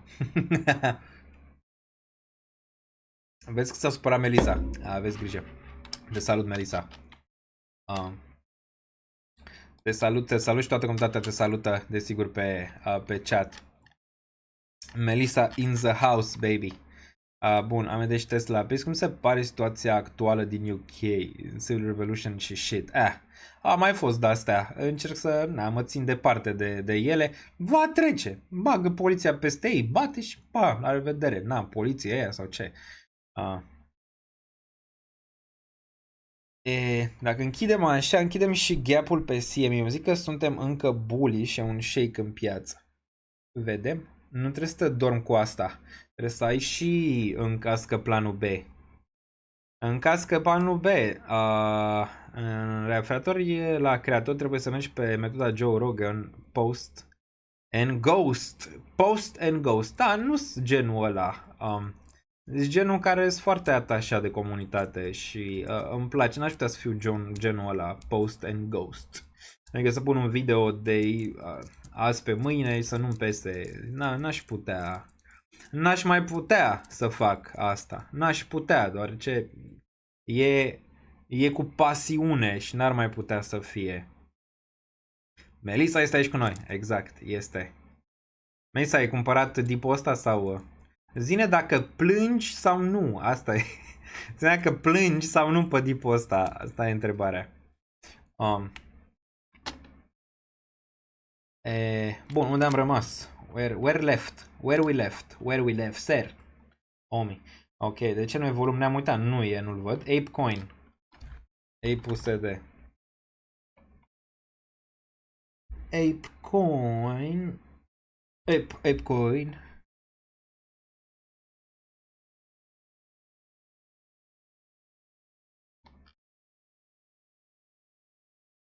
Bun, Ape.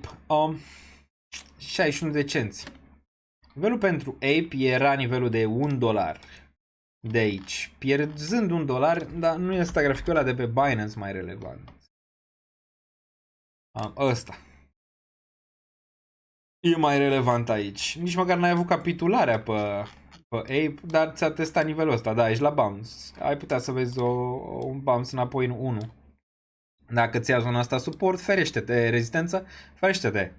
Doar ce ar putea urma asta de la ApeCoin. Partea bună că da, ești aproape de suport în 0.5. Ar putea să vezi un bounce în regiunea asta superioară pentru Ape. Ape bullish, da, ar fi dacă are luat nivelul de $97.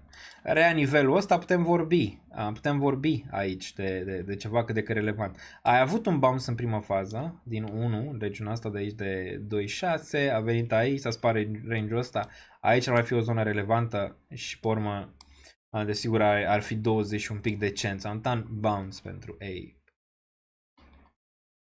Nu știu dacă a răspuns Melisa dacă plânge sau nu, dacă mai e pe plus sau... Mi-am urmărit portofoliu cum crește și acum scade și nu am vândut nimic ca respect planul, deși parcă că eram regret, dar îmi respect planul și nu văd la final de regret. Am luat sol, sufăr puțin, sincer, liniște că sunt aici cu oamenii care înțeleg în ce ne-am băgat, suferim împreună, o să merită toată perioada asta, da, n-am emoții că nu o să merită perioada asta de corecții în care suntem. Mereu, istoric, nu contează de perioadă, că e bursă, că e cripto, perioadele de dump sunt cele mai bune perioade în care vrei să fii atent pe acumulare. Că poate să vină 7 perioade de dump până la dumpul final? Poate, de asta trebuie să-ți drămâiești bine lichiditatea. Mai suntem în zona de bull market pentru un top spre final de an? Nu pare. Nu pare momentan. Pare că ciclul ar putea merge spre 2025, dar asta depinde foarte mult de ce se va întâmpla cu recesiunea. La ce preț ai face un buy mai serios pe TIA? De acum până în $2,50. Pe acolo. Acolo și vreau să-mi construiesc poziția. Deja o construiesc, adică a ajuns deja la 2% din portofoliu. Care din linii să tragem? Întrebare bună. Bun, mai departe. Mai departe. Deci, Ape, da, la bounce. La zona de bounce aici. Altceva. Dacă acesta este bear marketul creatorilor de conținut optimiști la nivel mondial, cel al celor care au făcut bani în 2017 și 2021, dacă acesta este bear marketul, asta trebuie să o trec până gândire. Creatorilor de conținut optimiști la nivel mondial, cel al celor care au făcut bani între 2017 și 2021. Te referi că lucrurile ar putea fi mai rele, să zicem așa, deoarece până acum am avut o istorie un pic mai așezată, dar n-aș zice că 2020 a fost o istorie destul de tumultoasă atunci cu corecția respectivă. 2018 pe cripto a fost destul de tumultos, adică nu e să zici că n-au fost perioade dificile, oricum. Acum, important e cât durează perioada asta dificilă, dar n-aș zice neapărat, dar înțeleg gândirea. Acum mai zice că ar putea fi perioada celor negativiști, nu? Adică celor care tot au strigat recesiune de ani de zile și nu au avut dreptate. Adică te gândești că ar putea fi un switch de la creatori de conținut care, să zicem așa, au fost super mega bullish și au avut dreptate, de la cei care au fost bearish și nu au avut dreptate până acum și cei bearish să aibă dreptate de acum încolo. Am de văzut, dar pentru mine, dacă ați urmărit parcursul, nu am fost extrem de bullish oricum. Dacă țineți minte, am fost out din piață o parte în 2020, 70% în 2021 și am ușor treptat, am început să bag bani înapoi în Bitcoin TH și toate cele mai departe. Adică eu nu știu nada de conținut să fiu doar bullish sau doar bearish. Mă interesează piața și mă interesează poziționarea în mare, dar ar putea fi. Ar putea fi și asta, să zicem, o structură. După ce atâția ani cei care au fost super bearish cu targeturi super joase nu au avut niciun fel de relevanță și au fost șterși de piață, acum să revină puternic. Poate și asta, dar trebuie să ai, să zicem așa, anumiți indicatori mai nasoli pe economie ca să poți să tragi concluzia asta. Bun, mai departe, de Pigli am zis, nu știu, dar din nou îi urez lui Ștefan Stoian numai succes. Adică nu știu de persoane care să zic, bă, a făcut ăla și... Sper să reușească, adică sper să reușească în ceea ce își propune. N-am avut timp să mă uit să fac, adică uite ce măcele în piață. Cum să am timp de orice altceva? N-am. Bun, ne ducem la 0 rege, zice CryptoGunner aici. Hai că e frumos când moare piața, zice Cătălin. Ioan Stănescu, membru nou. La asta am răspuns al lui Adrian N aici. Bun, ambele ale lui. Mersi Diusi. Bun. Da, am răspuns, Adrian. Nu știu la ce conținut te-ai uitat sau ce ai văzut. Nu sunt niciodată gen convins asta că se întâmplă ceva. Am și zis, pot să greșesc. Am asumat greșelile. Deciziile mele, în final, dacă eu fac X, Y, Z, și deciziile mele au fost bune până acum. Din punctul meu de vedere, dacă e să iei procentaj. Am răspuns. Adrian N. Fire ales de la Arcomie, nu de la Niță. Eu am zis, bă, dacă vrei să dai vina, dă-mă vina pe Niță, mă, e ok. E ok, nu e nicio problemă. Știu că ești anti-future, să am răspuns la asta. Imediat după anunțul fuziunii FETS am urcat cu Fetch, Agic și Ocean până la 5.000. Da, ok, am văzut-o și pe asta. Și acum mai este FET în valoare de 1400. Cine este de vină? Mama Omida. Soția mea are canal, am răspuns și la asta. Daniel, numai tu ești de vină ca media. Da, am văzut-o și pe asta. Apreciez ambele tipuri de comentarii. După cum ai văzut, nu genul de persoană să le șterg sau... Fiecare persoană poate să creadă ce vrea. Sau USD termen scurt, please. Aici să ne uităm la aur, dar am uitat pe aur. USD. Sau USD.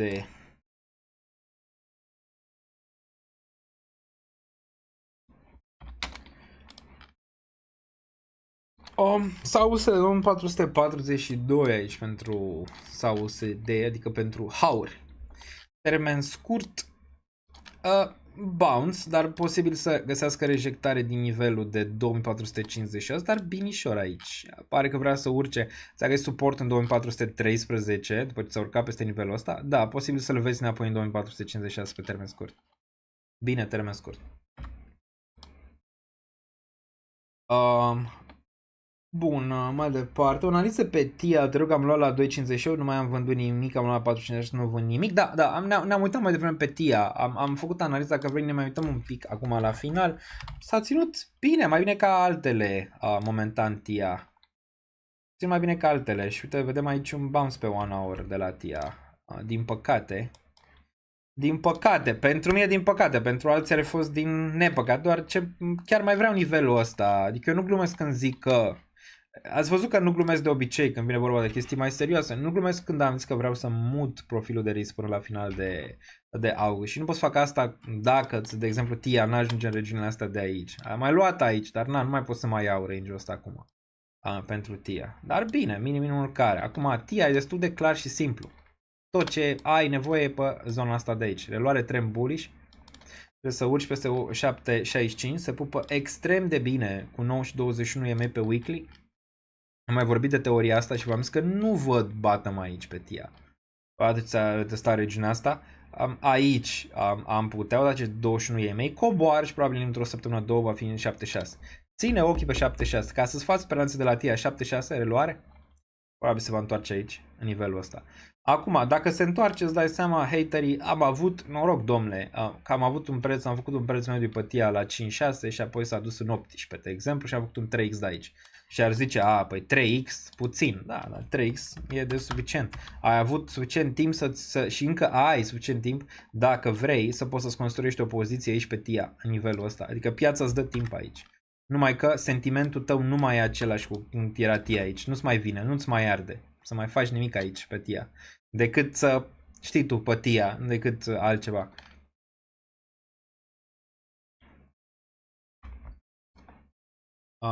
Bun. Mai departe. ApeCoin, please. Am dat de 2 ori. Da, bun. Cristian Bas, mersi. Mersi, ne-am uitat la Ape. Ape bounce în prima fază, trebuie să rea 1. Peste 1 poți să-ți faci ceva lucruri bullish pentru el. O părere DOT sau ARB pentru un chick la prețul de azi, care ar fi mai posibil? Ambele. Ambele, din punctul meu de vedere. Acum există probabilități. Nu știe nimeni sigur dacă va face nici DOT, nici ARB. Dar uitându-te la traiectoria, hai să-l luăm DOT. Le luăm rapid. Okay, le luăm rapid. Ce ar însemna un 5X? Adică de aici. Din nou un bottom, din nou la low. Un 5X din 47, 25 de dolari. E exclus? Nu. Ai putea să faci un 22-25 aici pentru Polkadot. Realist vorbind, dacă ciclul se desfășoară similar ca data trecută, îți dăm un refresh aici că nu mai vedem indicatorii. Dacă se desfășoară ca data trecută, poți și Arbitrum, poți și DOT să facă un 5X. Acum poți dureze luni de zile, că nu e peste noapte 5X. Sau poți dureze 2 săptămâni. Cu altcoin e dificil din punct de vedere al lichidității. Dificil să zici ce, cum, care. Când se va întâmpla. Acum sunt șanse, dacă avem tranziția asta de lichiditate. Am putea avea șanse. Vreau sol la 1K, sui la 5-7. Sol la 1K mi se pare că te arunci prea tare, Melisa. Dacă vezi sol la un 500, e bine. E bine. Și un sui la 3-5. Excelent. Bun. Mai departe. Da, deci DOT ne-am uitat pe el, ne-am uitat pe Polkadot. Acum hai să ne uităm și pe celălalt rapid pe care l-ai zis tu. ARB USD. ARB pe Binance îl vreau. Da, ne uiți, încearcă un bounce de aici. Ești în 50 de cenți. 2 dolari jumate, adică ar trebui să se întoarcă în top. Nu e așa greu de crezut că asta ar putea să întoarcă în top la un moment dat. Chiar peste regiunea asta. Da, nu e atât de greu de crezut. Dar trebuie să întâmple câteva chestii aici. Ethereum trebuie să-și revină. Trebuie să-și revină și DeFi. Trebuie să-și revină faptul că să fie mai folosit aceste layer 2. Se întâmplă mai multe chestii ca să poți să vezi asta înapoi în regiunile astea de aici. Dar cred, per probabilități, că ăsta ar putea să întoarcă aici, în range-urile astea, un 7-2. Adică ambele ar putea un 5X real. Și Filecoin, da, Filecoin, dacă te uiți la Filecoin,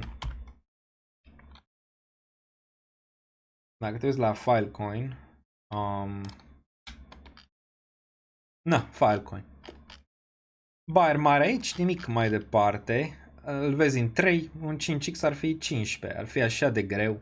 Ar fi așa de greu, aici ai fi zis că am murit de tot, 2018 până în 2 ani, n-a făcut nimic. Exact aici, 2 ani n-a făcut nimic. Nimic? Nimic. Bum. A durat cât? A durat din mai, ca să ajungă din zona asta, a durat martie 2020 până în septembrie, martie, aprilie, mai, iunie, iulie, august, 6 luni a durat ca să ajungă aici. 6 luni, a durat ceva, din bottom. Ar fi bottom-ul aici, nu știu, din nou în septembrie, octombrie, noiembrie, decembrie, ianuarie, februarie. Martie, februarie, martie, ai putea să zici, ok, am putea vedea măcar un 20 ceva pentru asta. Nu, mor din nou. Mor din nou, dar cu volum mai mare. Nici măcar aici n-a... Nici să vezi, aici n-a... Aici n-a avut. Bine, nu cred că era atât de important pe Coinbase. Dar aici volum mai mare. Pentru Filecoin. Bun, mai departe. Operate.dot RB am zis. Am zis pe Filecoin. Ne-am uitat. Fix pe Filecoin. Eram aici. Bun, Filecoin. Din nou în bottom. Din nou aici. În regiunea asta altceva nu mai e decât 2.4, 3.2. Ești în low risk zone, aici low risk zone față de regiunile astea de aici, low risk. Low risk, aici pentru mine, low risk ar fi, pentru ăsta. Cred că la un moment dat, majoritatea vor încerca 5x din bottom, poate chiar mai mult, depinde de fiecare în parte. Bun, mai departe. Sunt un fericit câștigător al lui Gigel, am răspuns la asta, mersi Relax Atmosphere, alături de tine din 2020, cele mai bune informații, mersi Radu, apreciez. Un DCA pe Atom din zonă, crezi că mai are șansă de un all-time high? Hai să uităm la Atom. Atom, dezamăgire, aveam alte așteptări de la Atom aici, pot să spun că așteptările n-au fost în concordanță cu realitatea, în niciun caz aici pentru Atom. Un DCA pentru Atom, am prețul mediu pe aici, în zona asta, exact pe aici, adică luat prin regiunile astea pe aici, mi-au dat cei drept niște airdrop-uri pe toată perioada asta, inclusiv TIA am luat în airdrop, că am avut Cosmos la staking și multe altele, dar că și performanța tokenului nu prea extraordinar. Monede de genul ăsta, zicem maxim, după ce ți-a picat sub regiunea de 6, s-a făcut un nou minim aici, maxim, să zicem, ți-ar face, nu știu, un 20 și un pic de dolari, că între 20 și regiunea asta de aici de 30, da? All-time high mai greu. De genul ăsta mai greu, ok? N-ai nici volum, n-ai nici nimic pe el, mai greu. De asta, dacă se duce aici în 2, se va întoarce spre regiunile astea, voi scăpa de el, ok? Doar ce nu vreau să țin chestii care nu performează. Pot să am idei, ele să nu fie în concordanță cu realitatea. Important e ce fac mai departe. Una dintre aceste idei este Atom. Ce fac? Păi nu rămân cu poziția la infinit. O să o tai la un moment dat. Doar ce mai bine o tai decât să o stai, păi hai să nu facă nimic încă vreo 4 ani de acum încolo. Bagi în ceva care a performat mai bine. Ce performează va performa. Ce n-a performat nu va performa cel mai probabil pe termen lung. Bun. Dacă am sărit ceva, îmi cer scuze dinainte. În caz că îți trebuie cod de reducere, ok, îl notez aici. Mersi. Cred găsesc dacă e. Bun, cam atât. Nu mai văd altceva. Cred că pe export a mai fost ceva, ca să ne uităm imediat. Pe exportal. Și am ieșit.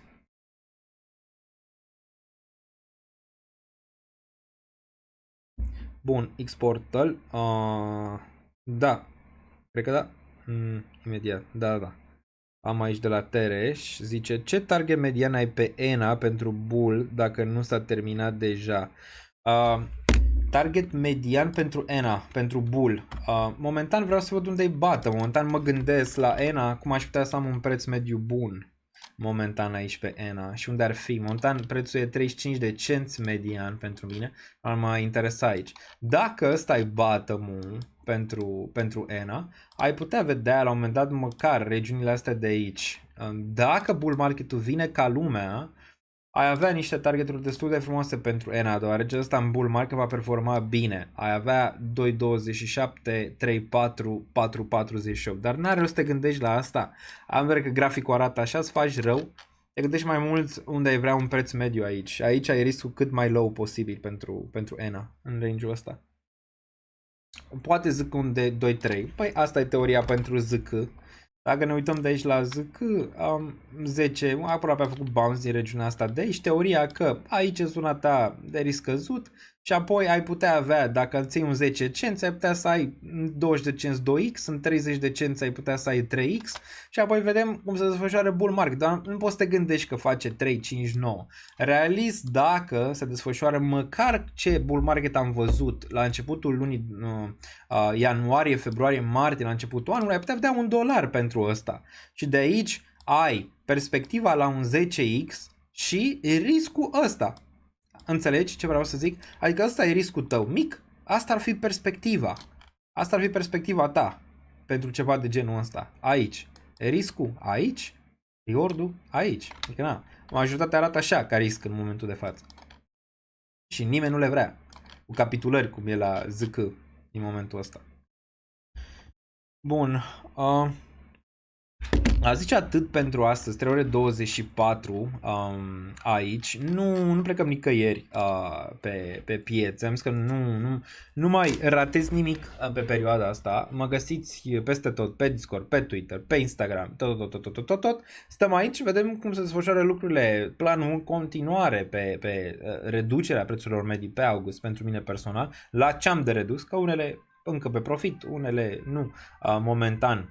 Așa aici mă refer la altcoin-uri și apoi vreau să văd ce se întâmplă mergând în septembrie, care va fi o lună destul de importantă, care va decide mult pentru ce vom vedea în următoarele 6 luni. Septembrie e o lună foarte importantă. Okay. Cel mai frumos ar fi august bottom și Bitcoin și Ethereum și altcoin-uri toate odată, cu toate că teoria mea inițială era bottom pentru Bitcoin. Și încă se poate că n-a testat un nou minim.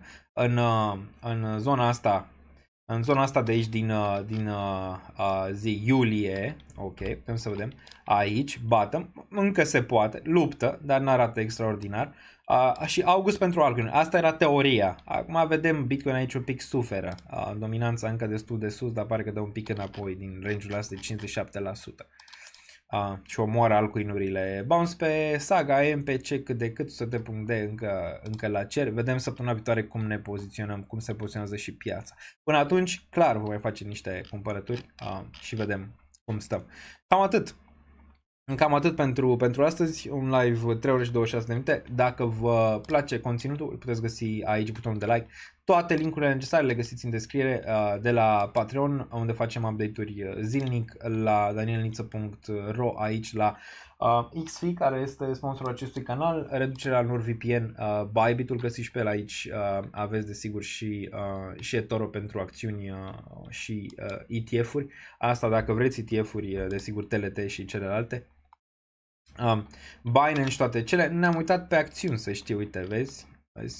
Am uitat pe acțiuni, am sărit un pic. Coin, da, n-arată extraordinar, din nou în zona asta de aici. N-am retras nimic din coin, încă pe profit, pe acțiuni care au performat mai bine. Asta m-ar interesa doar dacă pică sub 113 cel mai probabil. Aici mi se pare prea, având în vedere că am acumulat range-ul ăsta de aici pentru coin. Nu mă interesează neapărat regiunea asta.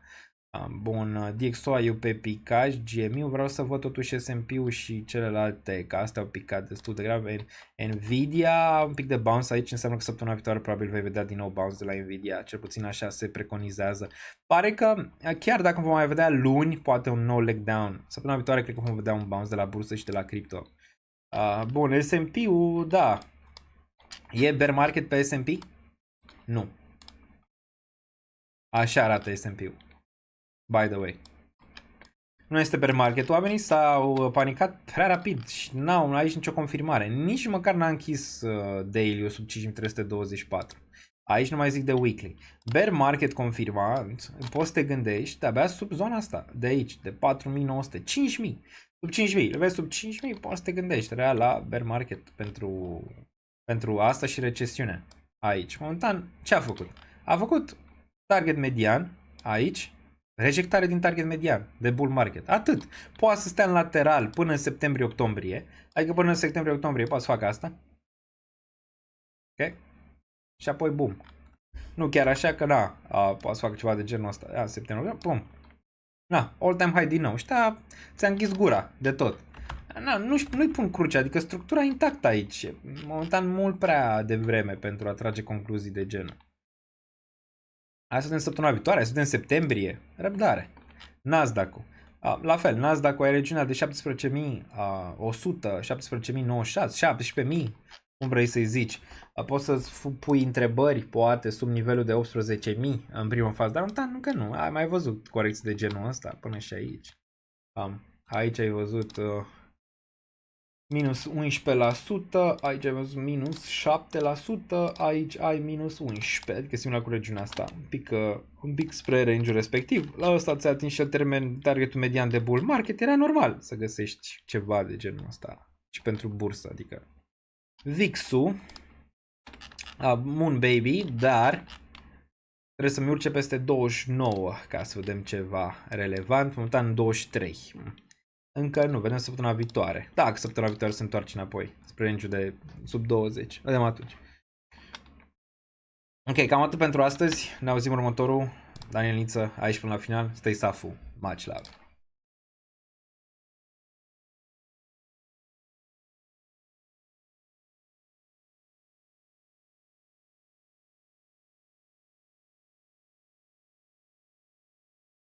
Welcome to the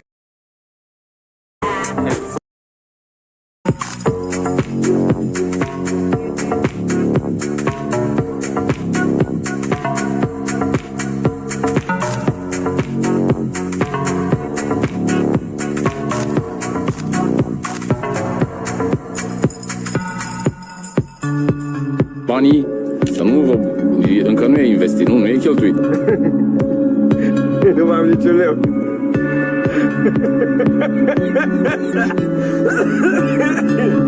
Nu mai am niciun leu.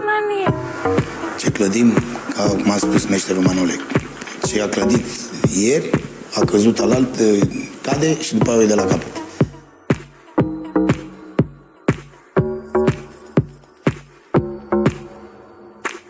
Două, trei vorbe, bună seara și... Bravo, Bobe! Două, trei cuvinte și... Bravo, Bobe!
Eu n-am banii necesari să investesc în astfel de monede.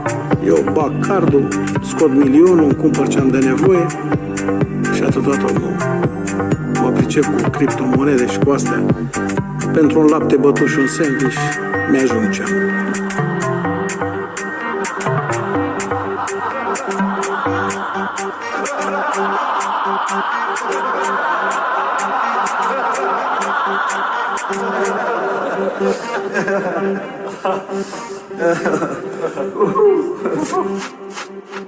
Money.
My colleagues and I remain squarely focused on our dual mandate to promote maximum employment and stable prices for the American people.